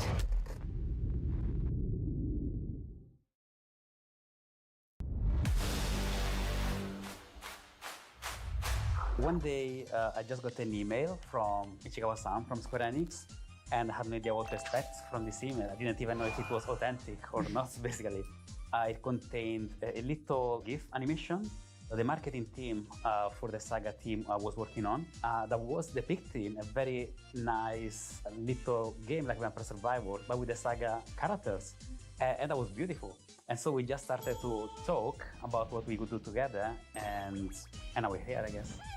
So I've always been very influenced by the Saga series when I make games or prototypes. For example, in Vampire Survivors, there are actually a couple of references to the Saga series that I wasn't expecting anyone to ever pick up. And instead, fans of Saga did pick them up and were very surprised and happy to see that there were other people out there who know what is about the series.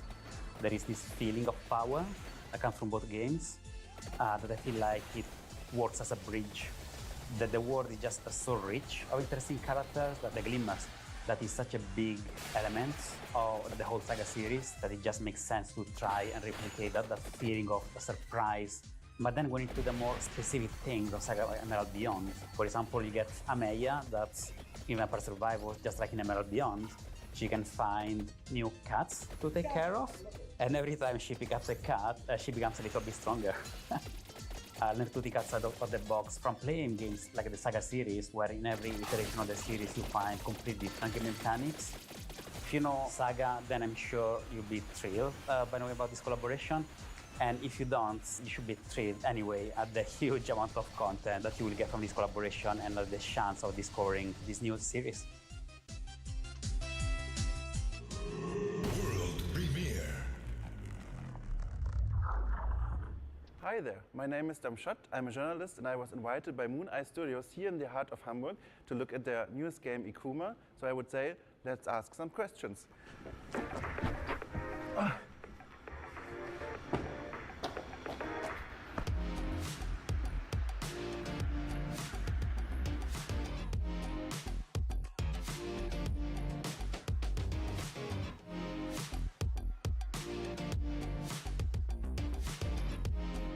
Ikuma is a narrative adventure set in the 1800s in the Arctic and looks quite fascinating to me.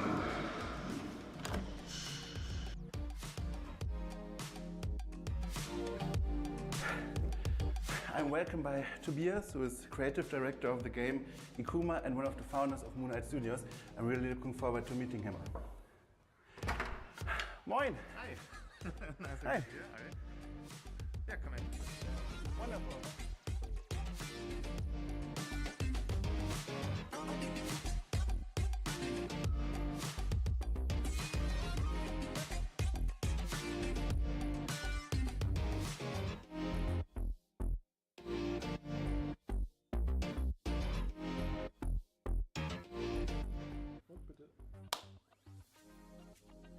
So what do you actually do in the game? Yeah, so the The core gameplay basically is still similar to Lost Ember, an exploration adventure. So it is based around exploring the world, finding its secrets, and following a story. Ikuma is more open world than Lost Ember. So the main part of the game is like an open world on this Arctic island, and you have to use not only different tools and instruments that you find on this island to just reach different areas, but also work together with your dog. And only together can you manage to survive on this island.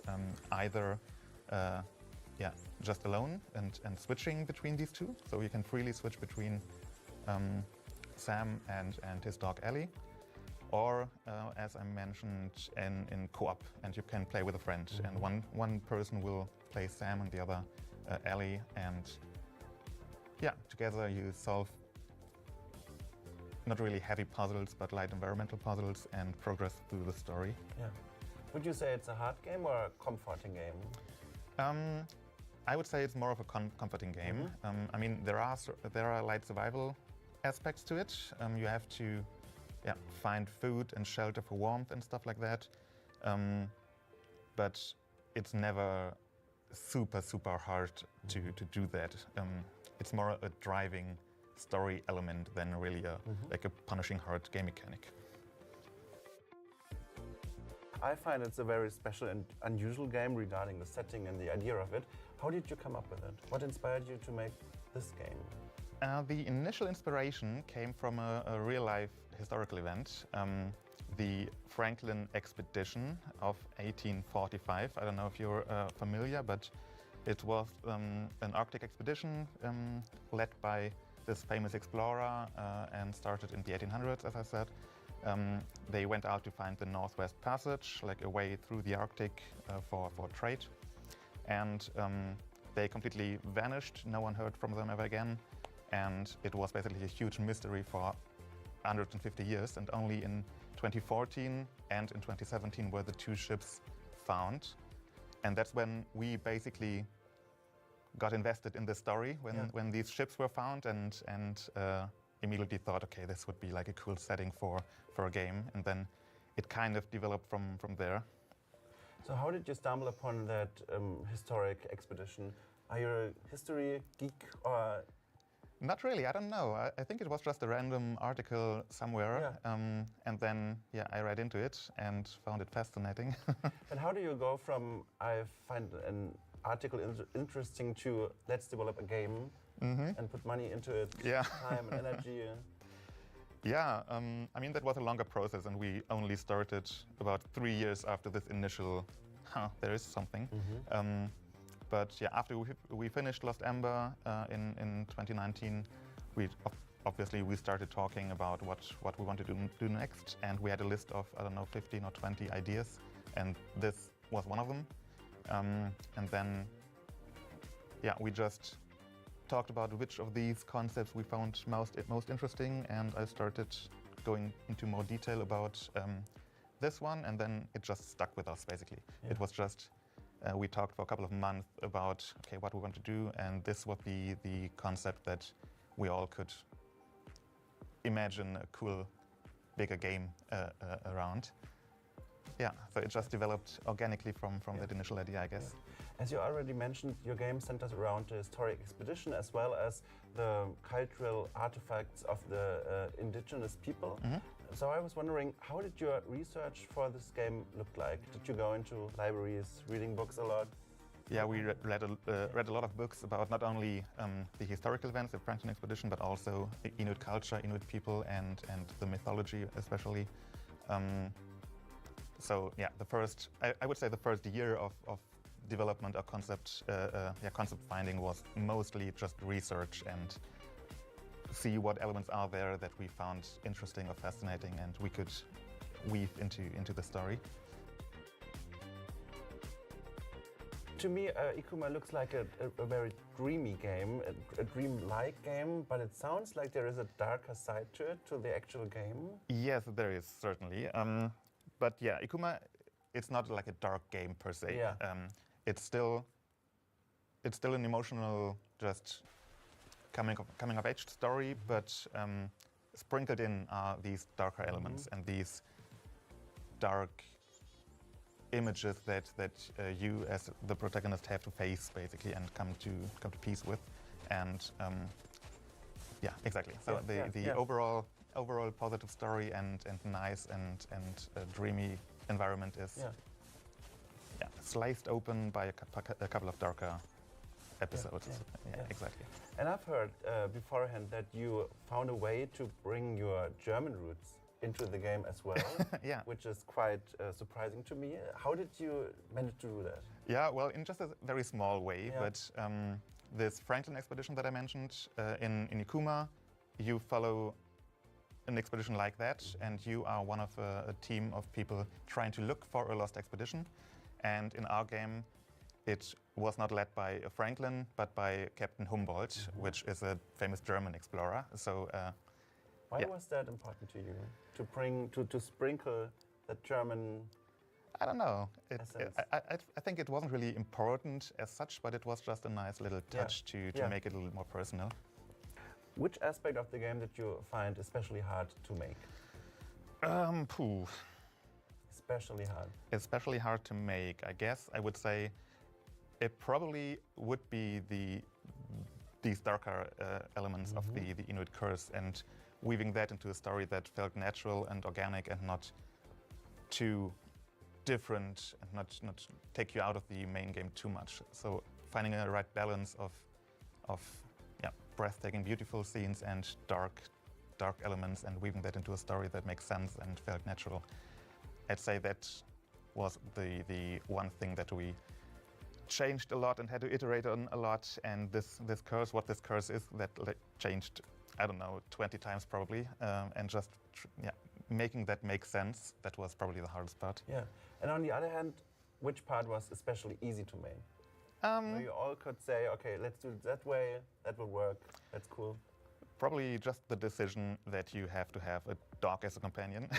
Like that was, it didn't initially start out as like a co-op game even, but that was a very early idea that we always thought, okay, especially after Lost Ember and making a game around a bunch of animals, we had to like include some kind of animals in this game as well. So pretty early on we decided to add this dog companion and to make it a playable character, and even having it like a co-op option in the game. That was always the one thing that we said, okay, it has to be a story of a boy and a dog that together form a bond, basically. Is there any connection to the fact that you do have a studio dog? Yeah, of course. Yeah, really?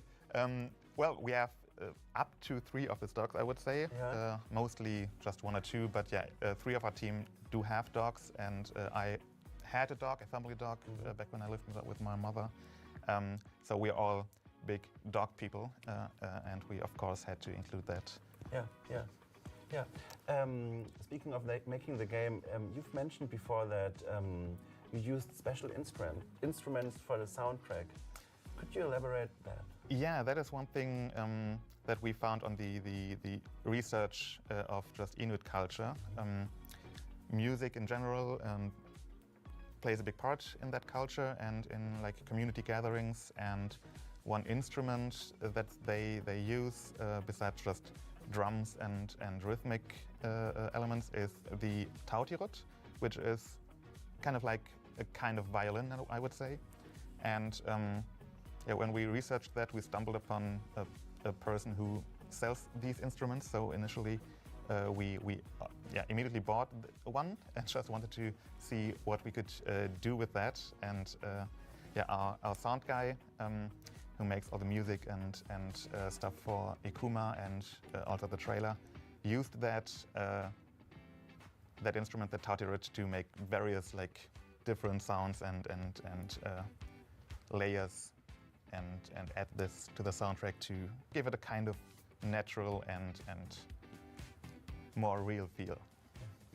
So putting all things together, you told me your game feels quite like taking a risk, because it's such a unique and uncommon game, such a unique setting, Does it feel like taking a risk?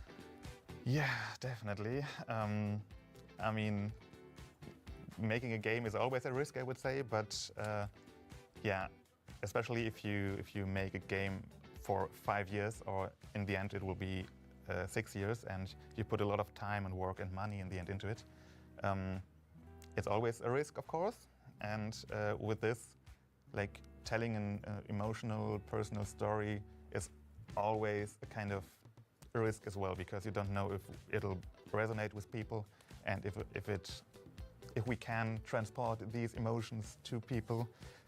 So yeah, it's definitely a risk, and I hope it'll work out in the end. Yeah. But that's why we were extremely nervous about this announcement and this, like, finally showing the world this is what we've been working on, and this is what we've been pouring our hearts into. And yeah, I'm really nervous to see the reactions of the world. Yeah. What do you wish for people saying after they played your game?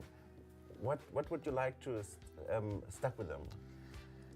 After they played our game, I think like the one idea that we want people just to take with them after the game is to believe in yourself. Like, one core element of the story is that our protagonist Sam, he grew up an orphan on the streets of London, and he didn't really have any kind of self-esteem. He didn't feel like he was worth anything. And through the story and through the companions he meets on the way, he starts to believe in himself and believe he can have an actual future with someone and find love even. So yeah, that's the core driving story element, I would say. Just believe in yourself. A question I was wondering all the time while I was traveling to your studio: how did you guys actually meet? The guys of the studio? Well, we met in university, where we studied game development, a Games Master program here in Hamburg. And our first project, Lost Ember, started out as our final project from university. And while we developed it, we realized, okay, we have something here, and founded the company around that, basically. Yeah. Have you always wanted to be or to become a developer? What inspired you to pursue that career? Yeah, it kind of always was my dream job as a child. So when I was, I don't know, 10 or 11 or something like that, I already had this goal of, okay, someday I will make my own games and create my own worlds, and I just never stopped pursuing that. What exactly happened when you were 10 or 11 years old, so that you thought, okay, that's my career, that's I want to become? I think the project that really started it was Zelda Ocarina of Time. That was my all-time favorite game as a kid, and I just wanted to create worlds like that, basically. So how did your way into the industry look like? Did you already mentioned that you studied here in Hamburg. When did you start studying, and when did you finish your studies? I started with the just computer science studies in 2010 it was, for the bachelor, and then I already specialized. You could choose different paths in the program, exactly, and I already started choosing all the game-related options, and then they had this game development master's program to really focus on games and not all the other computer science stuff. And then that started in 2014, and that's when I met the other guys, and we founded Moon Eye. Yeah, and you published your first game, Lost Ember, in 2019, which became an award-winning and best-selling game. And here's a tricky question for you. I was already wondering also while I was on my way here. Despite the fact that it was such a hit, your first game, did you make any mistakes along the way while developing that game, but you now said, okay, let's not do this again. Let's try to learn from these mistakes for developing your new game? Yeah, that's a good question. I mean, we certainly made a lot of mistakes, and I guess that's unavoidable developing games, and I probably would say we have made a lot of other mistakes with this new game, but there were a lot of things that we set out to not do again with the next game. And for example, just the reason why we started marketing this game so late this time. With Lost Ember, we started basically from the first day on. We posted concept art and whatever on socials. But the game changed a lot over time, and the initial art style wasn't the final one, and the initial characters didn't end up in the game. And still, even after release, we saw a lot of like press articles and posts using the very, very old art with the wrong characters. So that was one thing that we said, okay, this time we only start really marketing the game when we know how it'll look like. Yeah. And yeah, what else? I mean, when you develop a game for that long, like with Ikuma, as well as Lost Ember, we already have been working for 5 years on that, and things change a lot. And the game that Ikuma is now probably is very different from the initial concept and the initial idea. So yeah, but this time I think the thing that we did better this time was just that we were aware of these changes to come, and we weren't afraid to just say, okay, let's just cut this and try it another way, because last time we tried to cling to certain elements for too long, and yeah. Yeah. So your game is scheduled for 2026. What's left to do? What's left to do? A lot of stuff. I mean, what we have at the moment is the world does exist. The world is there, and I would say the first act of the game is pretty much done, and the second act, this main part, is a lot of content is there, but a lot of content, and especially story content, like the dialogue, the cutscenes, and stuff like that, is still missing. And same with the third act, which is shorter, but still a lot of the actual content is there in pieces and elements, but not put together yet. So we have about a year left to do that and to put everything together, and then obviously test everything and hopefully not have too many bugs in it. But just fleshing out this content and putting it together, that's left to do. Yeah. Good luck with that. Thank you. Yeah. Do you have any last words for the viewers out there? Any last words? You want them to know, you want to say to them, that's your chance now. Well, I suppose, of course, if you like the game, you liked what you saw, you can wishlist the game now on Steam, and you should also be able to wishlist on PlayStation. Follow us on whatever socials, TikTok, Blue Sky, or whatever, if you want to keep up with the game and the development. We will regularly post updates of the game, and if you have a dog, pet it for me. Top, oder? Top.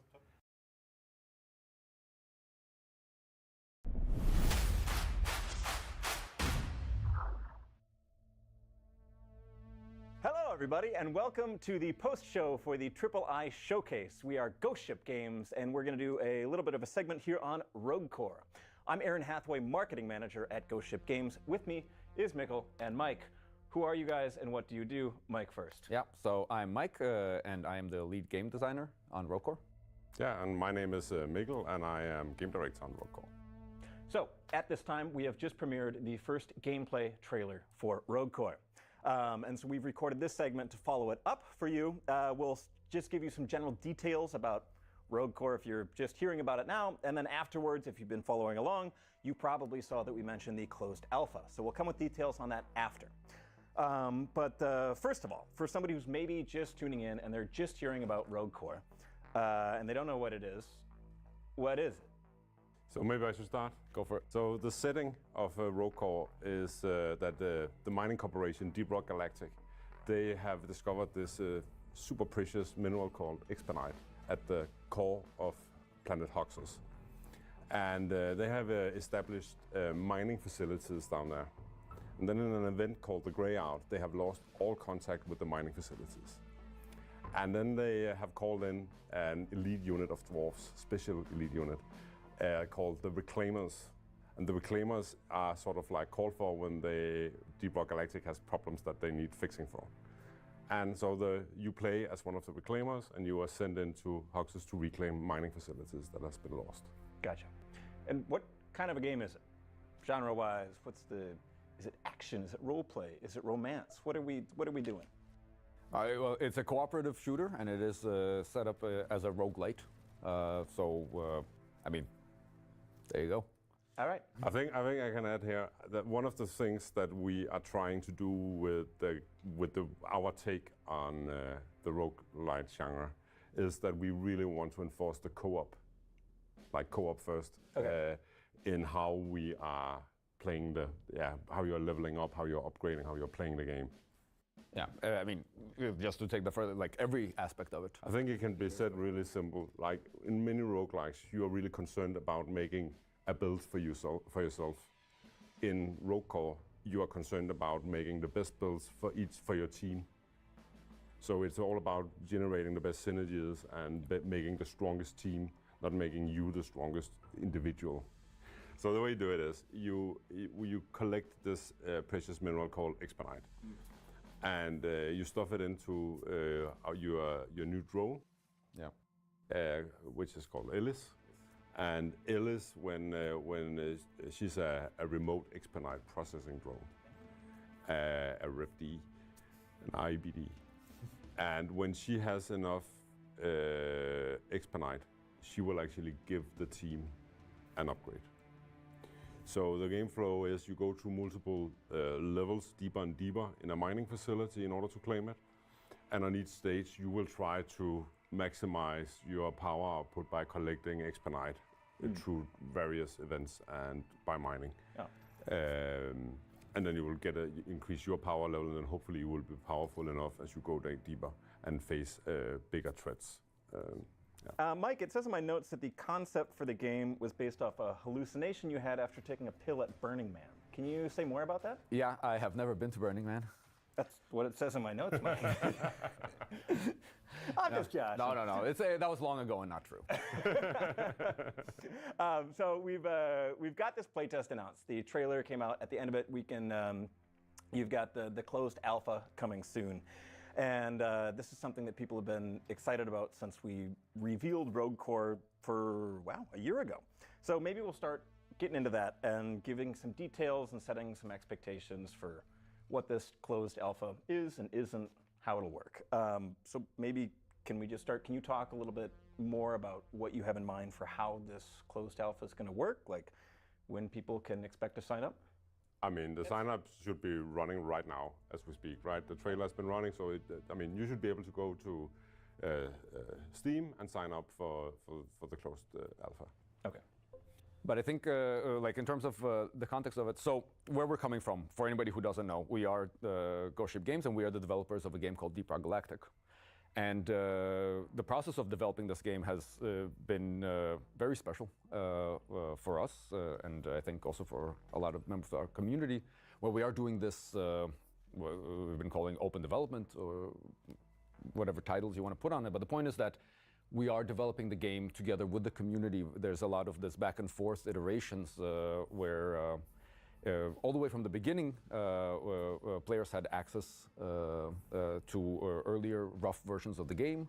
Of Deep Rock Galactic. Of Deep Rock Galactic, exactly. And we are planning to have a very similar process with Rogue Core. We are, of course, trying to still figure out, because, I mean, the times have changed. We're a different company, and this is a new game. And also the audience is a bit different. But still, so in that sense, this closed alpha is us launching this open development process for Rogue Core. So this is us inviting players who are interested in seeing what it is that we are making. So this is not kind of something that we're not trying to show like, hey, come look at what we've done. It's instead, it is an invitation to come and look at what we're making, come be part of it. And the game is going to change and grow and kind of like morph as this process goes. Yeah. And it also means that when we start inviting people into the closed alpha, it is not going to be sort of like, now it's ready, now there is like a finished closed alpha version of the game you can go and test, right?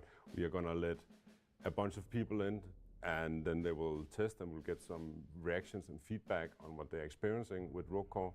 And then we will continue developing, making updates to Rogue Core, invite more people in, and vice versa, right? And then the game will develop like that. Yeah. But that also means that when people are coming into Rogue Core for the first time, it will probably be rough around the edges, right? I mean, it is not going to be a polished. I mean, that's not where we are with the game. Not at all. And I think that people should not compare our closed alpha to other closed alphas that they have experienced, right? Because this is a closed alpha leading up to an early access. Yeah. Right. So that's just to set the stage of how early we feel we are in the process of developing Rogue Core. Yeah. So this isn't like this is 90% done. We just got finishing touches. This is like we're working on it. We're figuring this out. Come and test it. If this is broken or weird, let us know. Yeah, 100%. What was it about? I mean, Mike, you mentioned earlier with Deep Rock and starting in early access there. What did you get out of that made you want to do this again with Rogue Core? I think, and the thing, just to clarify, the thing I'm talking about is not even early access. It's before early access, right?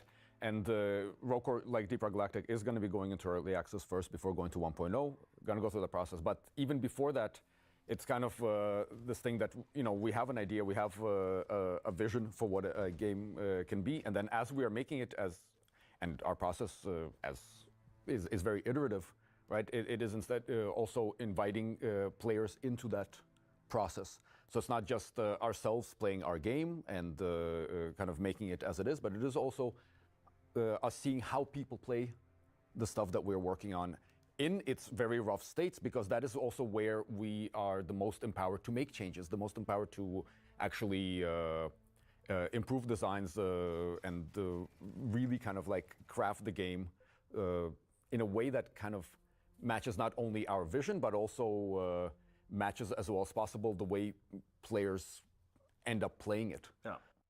What about, I mean, in the timeline of Rogue Core's development, why do the closed alpha now? Why not earlier? Why not later? So, I mean, I'm a strong believer that we need to do this before we're comfortable doing it. So I don't know if that makes sense, but it really, I mean, it is like if we were comfortably opening up and let people in, we would not honestly be saying that we wanted feedback that we could actually utilize in the game development of Rogue Core, right? So that is why we're doing it now. We're doing it when we still feel that it is risky and we don't have all the answers and the game is still under development, because we honestly want the feedback from the community. We honestly want to have a journey together with our audience in developing Rogue Core. Yeah. So yeah. Mike, earlier you mentioned that this closed alpha sort of marks us going into open development with Rogue Core. Can you talk a little bit more about what that's going to entail, what people can expect when you, I mean, if you're not super tuned into game development or whatever, when you say open development, what does that mean? What more, or what are we doing differently? What's coming out of Ghost Ship then? Sure. So I think, and I don't know how other companies approach this, so I don't want to speak for the industry as a whole, but for us, what this means is that we start, we have a build of the game. We work on it, and I mean, this is our process already now, right? Where we work for a few weeks, we create a build of the game that has maybe some new features that we want to try out, or something we want to get in, and new enemies, stuff like that. We do it, and then we play it ourselves here internally at Ghost Ship Games. We talk about then like, what we experienced, what we like, and then we make plans based on that. Again, kind of like Mikkel was saying, we do not have this like super planned out roadmap thing going on. It's instead like, key points that we're trying to hit as we go along. And then with the open development, the main thing that is changing here is how many people get to try out the things that we are working on. So the process wouldn't completely change. The idea here would be that we work on the game, we have a build, then that build goes out to the people that have access to the closed alpha at that time, right? And then they get to play, we get to see how they talk, we get to play with them. For example, for us, very interesting are the conversations that people have, not just with us, but also with each other about the game, right? Because that's also where we can glean like Because it's not just about getting requests from players and then trying to like make a task list based on that. Yeah. It is instead to kind of like see how people are playing our game, and from that try to figure out what it is that we need to make that game even better. And so therefore, we would go through this process, and based on that, it would influence what we are going to be working on next. Then again, we're going to work some more. At some point, we're again going to be in a state where we are ready to have players play the game, and again, we're going to see, okay, now we've made all these things, give it a try. Yeah. Let's see how that works. It's not. We're not going to let in everyone when we start having the closed alpha run. We're going to let in a bunch of people. We're going to test, and then there will go some time will go by, and then we will invite more people. So it's not going to be. There's going to be one day that is like the big day where maybe the first one will feel big for us, right? Of course. But after that, we will just like have this happen, like all the way up until early access. Okay, so that is to say, if we, when we run this closed alpha, if you see a big block of people talking about, oh, I got in, and you haven't got in, don't worry. That doesn't mean that we singled you out and said you don't get it. We're just going a few people or some block at a time. And I guess that's also a bigger logistics thing, because like you said, when Deep Rock was an early play test, it was like, oh, sweet, a dozen people want to do this, and now, hopefully, Rogue Core gets some thousands, tens of thousands, who knows?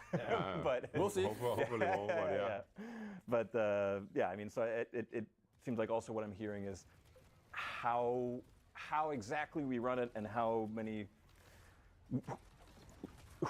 people get let in and at what interval kind of depends on, are we talking 30,000 people or 300,000 people interested in playing? It's also a matter of us actually being able to manage the feedback that we get. Exactly. And so if we let I don't know 500,000 people in at once, it's like we are gonna miss everything, right? I mean, it's gonna be impossible for us to follow the discussions and the feedback. So yeah.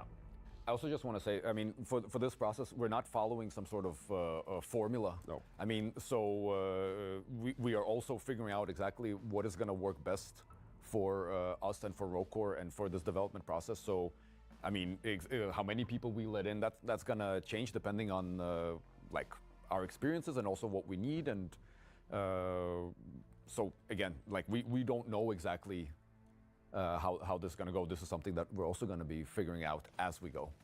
Cool.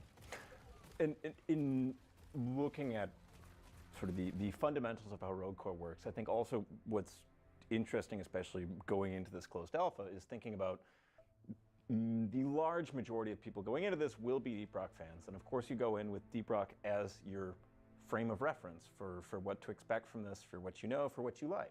And I guess I'm interested in hearing your guys' thoughts on sort of the, I guess, expectations management, or sort of the feeling of knowing like that we're going into something that is, yeah, inspired by Deep Rock, but also in a ton of ways like really different. And what are your thoughts or feelings on, I guess, knowing that there will be people going in and saying, oh shoot, this isn't what I ordered, or like this is so different. What's the sort of, how do you guys feel or manage those expectations? I don't know how we manage them, but they are there, and they are not. I mean, you shouldn't come into Rogue Core expecting to play Deep Rock Galactic 2 or something like that. If we are doing stuff that is drastically different from Deep Rock Galactic, and hopefully, people who play Deep Rock Galactic will also appreciate getting a different kind of game experience when they play Rogue Core, right? And we have that feeling that, well, if you want the Deep Rock Galactic experience, well, go and play Deep Rock, right? I mean, and now we are making a Rogue Core, which is different. It has a different feeling. It has a different vibe than Deep Rock Galactic, right? So I don't know. People need to follow it, and then they need to set their own expectation. But they're not going to get Deep Rock Galactic. They're going to get a game that takes place in the same universe, but it is going to be different. Yeah. In terms of those differences, those new things, are there any particular features or aspects of Rogue Core that you guys are really excited to see people get their hands on and hear what people think? I mean, gameplay mechanics, weaponry, enemies, physical setting. For me, perhaps the single most exciting thing is this whole co-op power building aspect. This thing that as you do as a team, it is really kind of like one of the cornerstones of Rogue Core, and I'm very, very excited to see how players actually start working with the system, how they start working with each other, and how that's going to work. It is challenging, and it is going to be challenging for players, right? Because suddenly you are not just sitting there and minding your own business, and you need to be happy if your teammate gets the good upgrade. Yeah. I think like one of the kind of things that will help with this, and that I think that we need to work towards, is to kind of foster this mentality in the players that the goal is the completion of the mission, and not making yourself as powerful as you can or getting what you want. But it is instead like, what do we need to do to complete the mission, right? That is the goal. And that is something that then the players can kind of like have as a shared goal. Now, we should probably wrap it up, but before we go, if there's anything people take away from this, what should folks know? If you're just hearing about Rogue Core, or if you've been excited for it for a while and you want to get involved with this close alpha, where do you go? What do you do? What should you know? So go to the Steam page, or go to Steam and search for Rogue Core or stuff like that. There you can sign up for the closed alpha. There you can follow the game to get our beautiful newsletter written by Aaron Hathaway himself. Oh, Mike. And there you can also, of course, wishlist the game as well. You can go to our Discord. It is the same Discord as Deep Rock Galactic. The two games share a Discord because we expect them to share a community and all that stuff. There is a Rogue Core part of the Discord. You can also, if you're into Reddit, there is a subreddit. It is a separate one. It is called Rogue Core. Yeah.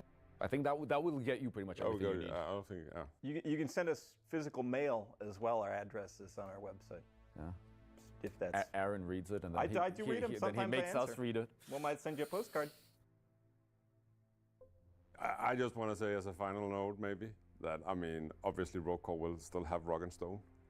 Yes. So yes, the Reclaimers are still honoring Rock and Stone. So that's great to hear. Yeah, just if we were wondering. Well, that'll do it for this time, and just want to say on behalf of all of us at Ghost Ship Games, thank you so much for watching. I hope you've had a lovely Triple I showcase experience, and we'll see you soon on the internet talking to you about computer games. Bye. Bye, everyone. Bye.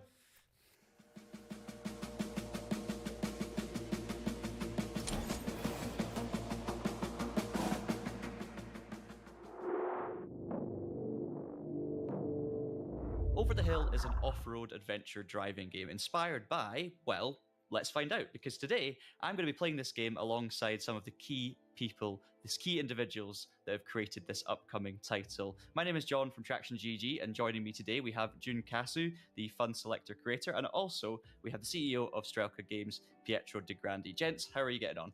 All good. Excited to be here. Thanks for having me on, John. I'm excited to be here. I've been looking forward to this moment for a while. Over the Hill, obviously, I'm a big fan of your previous games, Art of Rally, and Golden Lap. And this just sounds like my kind of thing. It sounds like a kind of more chilled out, relaxed version. And in this showcase, we're basically just going to play through the game. We're on a multiplayer server together, so you guys are going to basically show me around and probably tow me out of some swamps and stuff. And we're just going to chat a little bit about the game. So, first of all, June, I'd quite like to hear a little bit about what kind of inspired this idea, because I know this is something you've been kind of working on for a while now. I think it's like subconsciously playing some off-roading games like SnowRunner, mostly SnowRunner and Spin Tires, and then just like appreciating the really good design of all these old off-road cars, like the nice square bodies, sharp lines, like the old rally cars, which I really like. So this was kind of a natural progression, I guess. And yeah, basically started one weekend. Was working on a bunch of prototypes, and then they were all not going too well, and then I just got inspired to make something like this, like just driving off-road cars in big landscapes, and yeah, it was super fun. So we just kept going, and then now we're making a full game. That's cool. I mean, I'm already getting stuck in the swamp here, so it's challenging. Just to say that I managed to get out. I can see this is already going to be like one of the themes of this is basically helping out your friends. Just call for help. We can winch you out. I'm definitely going to do that. I can just winch to Dune and just let him drag me around. Thank you, Dune. So I can talk with John without having to bother about driving. So how you said one weekend you just kind of had an idea. How long has this been in your mind, Jude, to do something like this?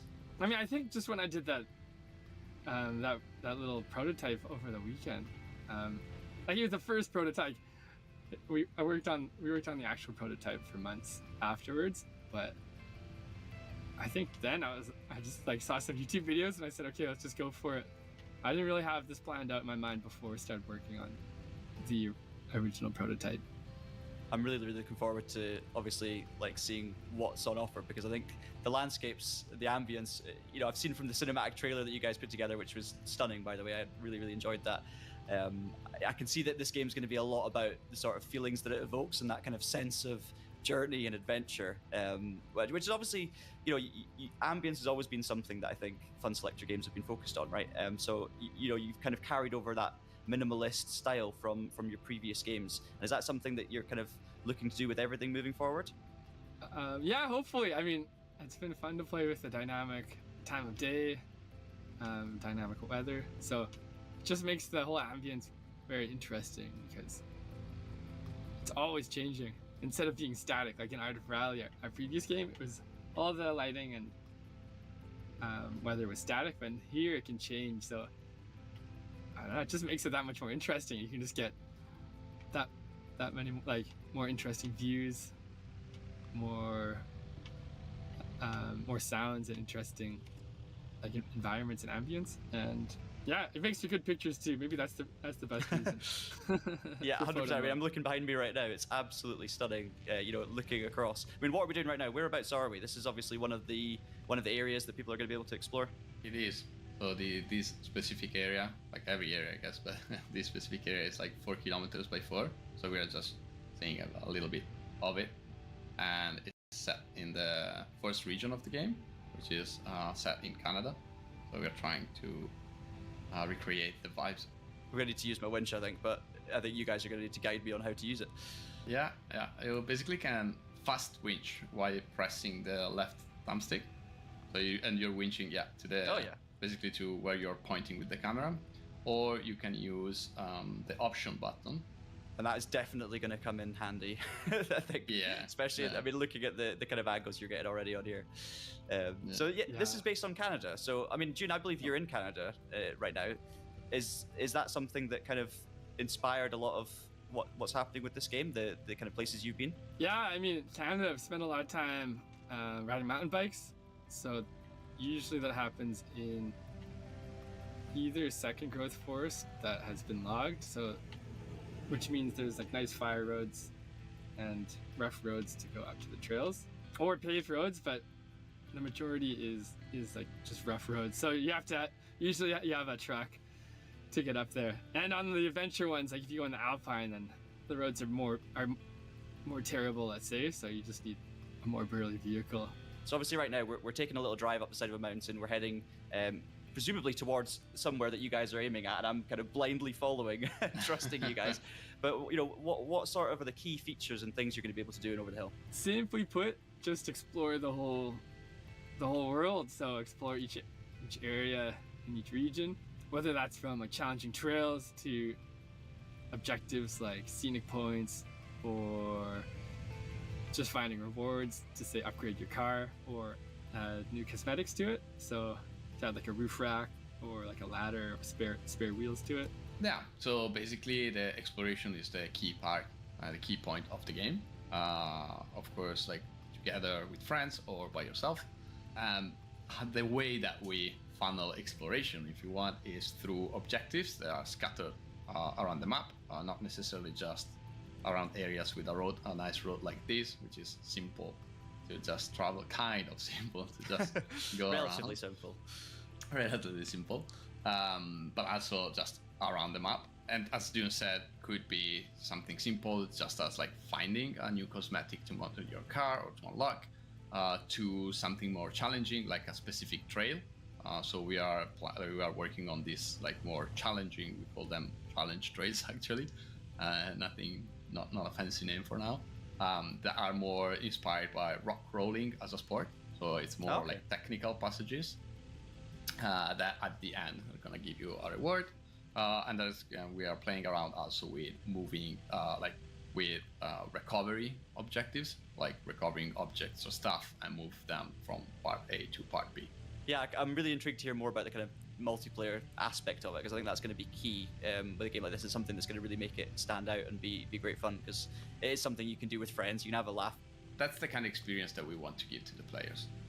Just, spending quality time with your friends, but even just with yourself. Like Over the Hill is meant to be a relaxing game in a way. So it's meant to spend some quality time going around, enjoying the environment, and being a little bit challenged while driving, and also being silly with your friends. I mean, playing with Dune now is behaving, but playing with Dune is always fun because it's the biggest troll you can imagine. Never. I can see the sky kind of going pink as well, so you've almost got that sunset feeling, and then it's obviously dynamic.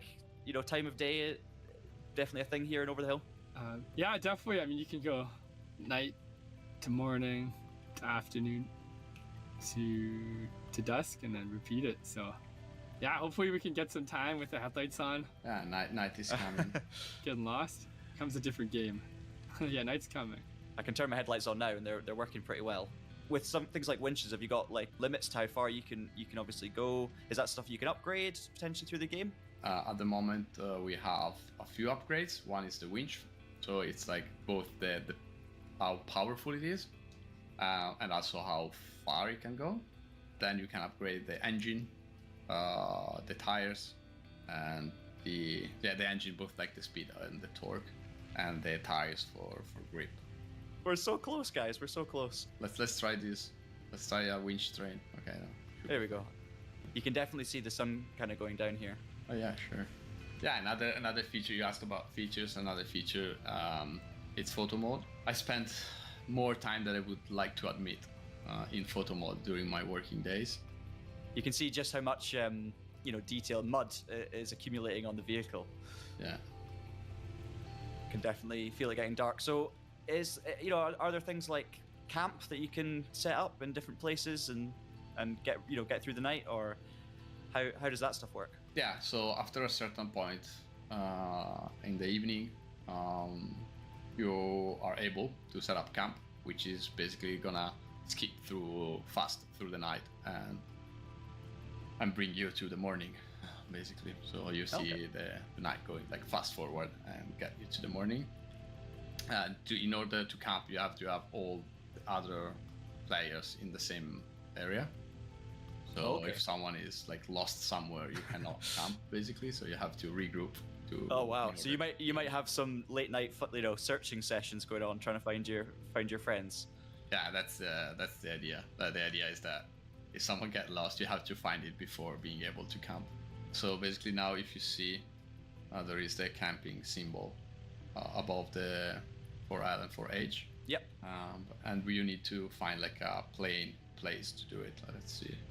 So then I'm assuming you mentioned 4L, 4H. That's like a gear ratio. So I'm assuming that comes into the kind of physics of exploration and trying to use your vehicle to your advantage. Yeah, it's very intuitive. Like if you know a little bit cars, like in a way that 4H, like it's the normal gear ratio.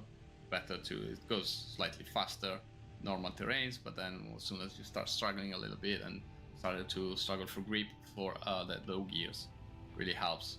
Yeah, so that kind of minimalist, almost art style translates to the gameplay as well, and the sorts of things you can, the structure of the game, and it's something that anyone can jump on, which is always great.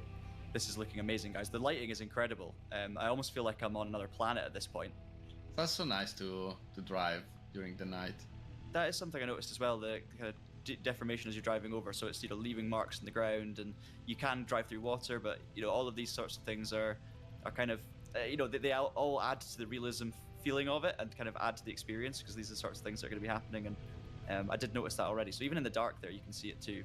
Just the dust being kicked up as well behind all the vehicles. And yeah, it's incredible to kind of witness this visually so far. I like obviously the transitions as well. Now it feels like we're kind of in the middle of nowhere. We're high up in the mountains, and it feels very kind of desolate and scary almost. Whereas down the bottom it was all swampy, and down by the water there's big variation even within a relatively small amount of space. So is there a lot of thought that goes into the kind of design of each individual location to give that variety? Like, there is a bit of variety for every region. So here, we started from the swamp.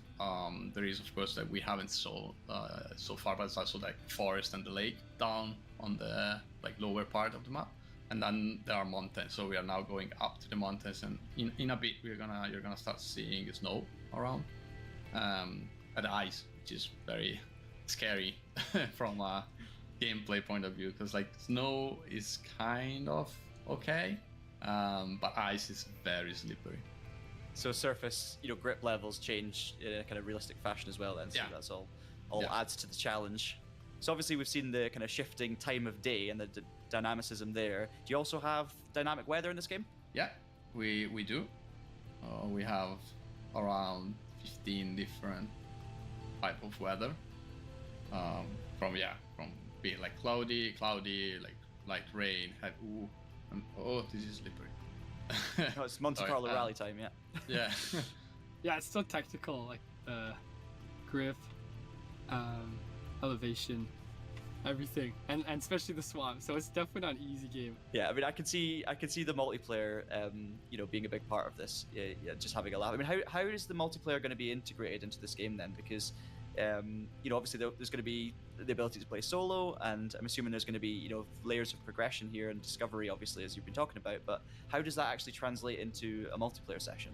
We want to give the players a consistent experience, so we decided to opt for a multiplayer that allows the players to keep their progression between single player, multiplayer, etc. So that means that if you have your own progression in single player and then you join someone else's game, you're gonna still have your own progression, and you're still gonna unlock your own goals and objectives. So you're not gonna join someone else's match. It's just gonna join someone else in the map, but then you have your own things going on. And that also means that yes, you can do things together. So let's say that we both don't have an objective unlocked. We can do and unlock it together. So if we are inside a close range when we unlock the thing, then it's positive results for everyone. But even if I already done it, we can also do it together and just gonna complete the goal again. I'm trying desperately to get some momentum here, but I'm getting a big shove. But also, this could end so badly. I'm absolutely flat out, and I'm not moving, so maybe need to reverse a little bit. There we go. Right, and now then I'm stuck. I I'm can gonna winch you. to you. Yeah, you can winch to me. Done it. Go. Let's go. We're going like rubbers. Does the weather change depending on different situations? So for example, this is a snowy, slippery road right now. Is there any moments when this road becomes fully dry, or the snow goes away, or is that to do with the time of day? Or is it always the same? So the level of snow, the standard level of snow is always pretty much the same. So this road is gonna be like this, and it's part of the level design. So now I think we might struggle to get to the top, because this is actually one of the most difficult road in terms of snowiness that there are in this area. This looks cozy. This is reminding me of home a little bit. It was difficult enough getting to this house, so I'm not sure we'll make it all the way up there. But we're all there though. We can finally make camp. So we've respawned back at the starting location. We're just having another look at some different areas. Well, this is the deepest crossing we've done so far. The water color is gorgeous though. Lovely kind of blue river. I want to go swimming in that. That also washed away a bit of dirt that we had on the cars. Oh, that's a nice detail. Are there any other details like that you guys are most proud of that maybe players might take a little bit of time to spot? That's one of them, and also the fact that when you cross a river or when you go into a body of water, then your tires are wet, so the car is a bit more slippery, so you lose a little bit of grip for, I don't know, like 50 meters, and then they get dry again. Also, I was going to ask you guys about, the plans for the future with this game. So obviously, it's not yet been announced in terms of an actual release date, but can you give us any sort of indication as to when we might expect to see this game? Yeah, the goal is to be able to finish and publish the game before the end of the year, so like 2025. That's the current plan. And do you have kind of plans in future for console releases and various different versions of the game? Yeah, definitely. We want to, we are focusing at the moment on the development of the PC version, but we are planning for a console release after PC for sure. There we are. Point of interest, Crash Bomber. Nice, we found it. So this is the sort of objective that we'd be looking to complete, discovering things like this, areas like this where there are items and other discoverables. Yeah, exactly. That's the idea. So is this then one of the kind of challenge routes that are going to make up this game? Yeah, this is is the one that we are working on as a sample, basically. Yeah, I mean, just keeping the things you drive on interesting, like swamps and rivers and water bodies like that. If it's all the same, if it's all grasslands and there's nothing interesting, and if it's just a flat plain, then yeah, you would definitely get bored no matter how big it is. So we just need to keep things interesting by adding nice places to be in, basically, and challenging to drive in. What an incredible view. Let me have a look at photo mode up here just to get a kind of idea of what that grand scale we're talking about. The lake from here on your left, and the swamp, the big swamp on the right. Yeah, it's stunning stuff. And if you look on your right, you can see the side, like the edge line of the mountains that we were crawling before. Oh wow, incredible! So all that detail that exists there, you can see from that far away. Yeah, so it's all that's now really it's a cool. bit cloudy. Yeah. Up there, but yeah, we were there basically. So we're going to do a quick cycle through a different time of day, and there you can see it getting dark. Oh, that's really quite eerie. Then all the way through. Yeah, beautiful stuff. I'm really looking forward to exploring more of Over the Hill, and it's been thoroughly enjoyable experiencing this for the first time. And thank you to both Pietro and June for taking the time to kind of show me the game. And yeah, all the best of luck with it, guys, because I know you guys will be very excited to see what the public think of it as well. Yeah, thanks for helping us and being here. Yeah, thank you very much, John. It was awesome to see you playing. Yeah, I mean, I'm going to be playing it plenty more times in future, and I cannot wait. So obviously, I'll be keeping a close ear out for when the release and everything's coming. So that was Over the Hill. We hope you enjoyed this little showcase, and we all look forward to seeing this game released.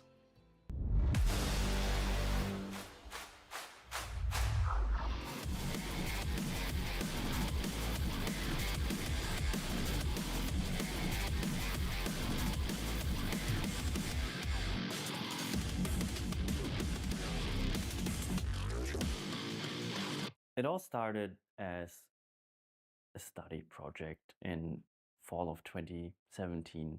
About a year, I would say, Morbid Metal was actually called Unfold.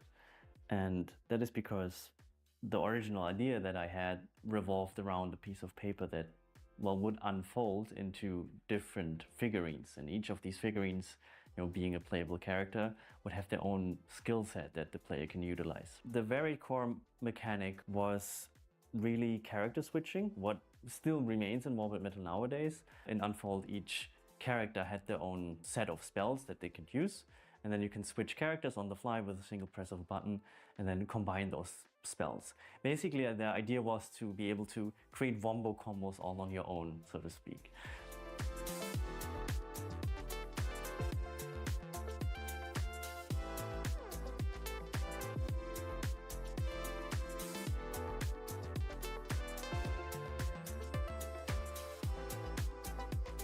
I just had a craving for basically a relatively laid-back action game that had a twist, because a lot of things felt kind of samey to me, and I I wanted to incorporate things from my favorite games at that time.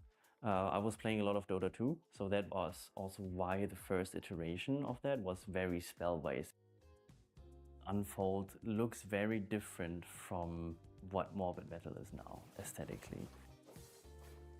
Actually, there's two reasons for that. First of all, it had to be something that I can resonate with, because in the end, the overall game was something that I believed was fun and was something that I would also want to play. And the other aspect is I wanted to make sure that the game is actually seen by people. We now try to make it visually as stunning as possible with the tools we have and the budget we have. And also back then, I tried to push it as far as I can on my own. What really inspired me also to do that is a game called Bright Memory. This game was also made by a solo developer. It's relatively short, but it was especially stunning visually, and also from an action perspective. It was really ambitious and really cool, and it really inspired me to also go in this direction, to kind of try to really strive for something that is not done all the time by small teams.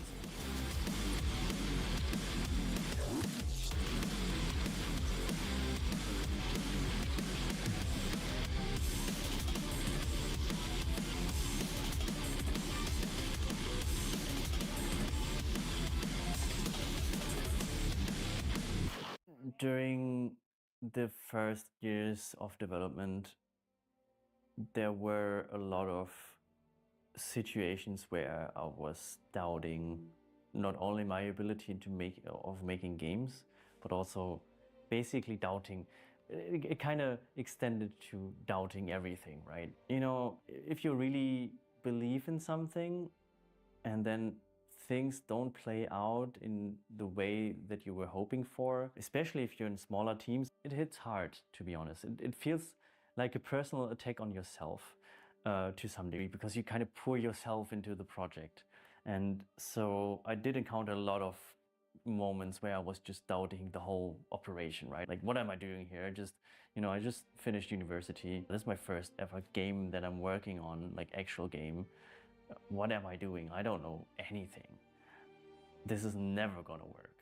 So I needed to get some sort of verification. Is this potentially something cool? Would people even be interested in that? So I started posting on social media.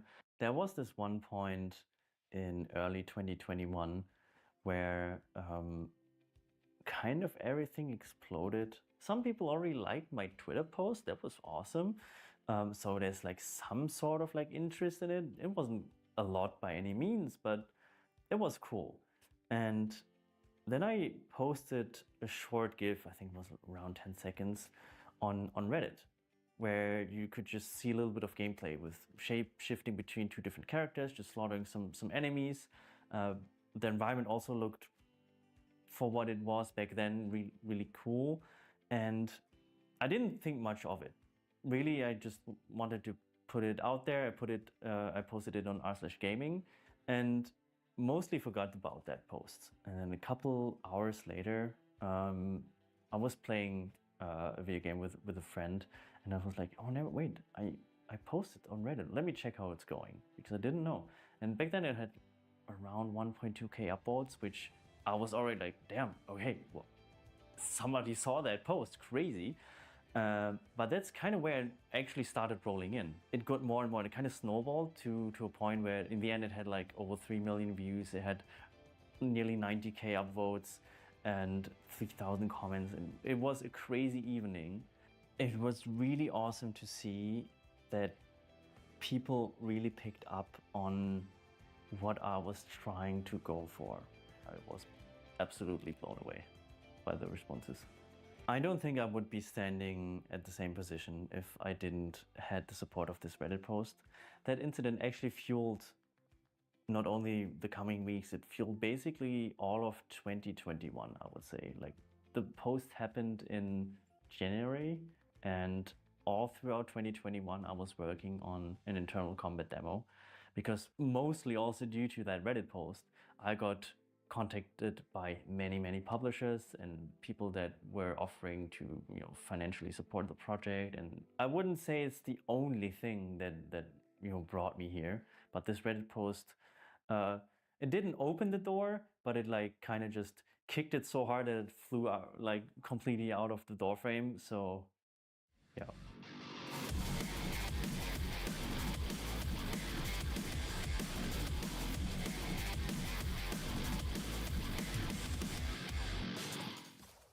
Morbid Metal is first of all a hack and slash roguelike. Players can shapeshift into unique characters, all with their own moveset and combos. And the main idea and the core design principle for everything that entails the game is it's supposed to be fun. It's literally just supposed to be a really good time for the player. I was already really liking roguelikes, and I felt like it would actually be a really cool fit. At that point especially, I didn't feel like there was anything like that, right? Combining character action and hack and slash in that sense with roguelike was not really a thing. And I felt like these two would actually go really great together, right? Upgrading your characters and changing skills and all of these things throughout the run, and just really fitted the idea that I had back then. And especially with all those publishers then coming in, not saying that the publishers, pushed me in that direction at all, that's not the case, but that kind of supported me in confirming that this was a good idea, right? It kind of shaped together during that time.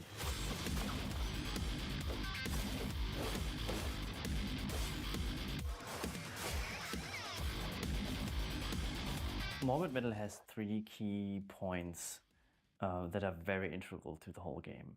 First of all, it's the combat. Of course, also the most important one. That's what you're doing most of the time. You slaughter enemies, you have cool combos. It's not only the character switching, but also the characters themselves. What moves they have, how they move in combat, their animations and everything. And then on top of that, we have the framework of the roguelike systems around that, right? We have the run progression, where players get stronger and the characters get stronger over time the further they get in the run. Of course, they lose everything when they die. That is the whole point. But they also have a meta progression that is continually, evolving throughout multiple runs and just evolving the characters they're playing with. Not only just necessarily making them stronger, but also giving them alternative ways of how to play the game and figuring out and exploring the combat system even more. And lastly, the third thing, kind of tying everything together, is the visual aspect of the game. We're pushing for something that looks really cool and supports this action that is evolving on the screen. The combat has changed a lot, right? It got way faster, it got way more visible, it's way more fast-paced and hack and slashy. This evolvement was not only the combat itself and the actions you can do, but also, of course, the central aspect of character switching also had to change and had to be iterated upon to make sure that the system, the combat system, works with this. One big change in that regard was definitely the amount of characters that you could play with. My original version had 6 playable characters with 4 active skills each, which was okay, but it's a lot. It is a lot. It is like 24 skills in general, and the combinations, it's a lot of stuff to not only remember but and work with. So reducing that to 4 is a big change that you can definitely feel in the project, and it was a good change for sure. We also implemented some sort of queue system, basically, where the game assists you a little bit in saving what you really wanted to do and kind of chaining that fluidly together. So for example, you use a skill with that one character, switch to a different character, and then want to use a skill there. The game would at some point recognize your inputs that are coming in, so that, for example, if you pressed it a little too early or a little too late, it still fluidly puts these things together. That was a very big and important part of making the system actually feel good in the current version of the game.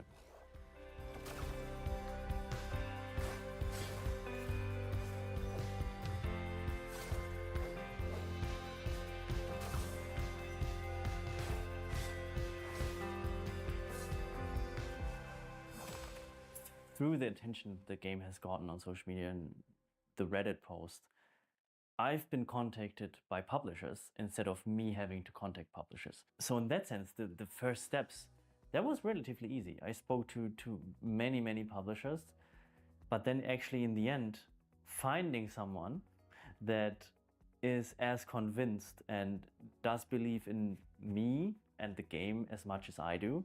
In the end, it was still just me saying that I want to make this game, which is still way bigger than, you know, the combat demo was, and is still relatively ambitious for solo dev anyway, but also for a small team. Even though people were interested in the game, then actually confronting them with the reality of, hi, it's just me in my bedroom, I need that amount of money, and I still need people to help me with this, and this is what we want to do. It's way harder to convince them that that's a good idea and that they give you money for that, to actually make this dream become a reality. I was not afraid directly of taking that step to founding a studio and kind of scaling that up just from me in the bedroom to an actual studio working on it, and having a publisher also being part of this whole thing. It was scary, but I wasn't afraid, because for me it was always something that I wanted to do at some point anyway. That was like kind of my dream scenario, to form a studio and work on the games we love and make cool stuff. So it was way sooner than I thought, but I was looking forward to that. There were many instances of things that are now in the game that have evolved from the team, where I was thinking, this is genius, that needs to be in the game. Like, how didn't I think of this? This is so great. One good example for that is the Void. The Void is the underlying realm beneath the simulation. You can think of it just like the layer underneath, where the player is freely, you know, going to, managing the upgrades, but also sometimes fighting in there. We re-enter that sphere a lot of times during the game. It solves many issues we had with our design, especially for the roguelike systems, and also you know, variety throughout, you know, biomes and stuff. And it was a really cool idea that came from the team, that we evolved into this ever-growing thing.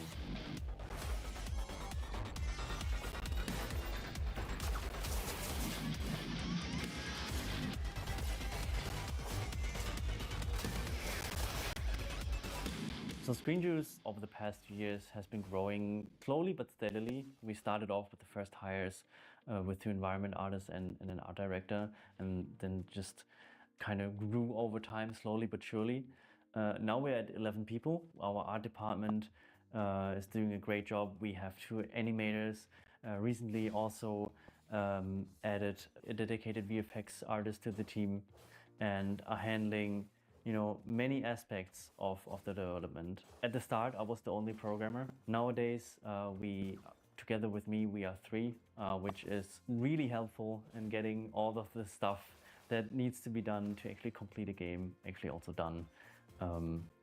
Sometimes you underestimate how much work things are. My job description basically has shifted a lot from the initial ignition of the project to what I'm doing now. It is less hands-on than it used to be. That comes naturally when directing a team and having other people taking over certain tasks, of course.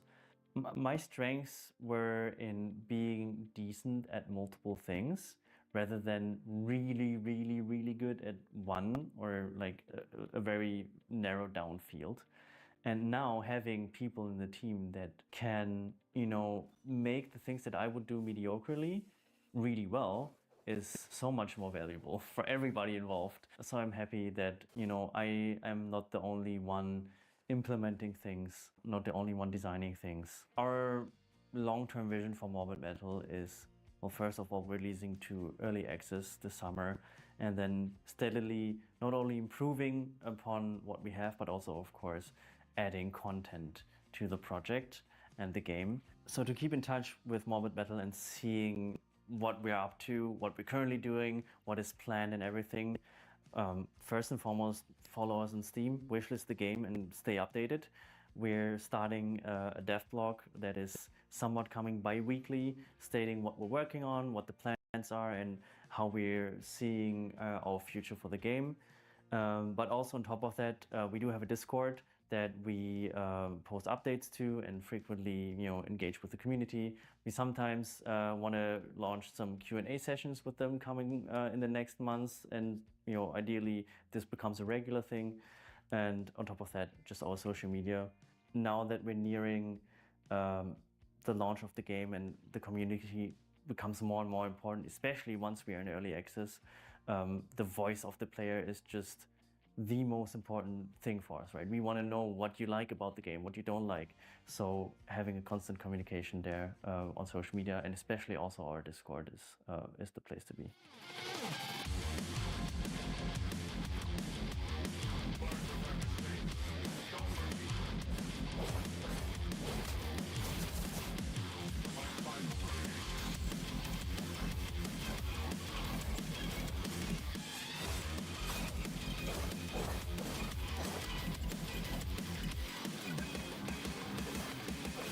It feels a little unreal, to be honest. I would have never believed, that I would be sitting here now.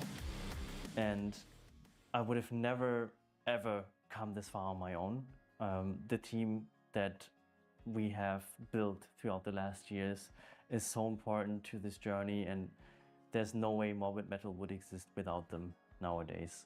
It's absolutely strengthening to have a supportive family behind you. Without them, this wouldn't be possible. And I'm very grateful and very lucky to be in this position with having a family like that.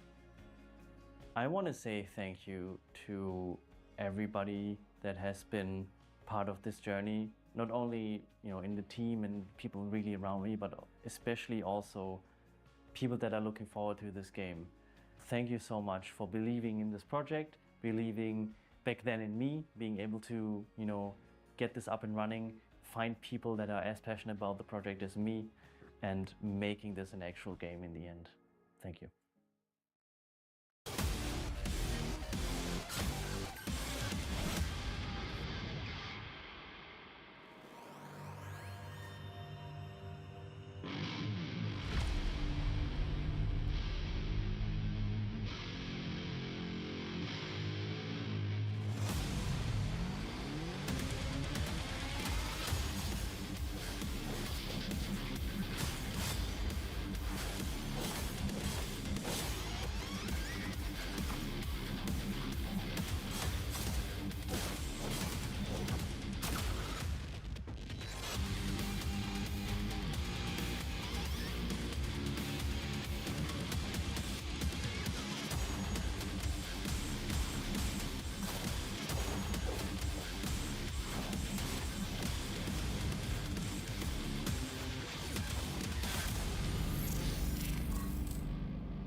Hello everyone, my name is Emil. I am the head of marketing here at Fontaine Games in Aarhus. We are the developers of Deep Rock Galactic Survivor.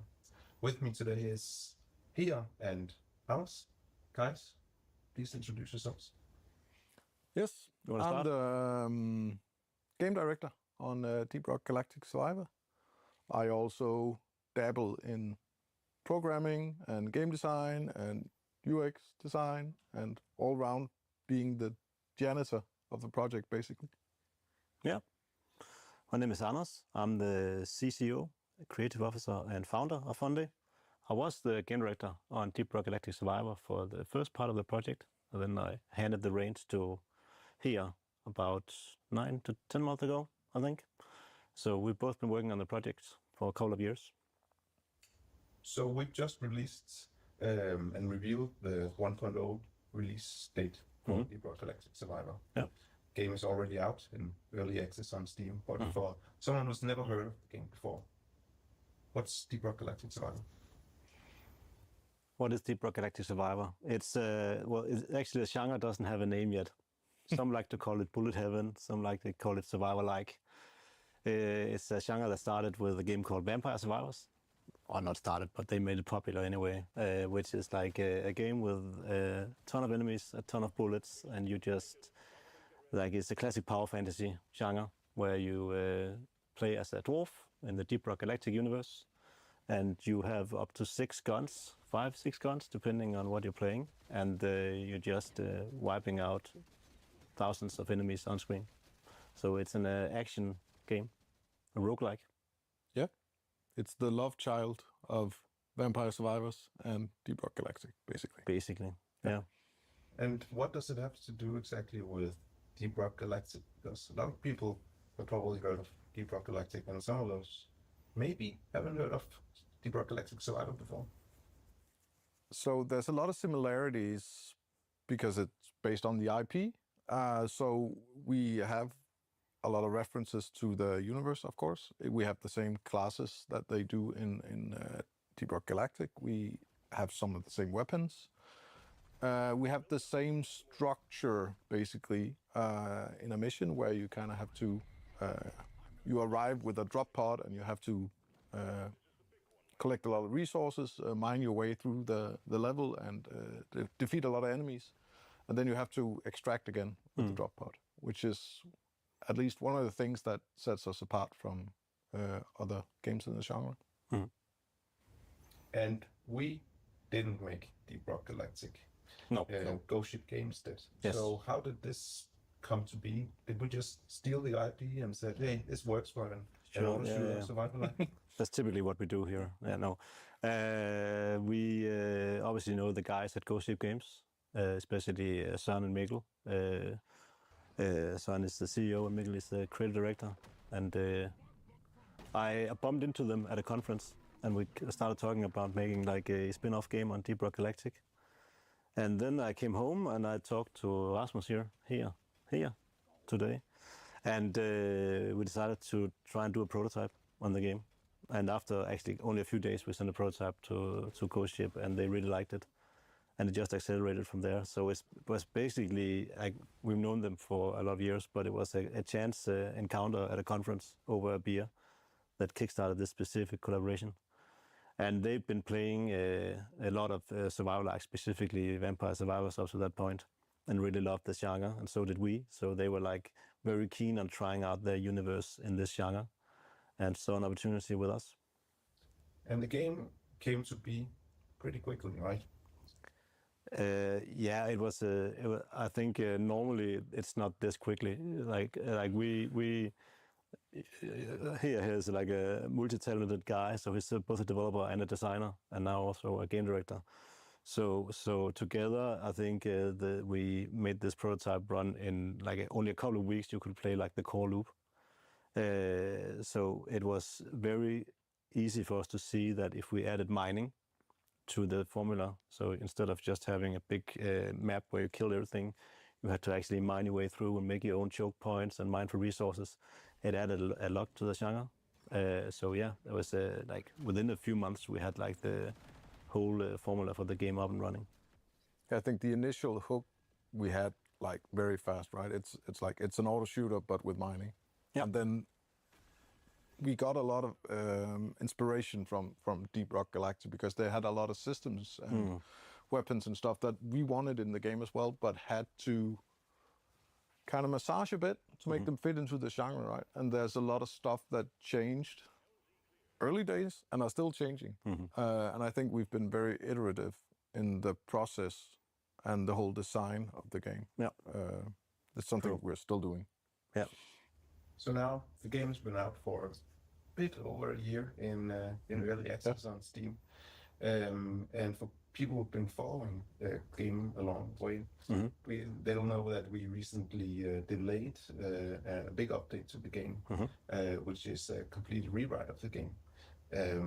I think there's an interesting discussion here, especially when crunch and burnout are so common in the industry. So can you say more about the decision to push this update back? Yeah, so I think first off, the situation was that we were rewriting the large parts of the game code, and that took way longer than we expected, which meant that all the programmers were kind of caught up in doing the rewrite, and the rest of the team were off on different paths trying to figure out what to do without programmers. So the team kind of drifted apart, and we lost some of that magic that we felt we had on the team from the very beginning. It was less fun all of a sudden to develop the game, and it took way longer to actually do the rewrite than we hoped. So how did you make the decision to actually go ahead and say, okay, that's it, this isn't working out, we're postponing this rewrite? It was a super complex decision, to be honest, because we want to obviously both cater to all our fans that we've gained through the early access, and giving them content is a part of being an early access, a part of what's made the game successful. And it was, with a heavy heart that we had to make that decision to postpone it. But we also wanted to make the 1.0 launch as big and beefy, as great as we want, like to make it into our vision of the game. And I think there was just like there was a moment in time where we realized that this rewrite would take longer than we could wait, basically, with us starting to build the 1.0 thing. And we had 200 meetings in a week. Yeah. Obviously, it's a complex decision when you have both our own team, our management team, we have Ghost Ship, we have a lot of like marketing, all things lined up, right? So it's a complex decision to make, but eventually everybody could see that it was best to postpone both, or at least delay the update with the rewrite and focus on the 1.0 instead. And I think what happened was very quickly that the team got back together in their normal way of working, which has accelerated production once again back to where it was, which has been amazing to see. And it's just, as you mentioned, it's super important that the product is in the focus and not necessarily preset milestones that are set in a time space that's relatively arbitrary way back. So I feel like this was best both for the product and for the team, which is super important for us as well. Yeah, it felt like both the team drifted away from the format that really worked for us as individuals, but the vision, the ambition for our 1.0 release also drifted. Yeah. Because of the rewrite kind of pressuring the scope that we have left for 1.0, and I think it was essentially our ambition for what 1.0 should be like that postponed the update. As developers and as a relatively small studio, we're also super aware of the obligation we have to our players. In the beginning of early access, we did quite a few updates, and now it's been quite a while. There's some kind of pressure both to please a fan base and to not disappoint them. How do you manage sort of the juxtaposition between both pleasing a fan base and not disappointing them, sort of handling players' frustrations while being in open development? I think it's always going to be difficult, but to be honest, the feedback we've gotten from the community is overall very positive. I think they've been a delight to work with compared to what I've kind of heard of horror stories from other development companies, right? Yeah, I think it's really helped being able to lean on Ghost Ship's experiences with this community as well. Having that honest, direct dialogue with the community has been like amazing. And I also feel like it's obviously, as a team, building a game in a vacuum before you release it, it's easy to make decisions very fast. And then when you have plus 1 million users and a full community on Discord talking to you, it's obviously, there's so much more input to the game director, to you specifically, and to me at that point, that like making decisions on what is the best for the game is way more complex post-launch.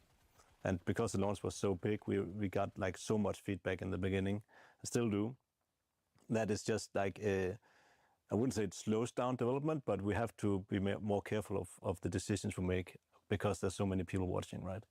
But again, the community has been extremely understanding, and as long as we are honest about what we do and why we do it, so far the community has just been clapping their hands when we announce even delays, right, or whatever we do. So how do you process that when there's 1 million players almost giving their feedback? How do you sift through it and find the golden nuggets of wisdom? And I think we've had a lot of help both from our community management, but also our Discord mods, and we have an internal tester group as well that kind of helps us sift through all the feedback that we're getting, right? Of course, not all of it reaches us when there's a lot of it, but the things that get said often always reach us. Do you have an example of something that has been, let's say, a player feedback that was such a good idea that we simply couldn't help but act on it? Yes. No, I think a lot of the overclock ideas, for instance, are rooted somewhere in some comment or some wish for a community. We watched a lot of people play the game once we went live, and people were like, oh, I wish it could do this, or I wish it could do this. And a lot of those ideas kind of merged into the overclocks that we have now. Another example is that we saw some streamers invent this no movement challenge, where they started playing the game without moving, which is ridiculous, right? Because it's not made for that, but they made it work, and they made it into an extremely challenging, very different game, and that like kind of escalated both on Discord but also on YouTube. And we caught that and added that to the game as well. So there's definitely opportunity to do that, but it's when you get to that mass, it's more like it's not like one person. It's more like there's a mass of people saying this, so we start to work on that, right? Rather than just one people suggesting stuff. And talking about features, now people have just seen our 1.0 release date trailer, and we had a little teaser at the end of that showcasing a new feature coming in 1.0, which is gear. Yes. So yeah, can you talk a bit more about that? We maybe reveal some. Yeah, so I think from the very beginning of early access, we've had basically the same meta progression, which is kind of flat. It doesn't really do a lot other than just make you go forward. It's fine for a sense of progression, but it didn't really provide any interesting choices in the meta. It didn't provide that spark of joy of getting something that gets you further forward, right? And this is where gear kind of comes into play. So we want players to find gear or loot or whatever you want to call it when going on missions deep into Hoxie's, and bring it back and equip it, right? And there's a lot of different gear already, and the intention is that you can kind of do a build before going in. We don't want it to define your PlayStation too much because most of the fun goes on in the core game. But we want you to be able to kind of set different strategies before going in. Okay, so I find a piece of gear, boost, +1 dexterity, or what am I looking at?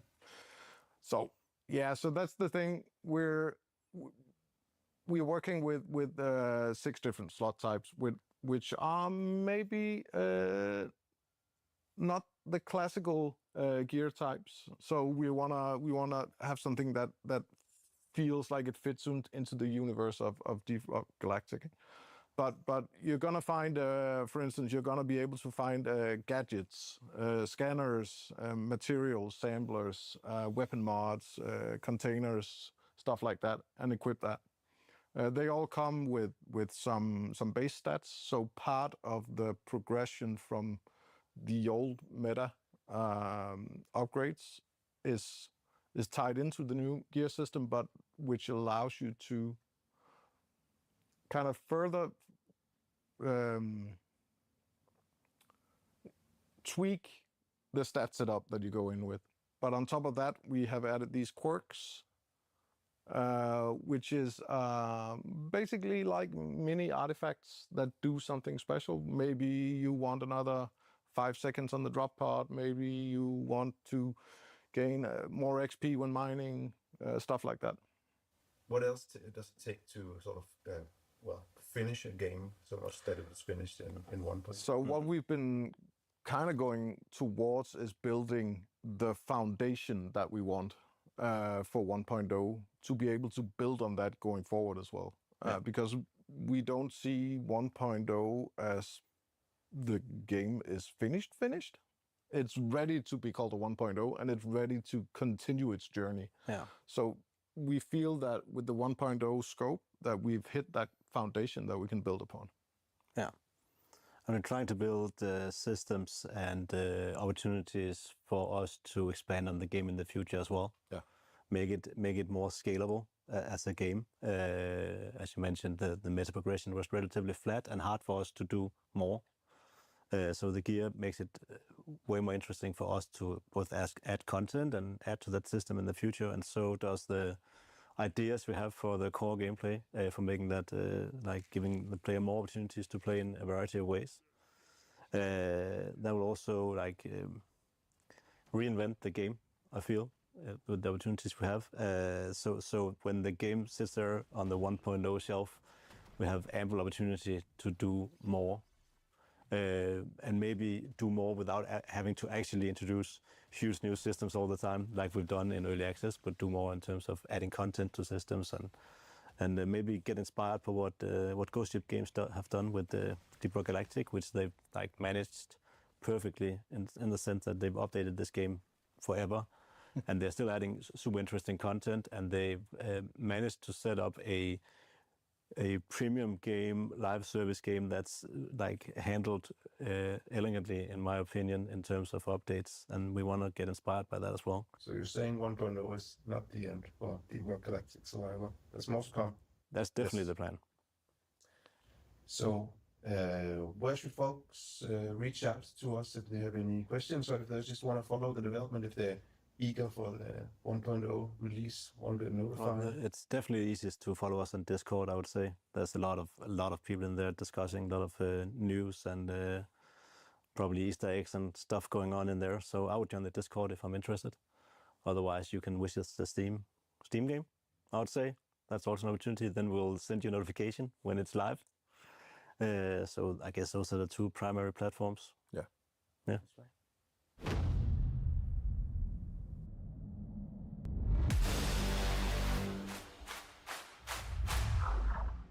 Here you are, probably wondering, what is X4 Foundations all about? Is it a space sim or a 4X game? Is it an RTS strategy game or first-person action? Is it about empire building or exploration? And now, diplomacy too?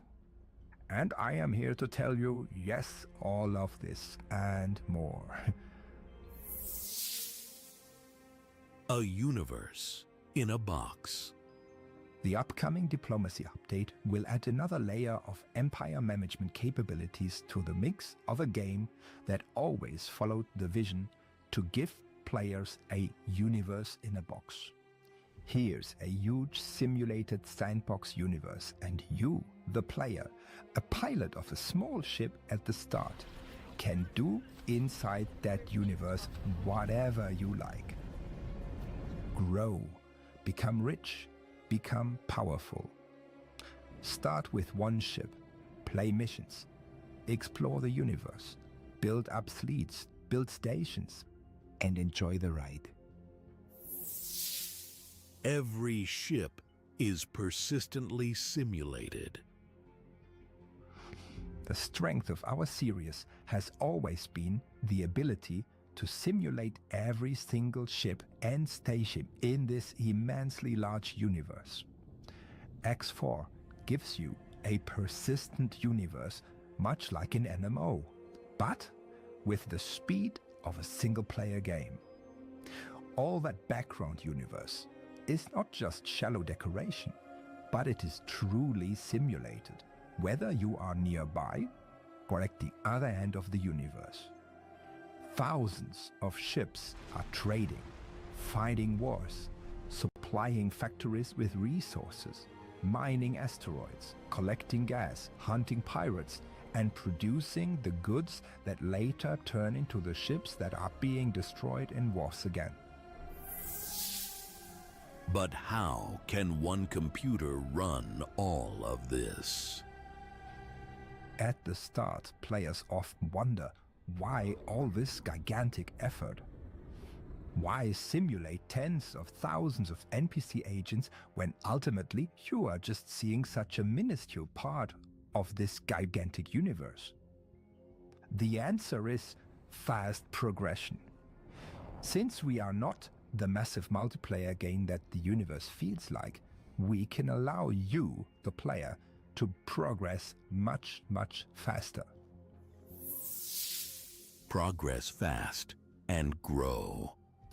Grow from one ship to having a couple of ships and hiring pilots to fly them for you already after a few hours. Upgrade your favorite ship with more weapons, faster engines, or try to capture ships from other factions. Order some of these ships to mine or trade for you while you play a mission or explore new paths through the universe. Grow from few ships to small fleets. Group ships into squads. Become more influential inside a couple of sectors of this universe. You hire more and better crew members, assign Marines to boarding operations, and have fighter ships protect your precious traders and their wares. Every time something interesting happens, you can instantly teleport yourself to any of these commanded ships and personally take over control. Simply click on the chair of your hired pilot, he stands up, you sit down, and now it's changed from RTS control to first-person action again. Grow further to larger and larger fleets. Start building your first station from individual modules after just a day maybe. Like Lego blocks, you click together modules of different functionalities. Production modules manufacture wares from resources. Storage modules store the resources or the products. Docks for smaller ships or piers for larger capital ships. Living sections to host your workers. You design your station and invest carefully so the station can make a profit. Eventually, grow even further to manage an empire. Build diplomatic relations to the many factions of this colorful universe. Wage wars against those you don't like, or try to change the entire map. At this point, it becomes obvious why we simulate the entire universe. Suddenly, all the things you are doing actually matter. Every transporter ship you destroy creates an actual demand for the wares that did not arrive. Every fighter lost in a war creates demand for rebuilding ships at a shipyard. The simulation really does not put any limits on what you can do. We frequently get stunning save dates from our fans that surprise us again and again. Players have wiped out entire factions from our universe map, built hundreds of stations, and literally changed the look of the entire universe. Don't be scared. But all of that is optional. Nothing required. You prefer following plot missions? Be our guest. You rather stay peaceful and explore a massive universe? Do it. You just want to build up a friendly little economy, search a peaceful corner of the universe, and build away. You decide how to play it, at what pace to play, and what your goals are. You will have help. Many missions and plotlines exist to guide you through the universe and through the depth of the X-Universe lore. Play plotlines in any order, starting from different game starts, impersonating different types of factions and races. This too is for you to choose. We sell you this nice simulated universe that runs on your local computer with all of its beauty and complexity, but it's up to you to decide how to use it. But what is this story about? The roots of this story started with the first game of the X series, X Beyond the Frontier, released in 1999. We start with the history of space travel as we knew it, or still know it today, but tell it further into the future. Mankind discovered jump gates. Discovered means while one was built near Earth, it turns out that our galaxy was already full of similar gates. Gates built by an ancient, long-forgotten civilization, which we only know very little about. Those gates connected many systems empty of any life. Terraforming and AI. Mankind built machines instructed to autonomously terraform those worlds in order to prepare them for later settlement. Machines that used AI and even AGI. Somewhere in the endless emptiness of space, some of these AGI-controlled machines had a drift in their goals. This is the birth of the Xenon, the most badass bad guys in the X universe. All of this happened already in the intro to X Beyond the Frontier, so it is the foundation of all X games ever since. The hero is the universe. Of course, there were big heroes in the X games. Kai Brennan, for example, was one of them in X Beyond the Frontier, as well as the novel Farnham's Legend, which tells the story of the early X universe in more depth than the game ever could. Or Elena Ko, who also started from Earth and, like the player, discovered the beauty of the X universe and made it her new home. Her daughter Zaya, on the other hand, born in the X universe, had an entirely different outlook on Earth, which the player would soon experience.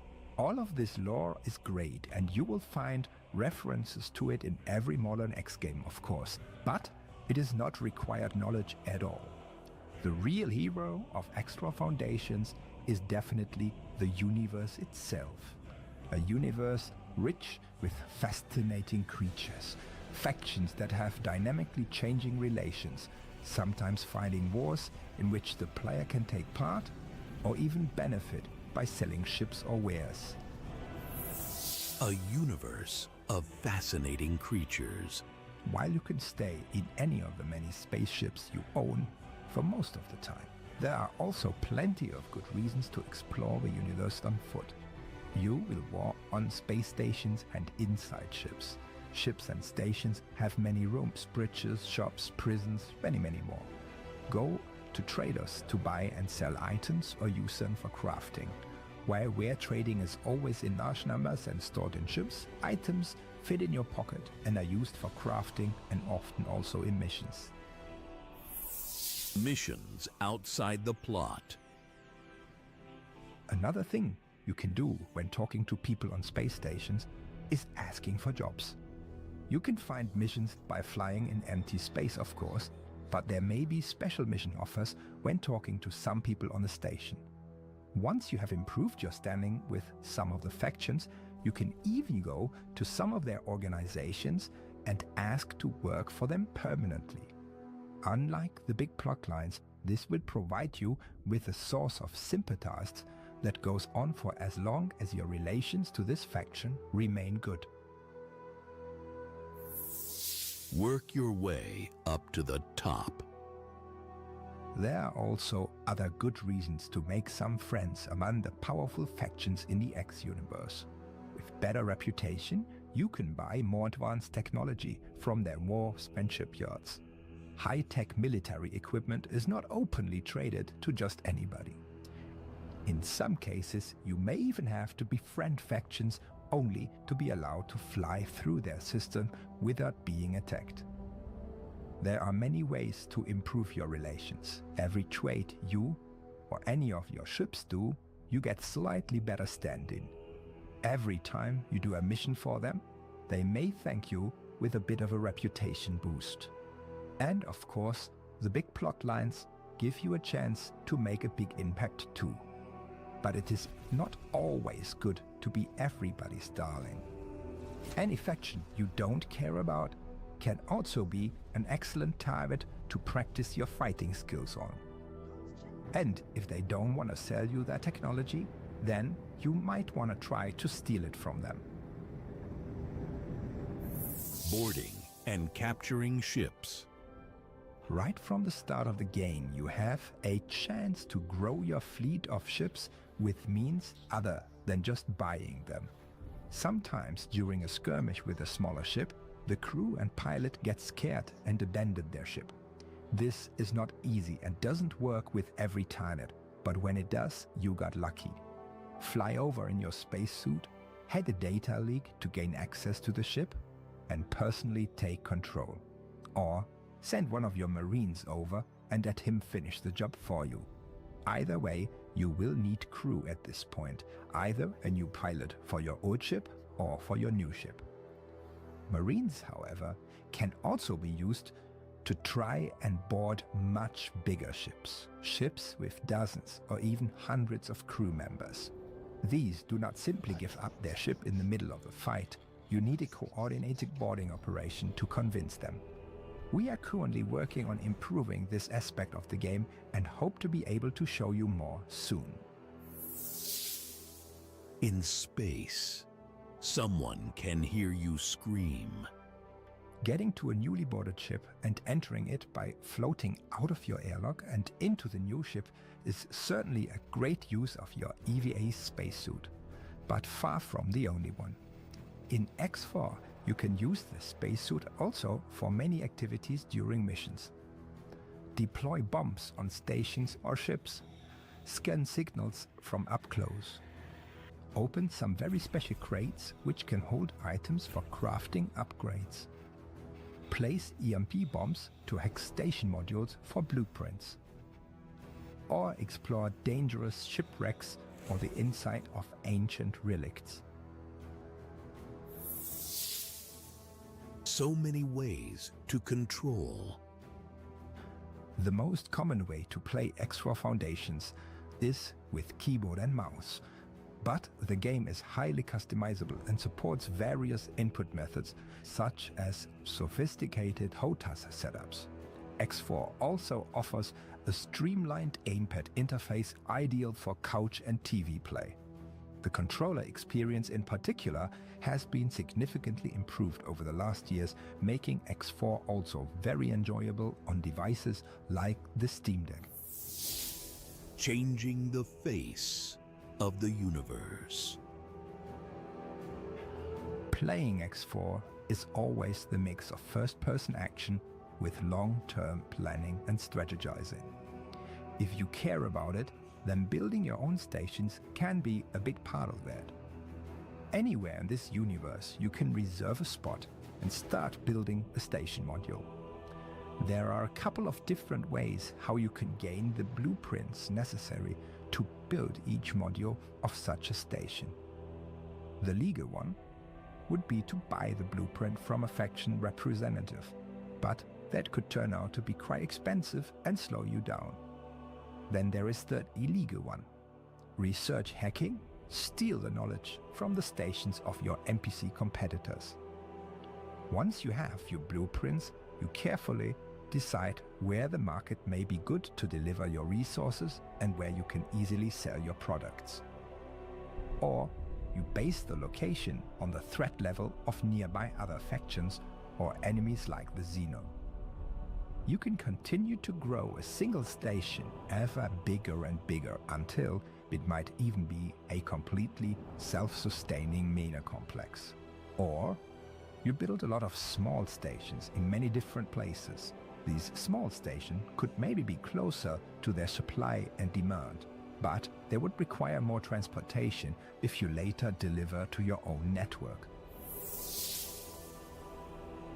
Yes, you do have enough time.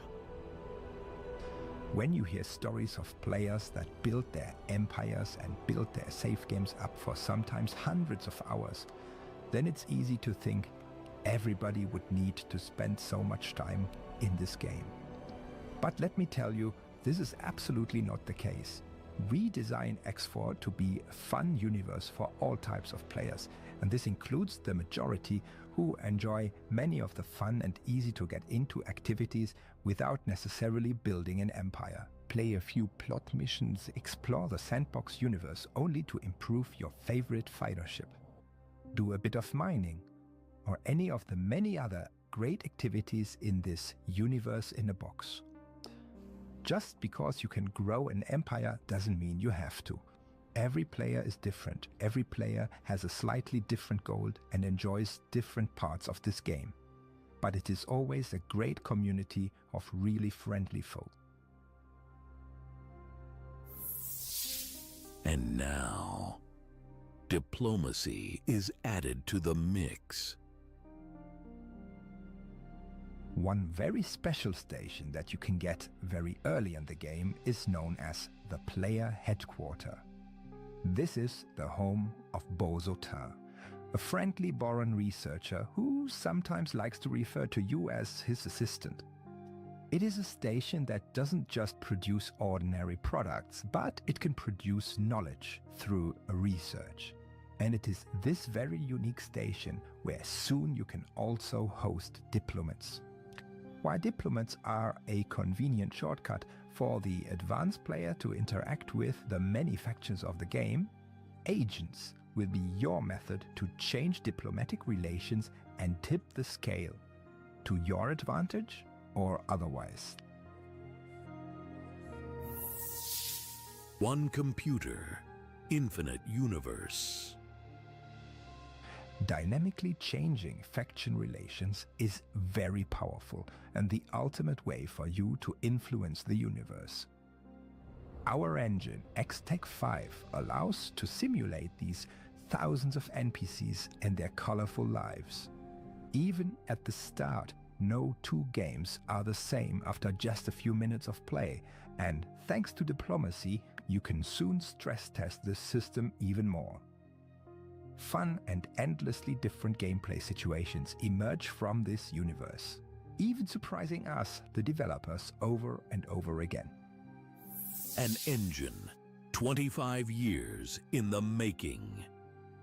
An engine designed for emergent gameplay. All to give players like you a universe in a box in X4 Foundations. See you soon in the X universe.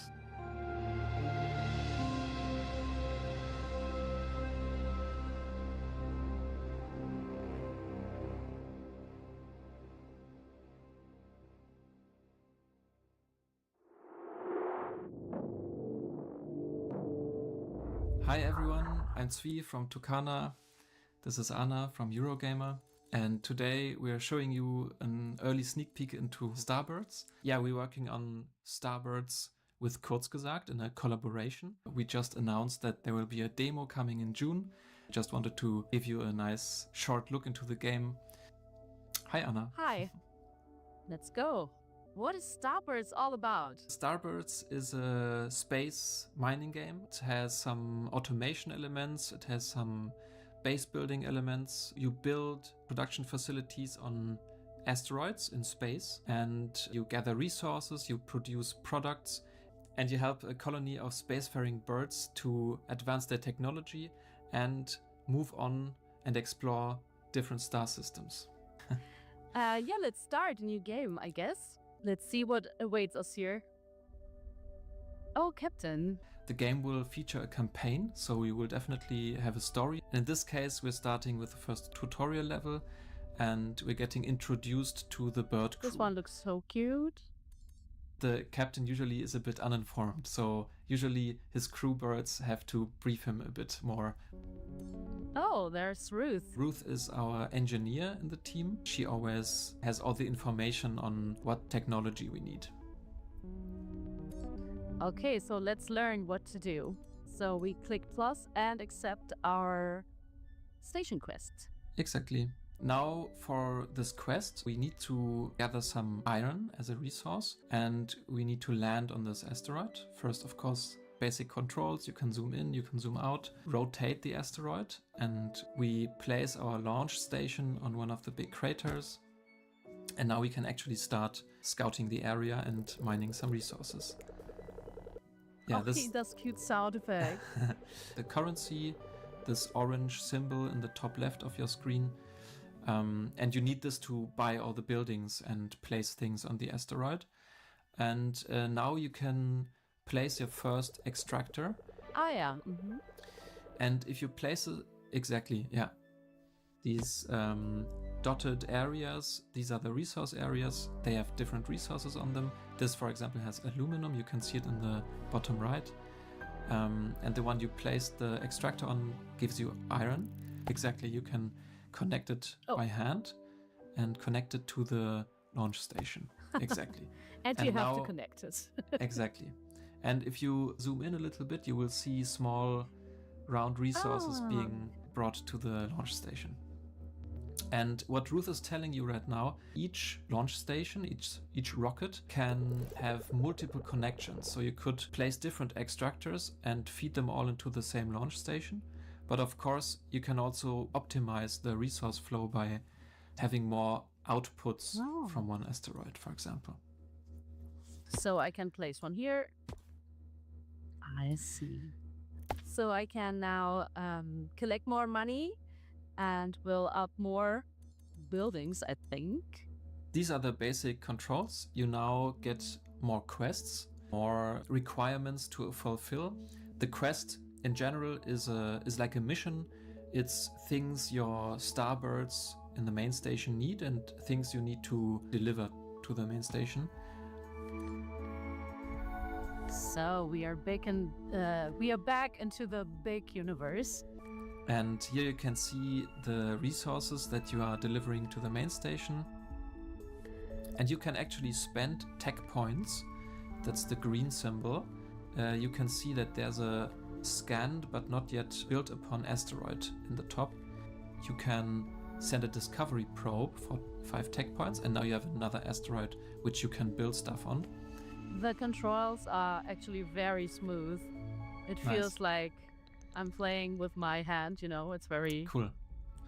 There's no delay or anything.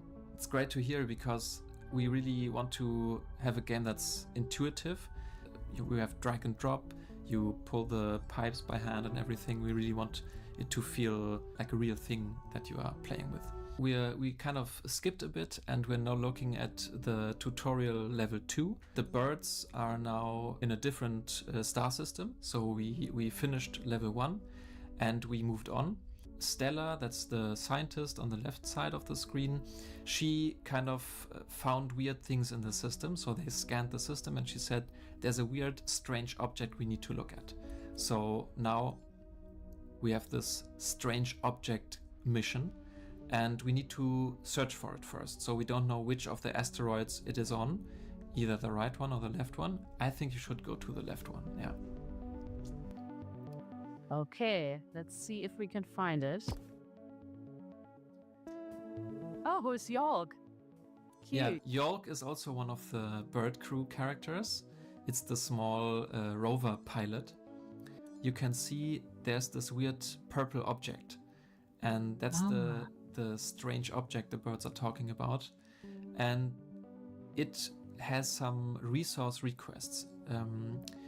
If you hover over the quest on the left of the screen, there you can see that this weird object wants you to deliver different resources, in this case in the bottom quartz.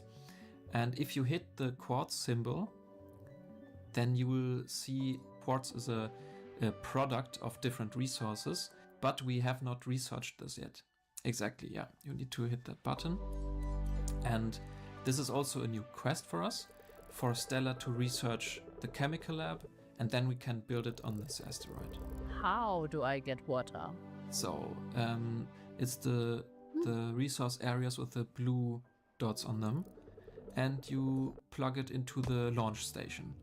So the one with the rocket, exactly. And now we are delivering water to the main station. But the other thing we need is silicon. And I think this asteroid does not offer silicon. So we're going back, just wait a second. And if you enter this other asteroid, you can already see it has a like a slice-shaped symbol. And if you go to the bottom right, there's the small context menu for the asteroid. Ooh. And if you hover over that icon, you can see this is silicon. So it makes sense to go to this asteroid next. Let's go. Yep. There should be a rocket. Yeah, it delivers silicon to the main station. So now the chemical lab is researched. You can collect the reward. You can claim it. Aww, exactly. That's satisfying. Nice. So the next step would be to actually build the chemical lab, I guess, right? Right. Let's try that. All right, so now what we need to do, we need to get an upgrade for our station level. So it doesn't really matter which one at this point, because all of them will give you an additional station level point. Let's go with the bath. Yeah, I think that's a really good idea. We are already delivering water to the main station, so it's already fulfilled because we have a good production flow. Okay, so I will finish this one. Yes, exactly. And now you can build it. Let's build it here. Yeah, exactly. So Ruth, our engineer, is telling us that we need to connect this chemical lab, the output from it, to this strange object on the asteroid. I see. And now to actually create the quartz as a product of two different resources, we need to deliver water and silicon to this chemical lab.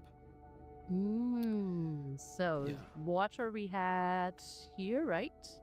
Exactly. So you actually don't have to delete them. You can also click on the end of the pipe, so the output where it exactly, and then you can just reconnect it. Exactly. And so the second resource we need, that's silicon, right? But do you see any silicon on this asteroid? We had it on the other planet, right? Exactly. So now we are looking at the second important concept in the game, that is how to deliver resources from one asteroid to the other one. And for this, we need to build a receiving building, as a receiver. It's similar to the launch station. Let's research. We need to research it at first. That's correct. So we have a new quest in the left. And as we are already delivering water to the main station, it was a really fast fulfillment of this quest. So you can collect this reward. And now we can actually place it. Glowing up. Right, exactly.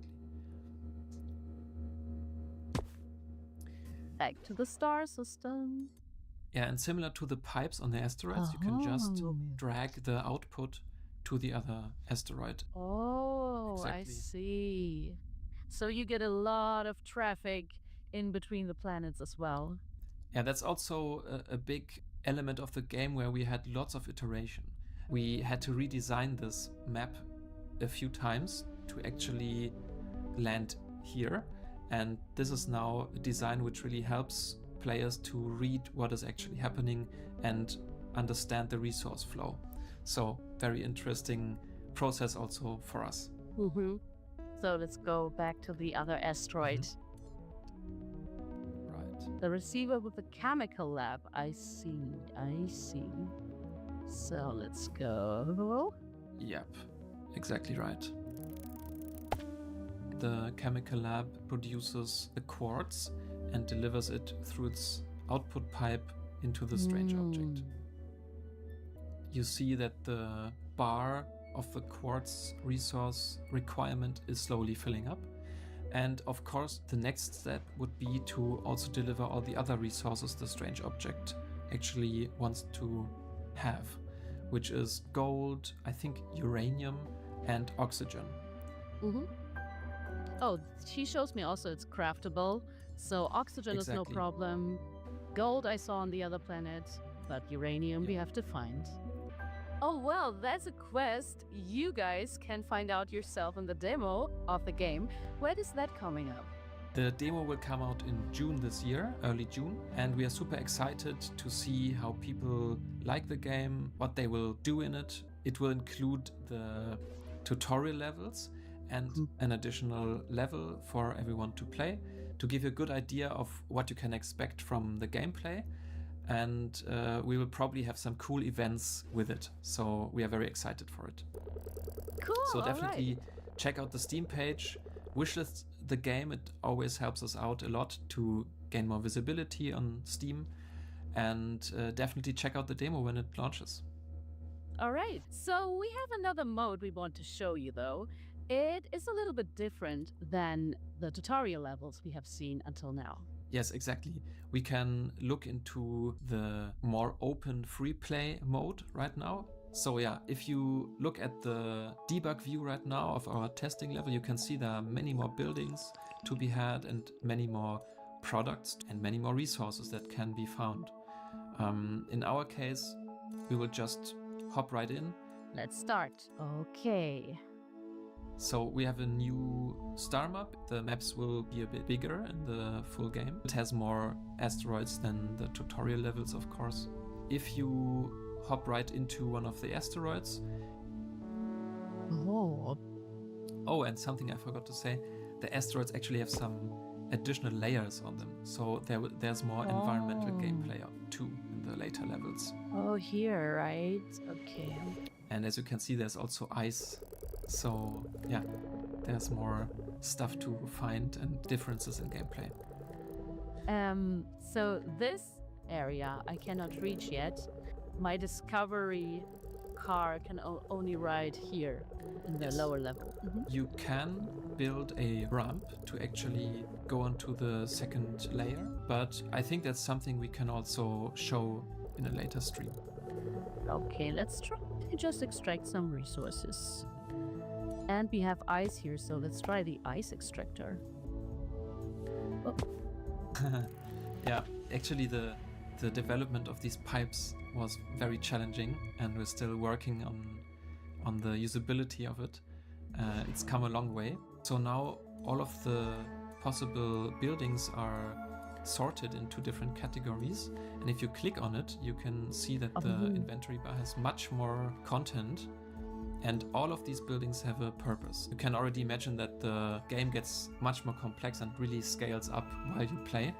And it has much more combinations of producing resources, creating products from it, and delivering things from one asteroid to another or from different buildings on the asteroid surface. So to show you a bit more directly how the energy production and energy network works, we'll just start with a new asteroid. Okay, let's start here. With our little robots driving around. So what would make sense is to build the Crucible. That's the fourth building from the left, exactly. This is actually a building that can heat up resources to create something else from it. And it needs 3 energy units. If you hover over it, you can see them showing up. It's the 3 red icons. So. Yes. So now, if you hover over the Crucible, it only needs 2 more. And this is also a good time for another concept.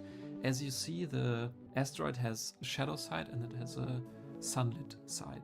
So you can place the solar pellets there. If you place them on in the sun side in such a way that they actually look towards the sun, they have a higher efficiency. So now you see that they would create 2 of the energy units. And there's none energy. Yes, exactly. Okay, cool. And then you just plug it in, and now the Crucible actually starts working. Cute. Yeah. So if we would connect different resources into the Crucible, it would then do its processes. You can click on it, and in the wiki. Yes. Yes, and now you see one of the possible recipes or processes that can happen inside the Crucible. The output resource in the crafting recipe, that's ceramic. Oh, yeah. And so we would be able to create ceramic from silicon, and carbon is also a resource that would need to be produced from 2 other resources. So yeah, as you can see, the game really lives from chaining different buildings. You produce products out of different resources, and then you maybe combine these products into different products again. So there's definitely some scaling when you play the game for a longer time. So you want to make it easy to get into this genre, which can become quite complex, but you will have complexity in there. Exactly. That's exactly right. We try to offer an easy way to hop in to the automation genre, also for players who usually maybe don't play these games or find them a bit too complex. And on the other hand, we also want to have a game for core players that often play these types of games, for them to scale their production and make it more complex and maybe even optimize how they produce things. But in general, also to have a game experience where they can relax a bit.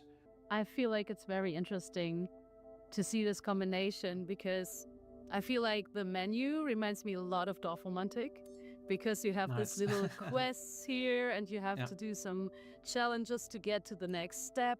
But they also provide like a little step ladder to get into the different mechanics, right? Yeah, I guess there's a certain handwriting that can be seen in the game design. It's definitely a typical game, I would say, for our team. Something that is cozy, relaxing, but still has a direct focus on a core gameplay loop to really pull you in and offers you a way to unwind.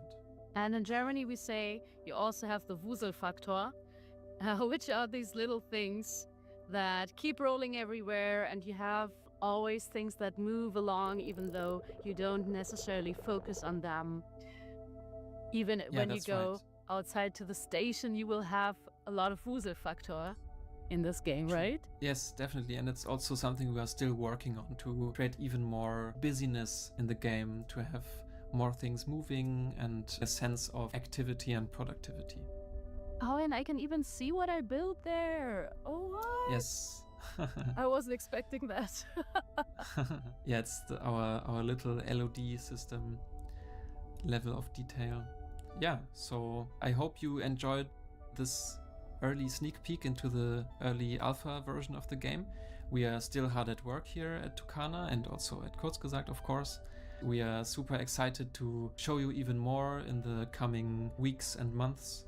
And we are especially excited for the demo and to hear what you all think about it. So if you want to be active in our community, you can join our Discord. You can check out the community hub on Steam. Definitely wishlist the game to get notified when the demo releases or when the game releases sometime this year. Thank you very much for having me. Already played it. I had a lot of fun, and I'm looking forward to play some more and look some more at the buildings and the other resources I can find. Thank you so much for taking the time, Anna. And thanks to Triple I for having us. And yeah, see you all soon, I hope. See ya. Bye. Ciao.